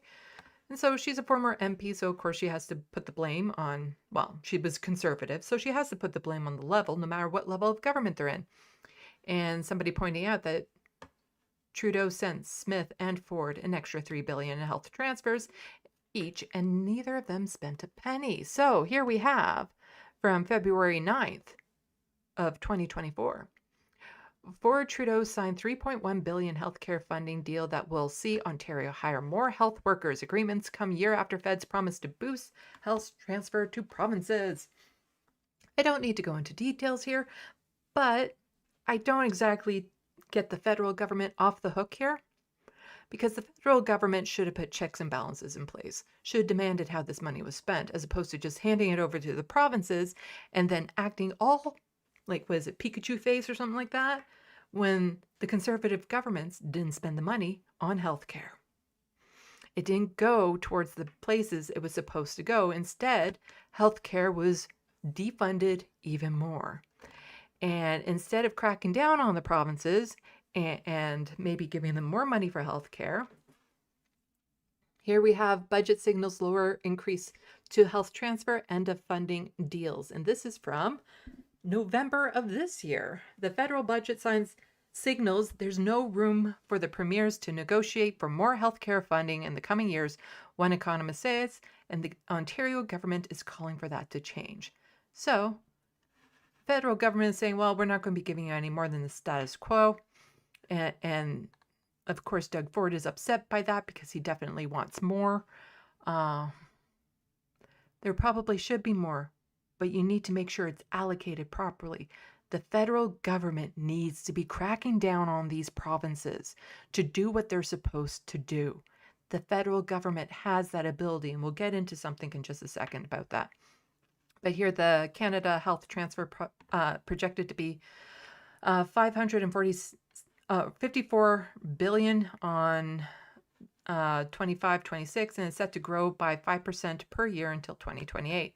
After that, budget set the plan for increase, known as the escalator, of a minimum 3% annually based on rolling 3-year average of nominal GDP growth. It looks like a signal from the budget that the health transfer, social transfer, equalization, those things are not going to change. There's no room for negotiation.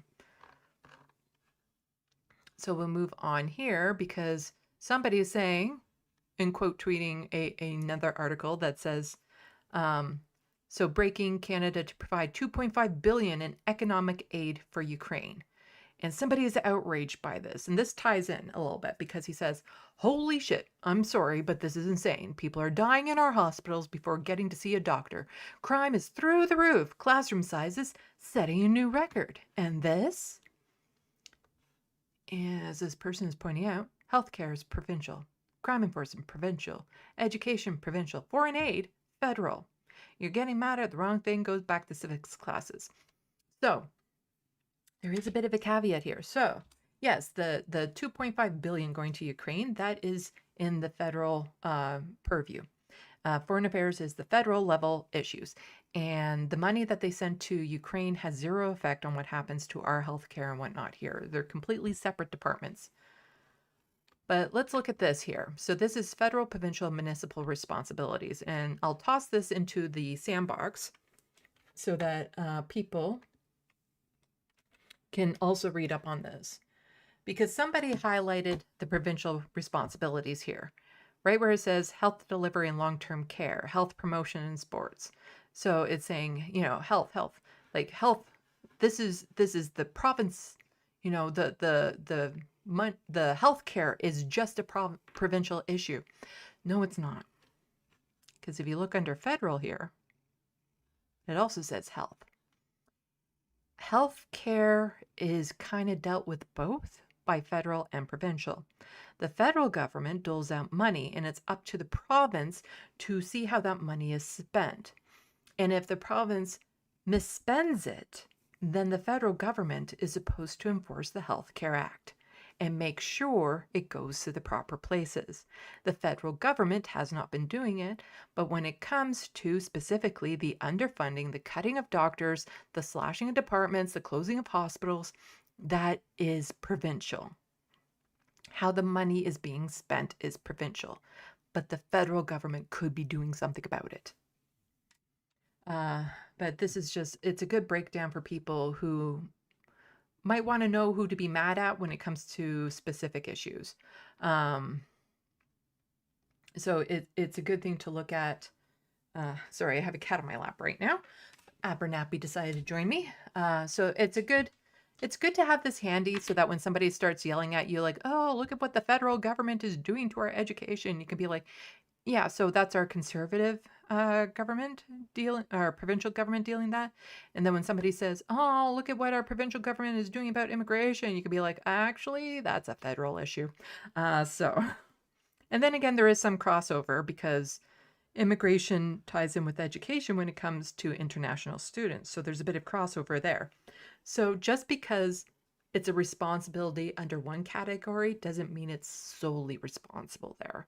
And that's where things can get a little bit nuanced. But the healthcare being underfunded and falling apart, that is primarily because of the provincial governments. Anyway, going to go back to main shot. I can start closing these. And that's it for what I have on the docket for provincial stuff. There we go. Okay, if you're going to be on my lap, you have to show your face. Come on. No, you have to show your face, Abernappy. Not hide it. There we go. Are you going to look at the camera? Are you going to look at the camera? There we go. There we go. You're such a big kitty. You're such a big kitty. You're such a big kitty. Oh, there we go.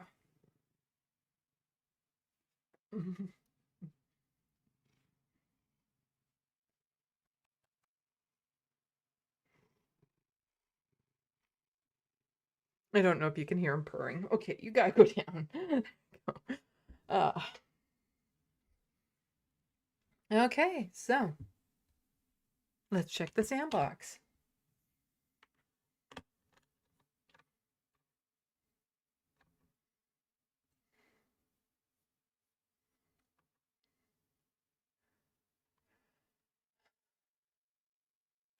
Well, for all those book collectors who want a late seasonal gift that don't have it already.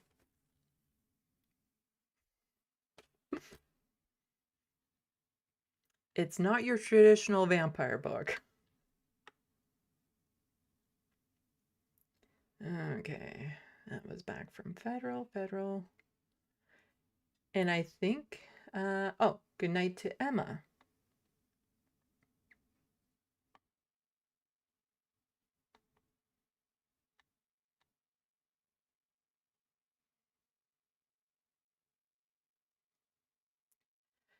The reference frame, oh yes, how can I contact you, Sandy? Want to buy a book directly from you? I will even pay extra for an autograph. Why, thank you. Send an email to leftofthebox@gmail.com because I know you're in Quebec, so you can't order my book because it's from Amazon. And so I have had to mail it to somebody in Quebec before. Yep, just send me an email and I'll let you know how that happens. But it is not a traditional vampire book, not by a long shot. And I live in that world. I can't wait to get back to that world. Oh my God. Oh my God. But, you know, this next week is usually quiet, as in I'm not doing, like, I will be streaming on Wednesday for this space. And then I don't know what's happening New Year's Eve yet, if I'll be online with someone by myself or if I'm going to actually, you know, be social with people in real life. And then I might do like a New Year's Day stream as well. But the rest of the time, you know, my regular programming isn't on. This is when I get a lot of good work done on my TYT essay. So I think tomorrow I'm going to wake up a bit early, go to the art store to see if I can return those frames. One that's broken, one's the wrong size. Then I need to stop and get some groceries somewhere. And then when I get home, it's about focusing on the video, on getting the TYT script done.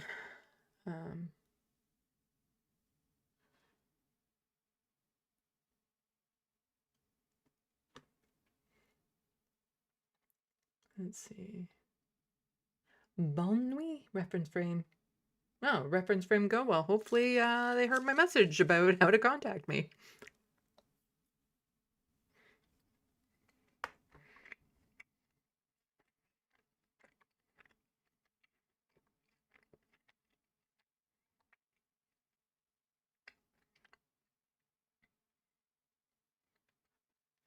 John McDropout saying Convent still made record profits this quarter. Of course, of course.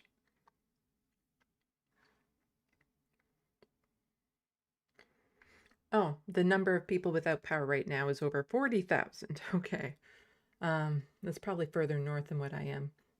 Because if there's freezing rain and stuff like that, I can normally hear it on the windows and whatnot. I'm not hearing anything. It was raining earlier today and there was ice on the trees that I saw, but I don't think we're being hit right now. So hopefully things stay fine here. If not, my phone is fully charged. But yeah, so and hopefully everyone who's without power is going to be okay, because it can be tricky in the winter. There was a power outage at one point, but in the winter well, no, I've been through a couple. You're always going to be through some power outages in Canada during the winter. And luckily, the couple times that I remember, the place that I was at had fireplaces, like gas fireplaces and stuff. So when the power goes out, you still get heat. But my biggest concern for one of them was my lizard, because they need the heat lights on all the time. So if you have pet lizards, you have to keep that in mind during the winter, that if there's a power outage, you have to have a backup of some sort on how to keep them warm. I miss having lizards. I love having lizards, but I can't afford any more pets right now other than my kitty cats. Lizards have a very high startup cost, but a very low maintenance cost. But yeah, I don't have the room and I can't afford it. I wish I could just foster lizards or something. I love lizards so much.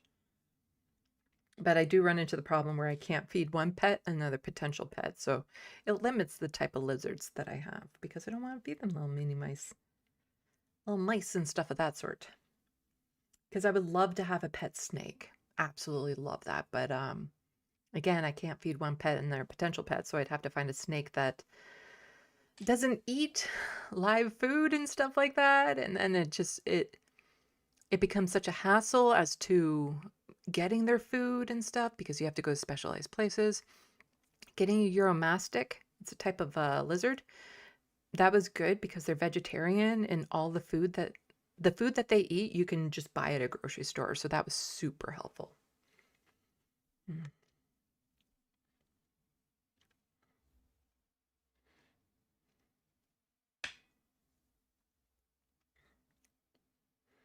Yeah, it looks like Hydro 1 is apparently the most impacted right now. John McDropout, Alberta hospitals are being overwhelmed by flu cases and dealing with record measles cases with record unvaccinated rates here. This isn't getting any better anytime soon, yeah. Carrie, so I recently had a cardiac event and my heart rate was 285. Our ER sucks, but they got me within an hour. This is negligence, yeah. Like when I went in for my wrist, I was fortunate that it took less than 8 hours for me to get the x-rays and the results and everything. But I kind of thought that it would be sooner or faster because we knew exactly what the issue was. You know, it wasn't about tests or this or that, or have the doctor talk to me to find out about symptoms before they figure out what kind of test. It's like, nope, just need the x-ray, find out if my wrist is broken. But fortunately, it didn't take that long, and yeah. Wait times are just, they're the worst. When you're in the hospital and you don't know what it is, especially. But I hope you're better, Carrie. I hope that everything is okay now.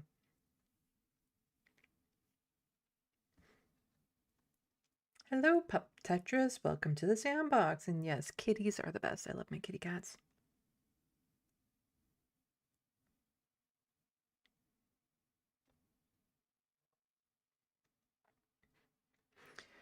Okay, let's see. So I have a couple following up stories of things that I've been covering. And then I'll check on my energy to see if we talk about the fox hunting. But this isn't a terribly long docket, so let's get to it. It's only been 4 hours and 20 minutes. 420, 420.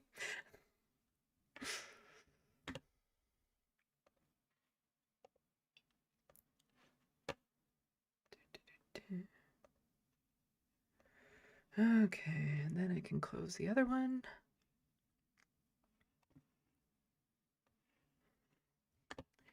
Okay, so I'm following up on, for the past 2 weeks on Tuesday, I did live streams devoted to trans news stories. And so this is just a small follow-ups on that. But please go back and check out those live streams. Very intense. There was a lot to go over. There's a lot of stories about trans folks in the news recently, and important to get to. But this one that I wanted to start to follow up on again is just that one student that handed in that shit paper that was crying and ended up getting the teacher fired. Which is just, again, it is outrageous that Oklahoma will look at that paper, look at what the student did, and be like, oh no, we need to fire the TA, the teacher assistant that gave the mark. You know, no reprimand, no nothing. Nope, we're just going to fire her and believe the student that she was discriminated against because of religion, when that was not the case. But here is he meant saying she didn't fulfill the assignment. This is just DEI for mediocre conservatives. They're never allowed to fail. 5th place always deserve a gold medal. A 0% on an assignment always deserves a higher grade. And so, of course, Fox News was going to the defense of this of this college student, this adult who handed in a shit paper, saying, you know, I sometimes grade papers as a professional. It was really loaded question. How dare you get a loaded question for a college assignment? Oh.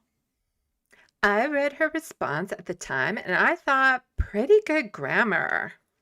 That in itself, you know, my grammar is also pretty good grammar. You don't have to agree exactly with her analysis, but she fulfilled the assignment. So it's at least a C. I don't think the university handled it really well. No, because you obviously have no fucking idea what you're talking about.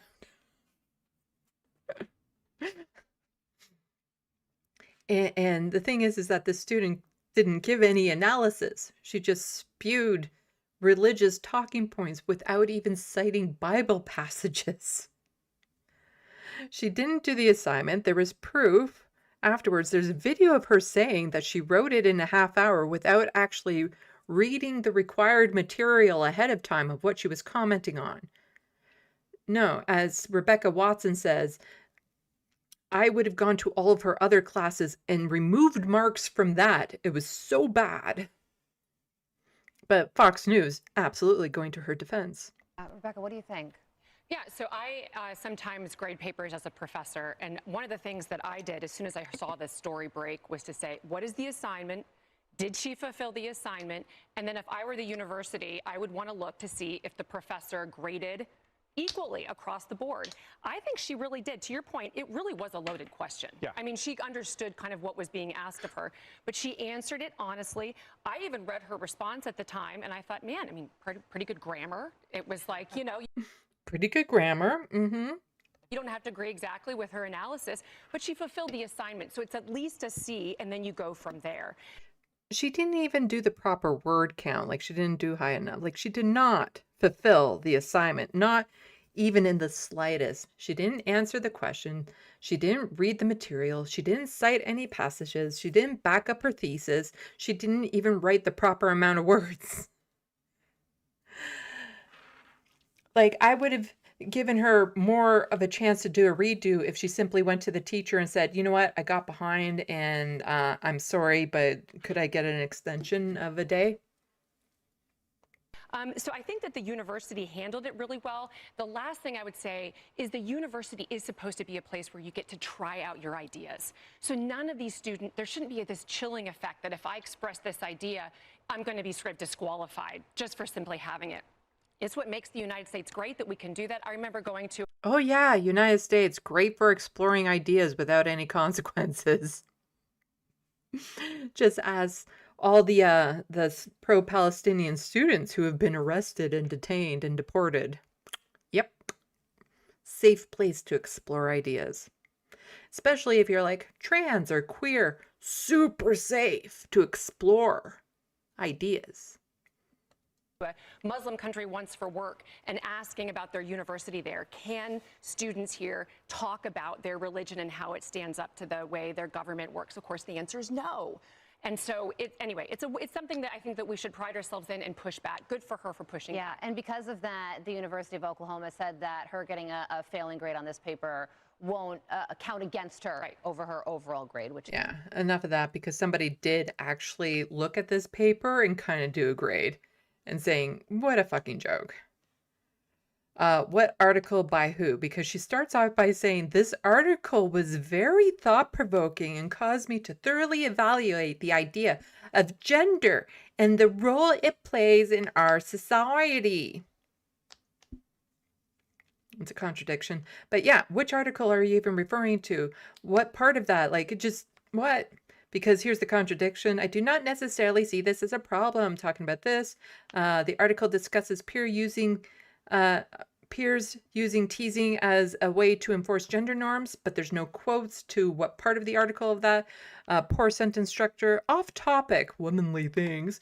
Yeah, cross out the I believe, because this is an art, this is an assignment. It's not an opinion piece. Those women's desires, like, give us an example of what God created us with those womanly desires. What desires exactly? Be specific. There's a run-on sentence. Okay, something I'm a little bit guilty of, but usually just when I'm scripting out stuff, not so much in actual assignment type stuff. Why is your opinion valid, but isn't?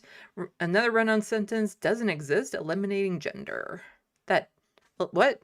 Original plan for humans. Miss some words. Need more quotes, and that run-on sentence contradicts your other point. Where's the quote? The Bible says. What does the Bible say? Give us the quote. Far too many ands in this sentence, making it a run-on. Source? Yeah, because they would not believe the lies being spread from Satan. Which lies? Be specific. Oh yeah, there's a too long sentence. Again, I'm guilty of that. Article, author, no quotes, run-on sentences, lacking punctuation, completely off topic, contradicts yourself with pro-teasing and anti-teasing. Oh, this wasn't the TA. This is this guy, I think, just saying this is how I would have marked it, but yeah.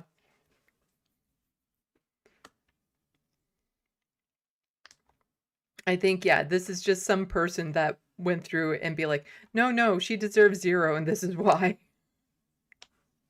I don't think that's the TA saying that.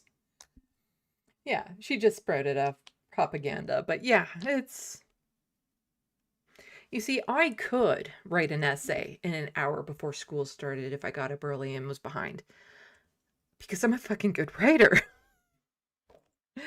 And I would still do the assignment. I would still answer the questions. I understood the way the paragraph should be broken down to the order of operations within an essay. You know, you open up with your thesis, you have the body to back up your points, you have the conclusion at the end, all of this sort of stuff. You have specifics, you talk about the actual article you read and how that impacted your beliefs or not beliefs, or how it swayed you in one way or another, and you provide samples and quotes and all this sort of stuff. But yeah, it was just bullshit. Just a lot of bullshit.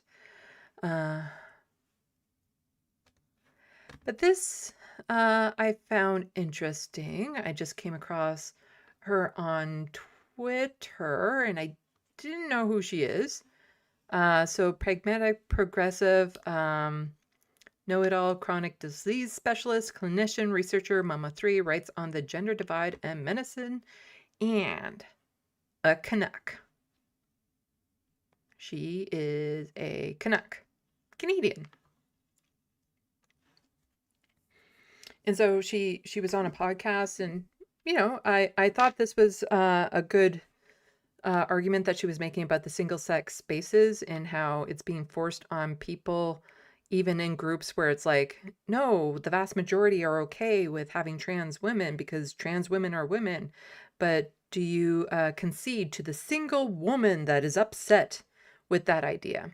And so Dr. Laura says, for all the shouting of trans women are men among the GC, gender critical crowd, many women's organizations, including many I am proud to be a part of, include and embrace trans women under their definition, regardless of natally. Not, I know the word, what you're born, like, anyway. While chromosomes and reproductive capacity are important in some contexts, there are consequences of natal hormone exposure that are certainly not in all contexts. If a women's organization wants to decide that their definition of women or men is inclusive, I am proud to live in a country where that remains unequivocally the case. And so she says, in this clip, I push back on the common gender critical argument that one woman in a space is uncomfortable with a trans person in their single sex space, then consent is withdrawn for the group. This framing is not only dismissive of trans women, but dismissive of the many natal women who are welcoming and embracing of trans women. I also touch on the thorny issue of whether women's groups should be permitted to exclude trans women and why the government should not be playing a role in regulating group membership. So this is something that actually does come up because I hear this, I'm not saying I've heard this specifically from you, but I do hear it from other people who are gender critical that if one woman says no, then consent for the whole organization is lost. Or the other thing that I've seen is that once you allow, even if you say you're a trans-inclusive space. I'm just hearing there's music under this now. Don't you copyright strike me. It's very, very quiet, but it's there. That you can no longer really say you're a woman's space because you're really a space for women and men who think they're women, or you're a space for women or women then that are pretending to be women, or how I would put it is something more transpositive for women and women who have a history of transition. Okay, I'm muting, yeah, because I'm hearing the music, so I'll read this out. So, I tend to react, for me, to this one veto because I think it does not disrespects.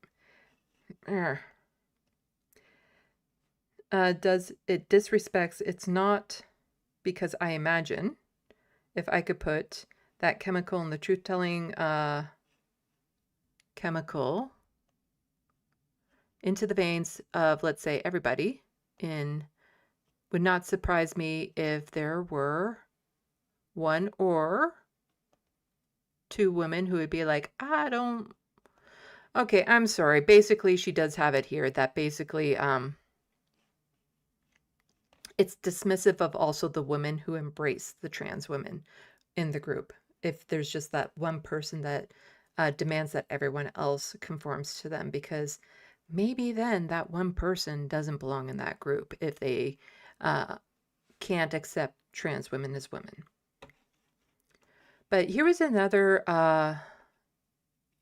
kind of longer tweet by somebody to break down how being trans is biological. And I've touched on this in other video essays from long ago, and it's been talked about.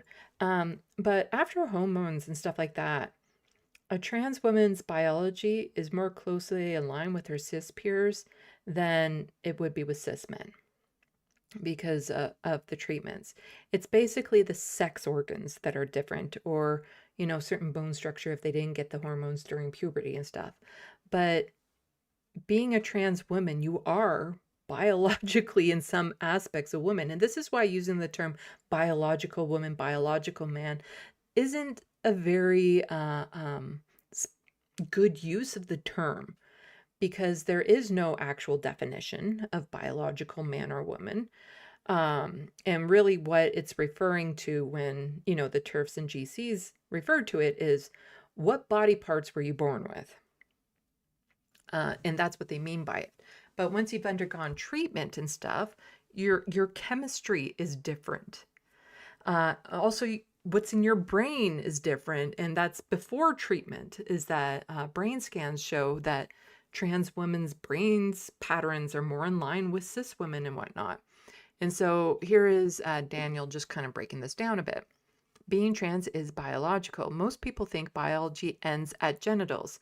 That assumption collapses the conversation before it starts. TERFs are wrong. They ignore science and refuse to read it. Human development unfolds through multiple processes across different timelines. Bodies and brains develop separately under different conditions, responding to different signals. Genitals form early in pregnancy. That early visibility is why people fixate on them. The brain develops over a much longer period across pregnancy and into early life. Regions involved in identity and self-perception form later and gradually. That separation in timing explains how sex development and gender identity can diverge.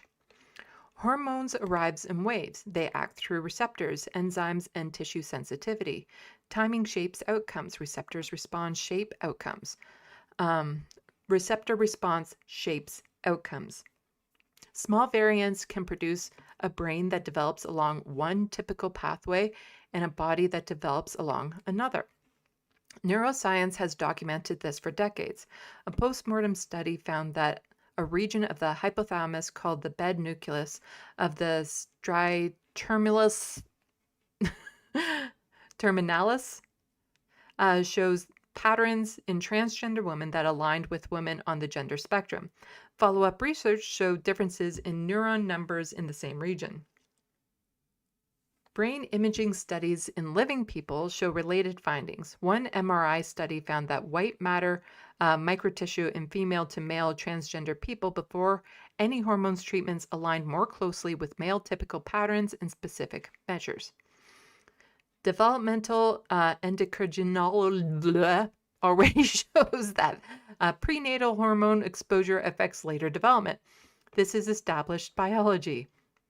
Medical care follows the evidence. Clinical guidelines recognize gender-affirming hormones and therapy as medically necessary for many people and set out how safely prescribed and monitored.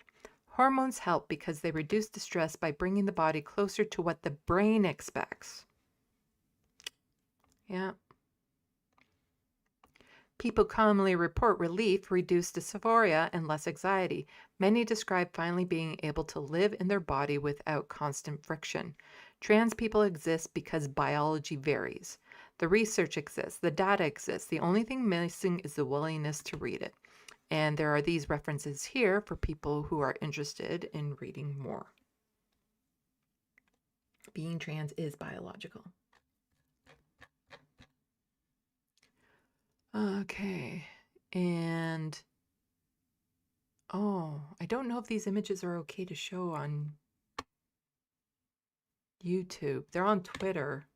I don't know. Let me just check.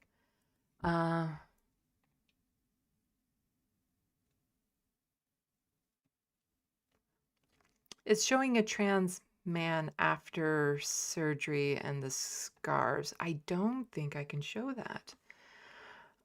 Okay, so I'll just, because this ties back into the right wing using certain because back when I was talking about Palestinians and the protests and stuff, how there was that one Canadian that said, "Ooh, look at this protest in Toronto," when it was using the wrong footage, using footage that was happening in London, England, to bash the protests that were happening in Toronto. So I'll just describe this because I'm not entirely sure I'm able to show this on YouTube now that I'm thinking about it.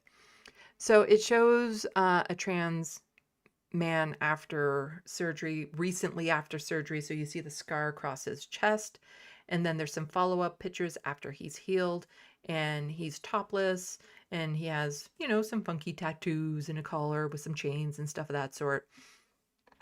But Streak Medic is just pointing out here, casual reminder that the photo on the right-wingers love to cling to as evidence of gender-affirming surgery being done on minors is a person who was not a minor when they had surgery is not from the US. So yes, right-wingers love to use the picture of the trans man after he had his surgery as saying, look at what they're doing to our children, to these healthy young girls losing their breasts, the horror, all these surgeries that are happening on these children. And the person in that photo actually says, congrats, you found me. This will hopefully my only fucking tweet here. No. So 1, no, I was not a minor when I had top surgery in 2017. 2, yes, it was top surgery. I'm not a cancer survivor. 3, I'm not even from your country. Can you all just mind your business? And it turns out he was like 25. Oh, no, 26 for that surgery. But the right wing take his picture because he looks young and be like, look at what they're doing to our young girls. So again, it's just another way that they, that right-wingers will use images out of context to try to spread a false narrative. And just a little bit more here. Okay, I'm not talking about a poll here, but Polling USA Twitter account tweeted out, yeah, good. Those 19 states are objectively correct to protect trans healthcare. And they were quote tweeting Axios that says 19 states sued to block Kennedy's plan to curb trans care. I can't read that article because paywall, but NPR basically has the same article. So 19 states sue HHS over move that could curtail youth gender-affirming care. New York, a coalition of 19 states and the District of Columbia on Tuesday sued the U.S. Department of Health and Human Services, its Secretary Robert F. Kennedy Jr., Inspector General, over a declaration that could complicate access to gender-affirming care for young people. The declaration issued last Thursday called treatments like puberty blockers, hormone therapy, and surgeries unsafe and ineffective for children and adolescents experiencing gender dysphoria or the distress when someone's gender expression doesn't match their sex assigned at birth. It also warned doctors that they could be excluded from federal health programs like Medicare, Medicaid, if they provide those types of care. The declaration came as HHS also announced proposed rules meant to further curtail gender-affirming care for young people, although the lawsuit doesn't address those as they are not final. Today's lawsuit, filed in U.S. District Court in Eugene, Oregon, alleges that the declaration is inaccurate and unlawful and asks the court to block its enforcement. It's the latest in a series of clashes between an administration that's cracking down on transgender health care for children, arguing it can be harmful to them, and advocates who say care is medically necessary and shouldn't be inhibited. So I just want to scooch down. I'll toss this into the SandBox so you can read the whole thing if you want. But I want to scooch down to the bottom to let you know where you're safe. So Medicaid program is slightly less than half of the states. Okay, the Supreme Court's recent decision upholding it. Okay, so joining James in Tuesday's lawsuit were Democratic attorneys generals from California, Colorado, Connecticut, Delaware, Illinois, Maine, Maryland, Massachusetts, Michigan, Minnesota, New Jersey, New Mexico, Oregon, Rhode Island, Vermont, Wisconsin, Washington, and the District of Columbia. Pennsylvania's Democratic governor also joined. So There are the places where there's a little bit more pushback against what the Trump administration is trying to do. Oh, and then this was a one-off that I wanted to get to. There's two one-offs that I wanted to get to before the potential Fox story, depending again on my energy. So these two are just, I don't have a full docket on them. I just thought that they were interesting and I wanted to go over them with y'all. So we'll start here. Hopefully this doesn't get me copyright stricken. I hate having to be so cautious about this. Because seriously, it's not like I'm stealing views with my 8.4K viewers. No, 8.14K viewers. I don't think any channel's hurting because I'm sharing their media. But let's get to it. So Judah Freelander says, hey, Jon Stewart, and these other people, why are you trying to belittle people for wearing a mask? So, yeah, I still mask up as much as I can. There's some situations where, for job reasons, I can't mask up. But when I go to the grocery store, when I go to the art store tomorrow to return the frames, when I went out there the first time, I'm still masking up.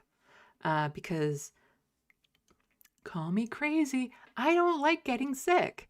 And ever since masking and being more cautious around these things, I've barely caught a cold since the beginning of COVID. Whereas when I used to work in an office environment, when I didn't mask and stuff, generally speaking, 2 to 3 times a year is I would catch some sort of virus, flu or cold, even with flu vaccines and whatnot. So I like not getting sick. It's nice because it knocks me on my ass for a couple weeks and makes my life miserable for a couple weeks. So I still mask, and I'm not somebody who's immunocompromised as far as I know. I'm not somebody who has like dire outcomes should I get sick with COVID again, as far as I know. There are people who have been hurt so much by COVID, by anti-maskers, who have very sensitive systems and stuff that need to protect themselves, and they're being mocked. So hopefully this doesn't give me a copyright strike. Hey, Jon Stewart, podcast Jon Favreau, Tim Miller.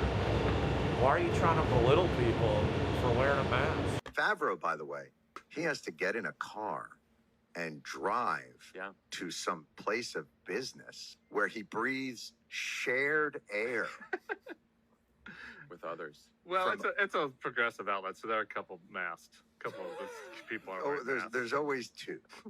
There's always two, and you always say, "Oh, are you sick?" And they go, "I don't want to talk."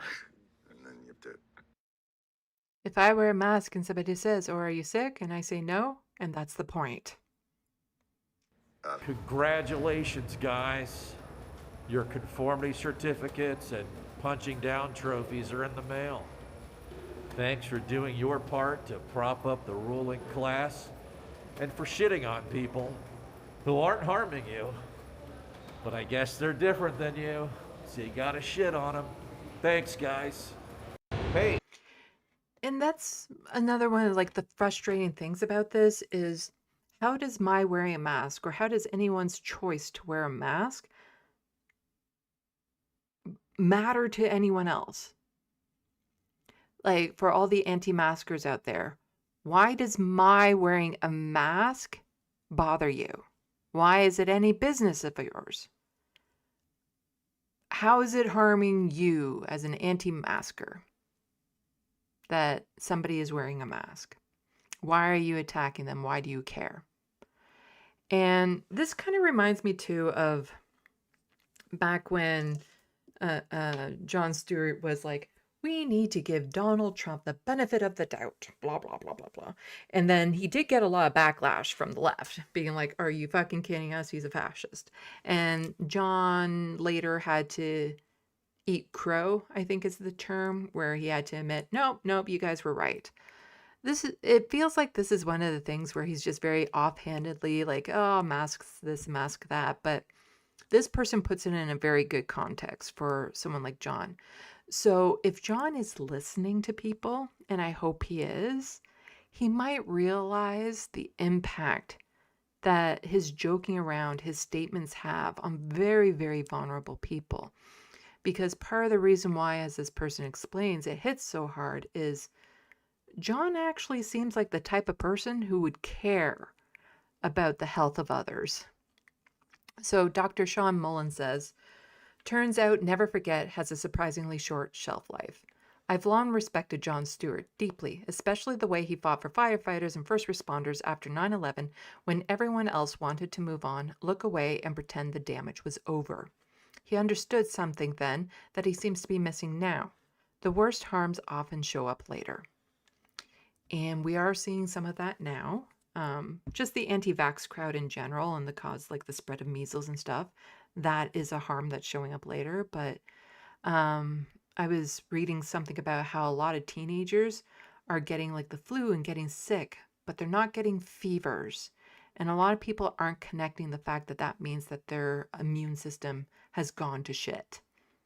Because a fever is in response to a virus as your body's way of trying to fight it off. And if your body doesn't get that fever, then it means it's not trying to fight it off, which means your immune system is not operating properly. So there are going to be a lot of long-term effects that come out from COVID that people aren't going to see for like another 10, 15, 20 years. So continuing, after the smoke clears, after the cameras leave, after people are told to stop complaining and get back to normal. That's what makes this so infuriating. If you belittle people for masking in today's world, you are not being brave, rational, or back to normal. You're being the guy who says the fire is out because you don't see flames anymore. It's like denying a firefighter a suit and helmet because the blaze isn't photogenic enough for TV. Relax, man, it's fine. Cool, then you go in first. This isn't courage. It's object permanence failure. Full Paget, peekaboo epidemiology. If the virus isn't visible on cable news, if it's not killing fast enough for your Chiron, then obviously it no longer exists. That loggage would have screwed every 9/11 responder John fought for. Because fires don't need to be dramatic to keep burning. Carbon monoxide doesn't announce itself. Microvascular damage doesn't trend. Cognitive decline doesn't come with a drum roll. Masking in the 7th year of an ongoing airborne pandemic isn't a political statement. It's PPE. It's risk management. It's the same boring, unsexy logic behind seatbelts, hard hats, welding gloves, respirator, condoms, and surgical gloves. Nobody mocks a welder for eye protection unless they've never watched someone go blind. What's especially rich is that the people being mocked are often the most informed in the room. Clinicians, immunocompromised people, caregivers, researchers, teachers, parents, people who've seen what happens after the acute phase, after the applause dies down, after the mild infection quietly resets your baseline. You don't get bonus points for raw dogging airborne disease out of spite. That's why this hurts coming from Jon Stewart, because he once got it. He understood long tail harm. He understood delayed accountability. He understood that we're done talking about it is usually said right before the bill comes due. Funny how the guy who fought for first responder now laugh at people still wearing the gear.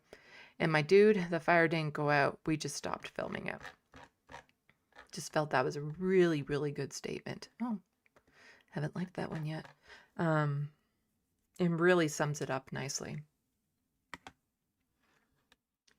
And then there is this. So I've been getting into a fair bit of videos recently about people who were in religious cults called like evangelical Christians and how they break out. And this guy broke it down in a really good way as to why you can't talk to, or you can't talk out of some people, the religious cult that they're in. And so I thought this was just a really good breakdown of that. So Xana is saying, this is exactly why I'm going almost 2 years no contact with my father. One of the wildest therapy sessions I had was sharing a screenshot from our last exchange where I came out as asexual. Horrifying. Also clarified that his mind is indeed trapped. Religious psychosis will do that to you. So yeah, I've been watching a lot of these videos. I don't know why, because I've never had that issue, My family wasn't particularly religious. My stepfather was, but not practicing so much. And I never faced any backlash from family for not believing in a Jesus or a God or anything. But I guess I find it fascinating that there's such a widespread indoctrination and people so unaware of that's exactly what it is, as far as I'm concerned, any religion that you're brought up into, you're taught, you're told this truth, but there's no proof. I believe people should be able to choose which religion they believe, and you don't get to choose it if it's ingrained in you since birth. That basically children should be raised secular until they start learning at, like, as a at age-appropriate times, different religions, what religions means and stuff like that, and let people just naturally gravitate towards what feels right to them, not what is demanded and forced on you by your community and your family. So T.S. Madison, so Reverend Jordan Wells down here is just saying, I will lead you to Jesus. I found him. You need him. It's not to his desire for you to go hell. I pray for your soul. And quote tweeted with this. You're wasting your precious time going back and forth with a religious person, and let me tell you why. Their religion isn't just beliefs. It's their fear management system. It's their identity. It's their structure. It's their emotional security blanket. So when you're debating someone like that, you're not just debating a person, you're debating their belief system. You got to realize this, when you're challenging somebody's beliefs, right? You're basically threatening their life, and it triggers them. And again, this is a good way of understanding it if you are trying to talk to someone, to realize that what are the underlying issues? What are the underlying issues why they're clinging to this religion so much? Because it's easy for anything you do to challenge them to come across as an attack. But if you can understand more where their mind frame is from, then you might be able to angle in ways that you can talk to them that doesn't seem so threatening. It's like fight or flight. So they're not responding to your point. They're responding to their fear. You can make the clearest, most logical argument ever, but it doesn't matter because fear doesn't listen to logic. Put it like this, man. If somebody is conditioned to believe instead of explore, they're not using their mind. They're using their memory. So they're talking scriptures that they memorized. They're talking sermons that they heard as a kid. They're talking about what their mother or their father told them. You are talking to inherited fear. So what happens is there's no curiosity. There's no openness. There's no room for new information. Beliefs replace thinking. You got to realize you're free. They're not. That's why it never lines up. You're speaking from an inner experience or awakening.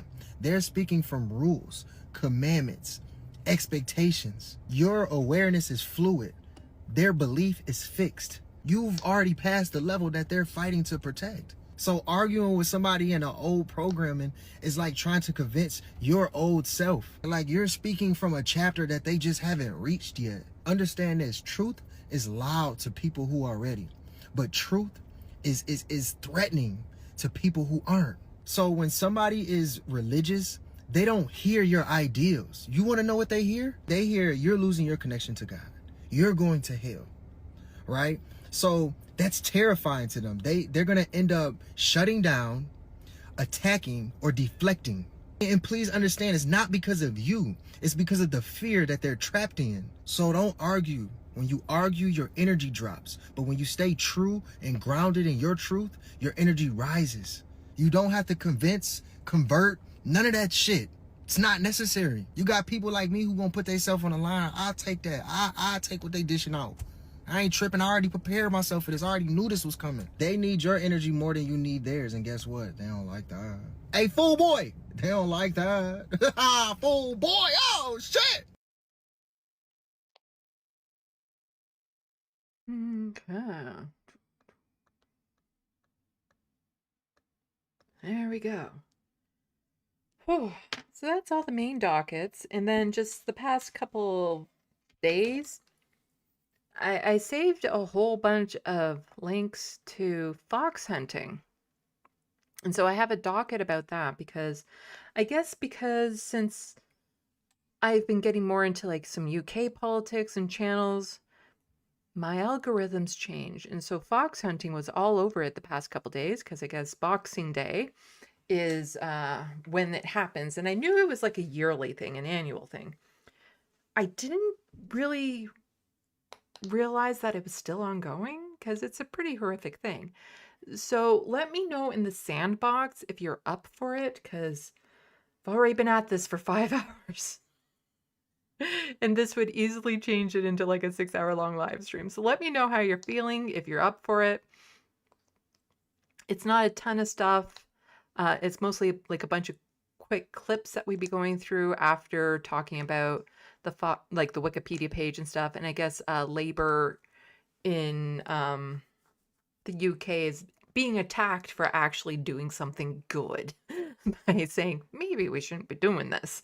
But let me know what you think in the SandBox if you want to go with this or if you're tired for the night, and I can talk about this on the New Year's live stream that I'm doing later on. Actually, now that I said that out loud, that sounds like a plan to just save this for the New Year's Day live stream. Yeah, okay, I'm leaning hard to that because it's 11 o'clock and I still need to eat dinner. Now that I gave you the option, I'm taking it away. And I will save this for the New Year's Day live stream.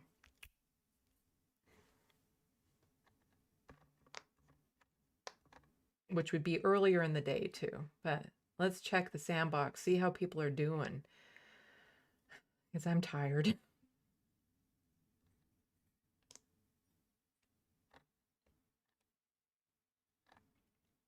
Okay.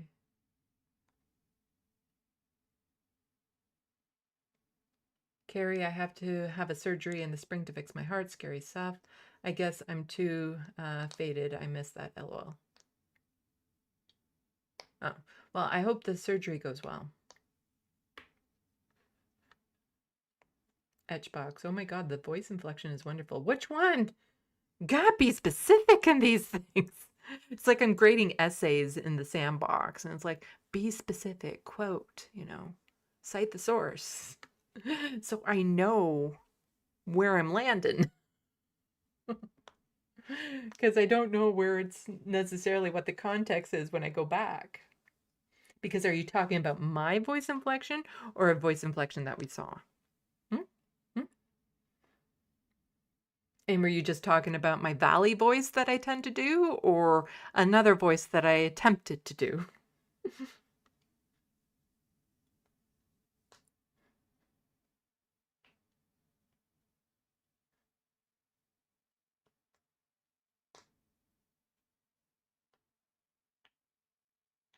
So, like, I thought Adam used his rib to make Eve, but after this story, I learned that official story is God used Adam's rib.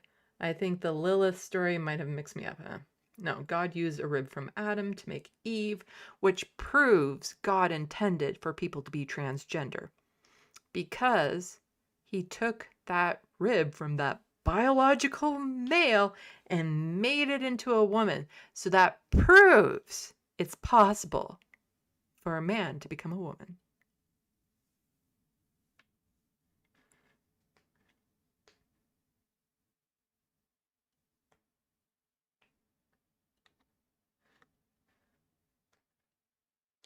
Carrie, thank you guys. It's not super invasive, but I have to be awake, which is the scariest thing. Yeah, I had to be awake during a super teeny tiny minuscule procedure that was Remember when I think it was last year and I was wearing the eye patch for some of it? It's because I had a little mole on the lip of my eyelid that would rub against my eyeball. So it had to be removed. It was on the upper one. And that was like a 5-minute procedure, not even. But I had to be awake for it as they are moving tools and stuff towards my eyeball. Because I wasn't put out, no sedation, nothing, just working away at it, injecting a needle so I wouldn't feel anything and whatnot. But it was basically, it was so up close and around certain areas, it's not like I really saw what they were doing. And I'm very good at dissociating. So.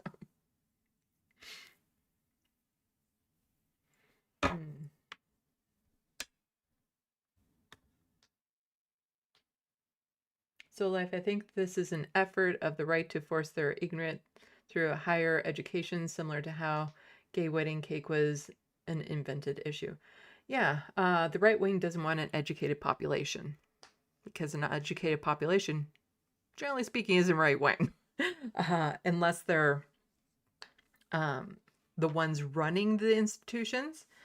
But people who are educated on actual politics and stuff of that sort know that the right wing is flawed.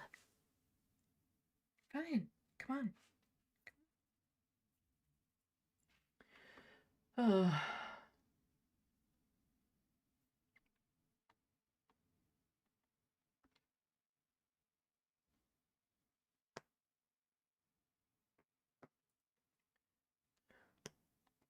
Would you just jump up?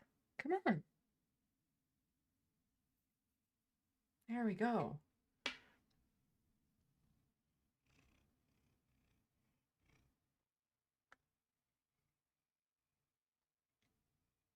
Hello, Manoop.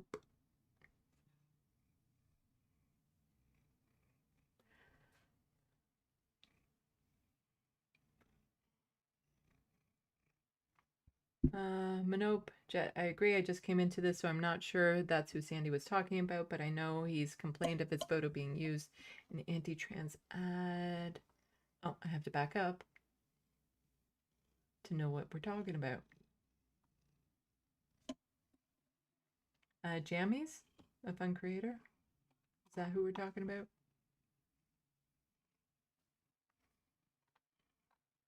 But yeah, I don't know if I can actually show those pictures on YouTube without issues.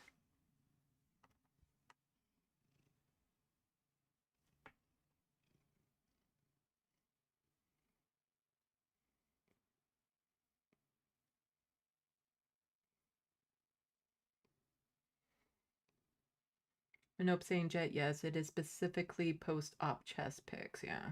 And Jet replying, he should sue, that's insane. The Wild West, wearing a mask is cool, unless it's a white one with a pointy hat, yes.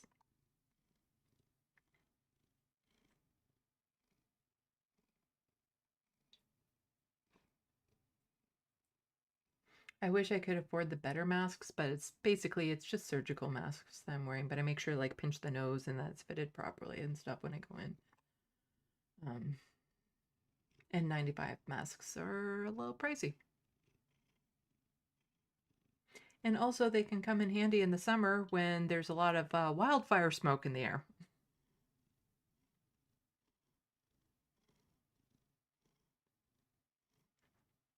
Pup Tetris, I've had people get so mad at mask wearing that they stop while driving, roll down their windows, and yell.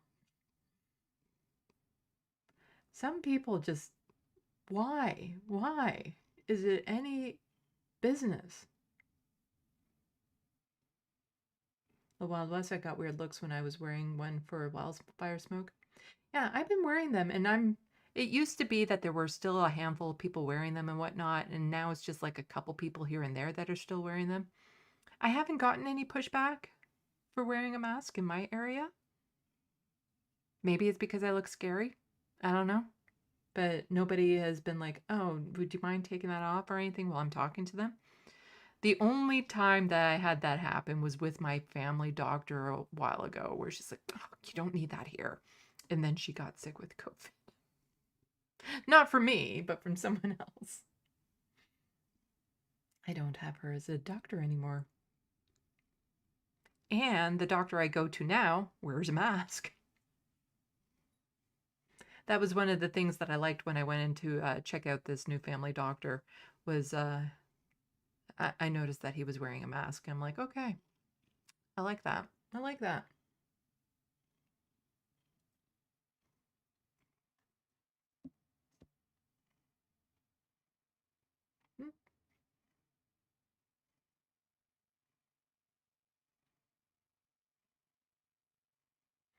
Trevor, my hospital brought back its mandatory masking policy on all patient floors in clinical areas. Yeah, hospitals, really good place to be wearing a mask. I had to wear it the entire time when I went in for my wrist, and I was fine doing that because of all places, people who go there with potential infectious diseases, that's where you would want to wear it the most, I think.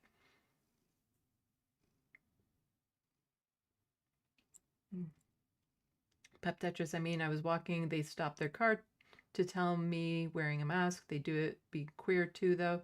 So it's all in the same bundle to them, I guess. Yeah.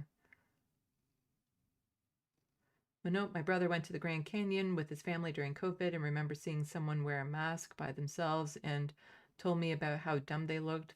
On the plus side, he said he saw a lot of evidence for an old Earth versus young Earth creationism.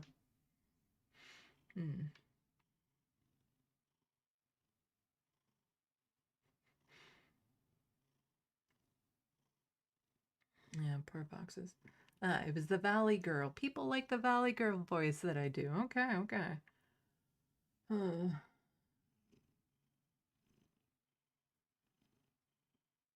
Have a good night, Soul Life. Hello, Diamond Weight. Loss, you're here just in time for me to... I'm signing out.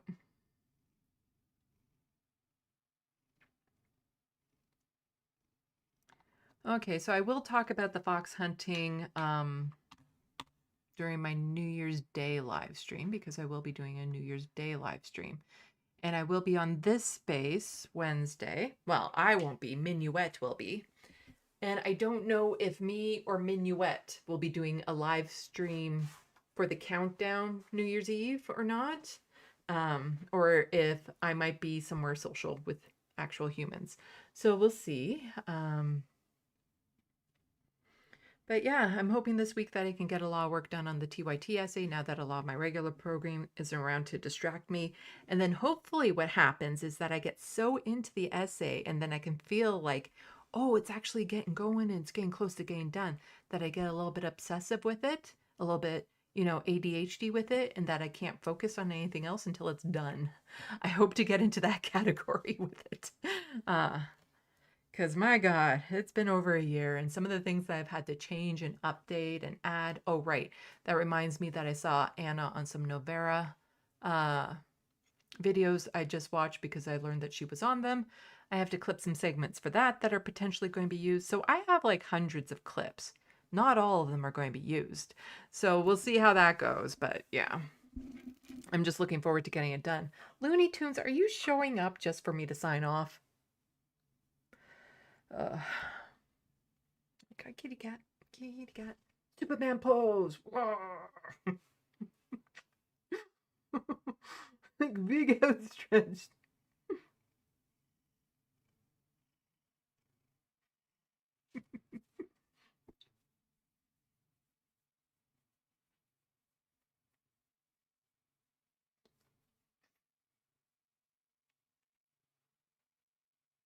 You seem content. You're purring.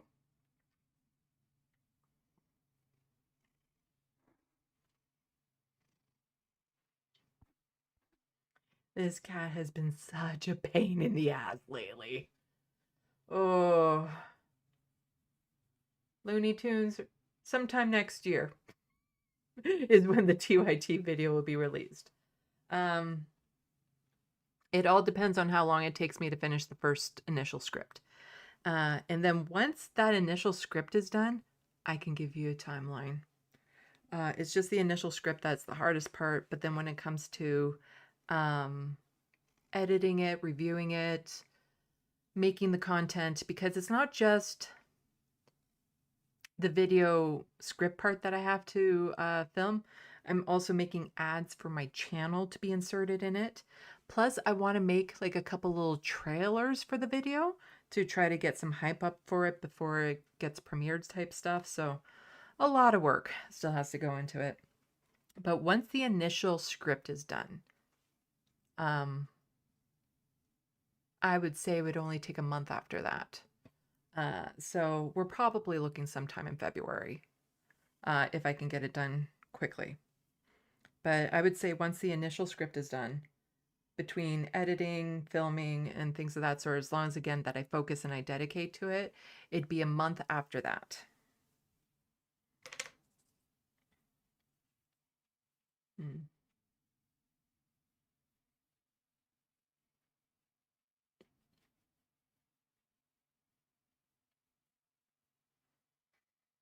Looney Tunes, maybe I had a health scare with a seizure. I was resting myself, Sandy.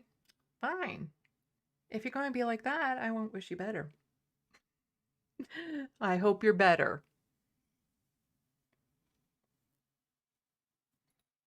Because, of course, everyone knows that my video camera that I'm staring into now is reversed, and I can see into all of your homes and know exactly what's going on.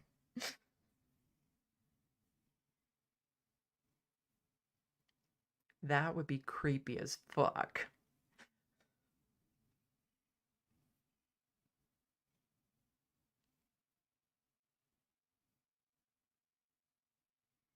Okay, come on, down you go. Oh, I gotta go. I gotta make a dinner. As cat hair flies into my eyeballs.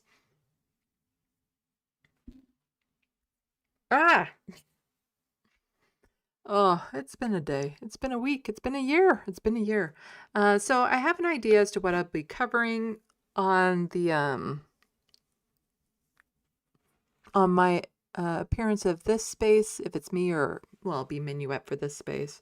I already let her know what to cover. Something kind of, light, funny, because she loves that sort of thing. And, oh my God, cat.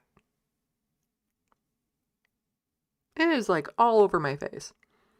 But I have some eggs that the best before date is tomorrow, so I'll need to eat them tonight and tomorrow night because I think I have 4 left and I only eat 2 in a serving. So I'll be doing that with some chicken bacon that I totally overcook, which makes it yummy. But it doesn't take too long to scramble up some eggs with cheese and make the chicken bacon type thing. So thank you everyone for coming out. Thank you for the raids. Although I seriously doubt many of the pond jumpers are still hanging out in the sandbox because it's like 4 o'clock in the morning there or something like that. I would love to be able to do some collabs with people in the near future. But thank you everyone for coming out. Thank you to people who have become members, Patreon and SandBox, who have helped out with my wish list, who have helped out for Frodo's vet bills. Everything is appreciated. Even if you like and subscribe and share content, that helps. Participating in the sandbox helps, and that costs nothing. So let's pull this up. Where is it? Sign off socials. There we go. Remember all of these? I'm still trying to build up my Left of the Box Twitter and Blue Sky accounts, so please go follow those if you haven't already. And I think with all of that said, I'm just trying to think if I'm missing anything. Other than I appreciate you all, which I do. Oh, right. Let's check to see if there's anyone live right now to raid. Let's see.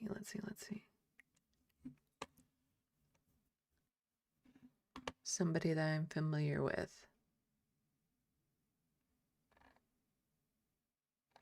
I don't think I'm ending pretty late, so I don't think there is.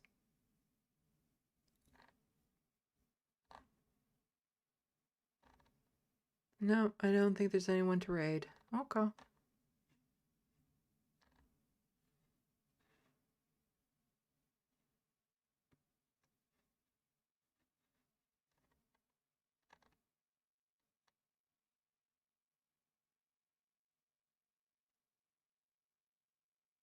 That might be an interesting video to watch. Anyway.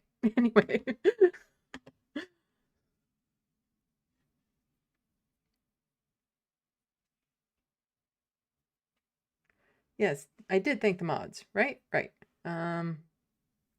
Puptactress emailed a collab for when free for them. Enjoy the kitty time in Gnomes. Okay, well, yeah. Those things over there, you know. Anyway. Sit up properly for this. Salut, à la prochaine. Thank you for watching and stay tuned. I'm Sandy, wishing your tomorrow is better than your today.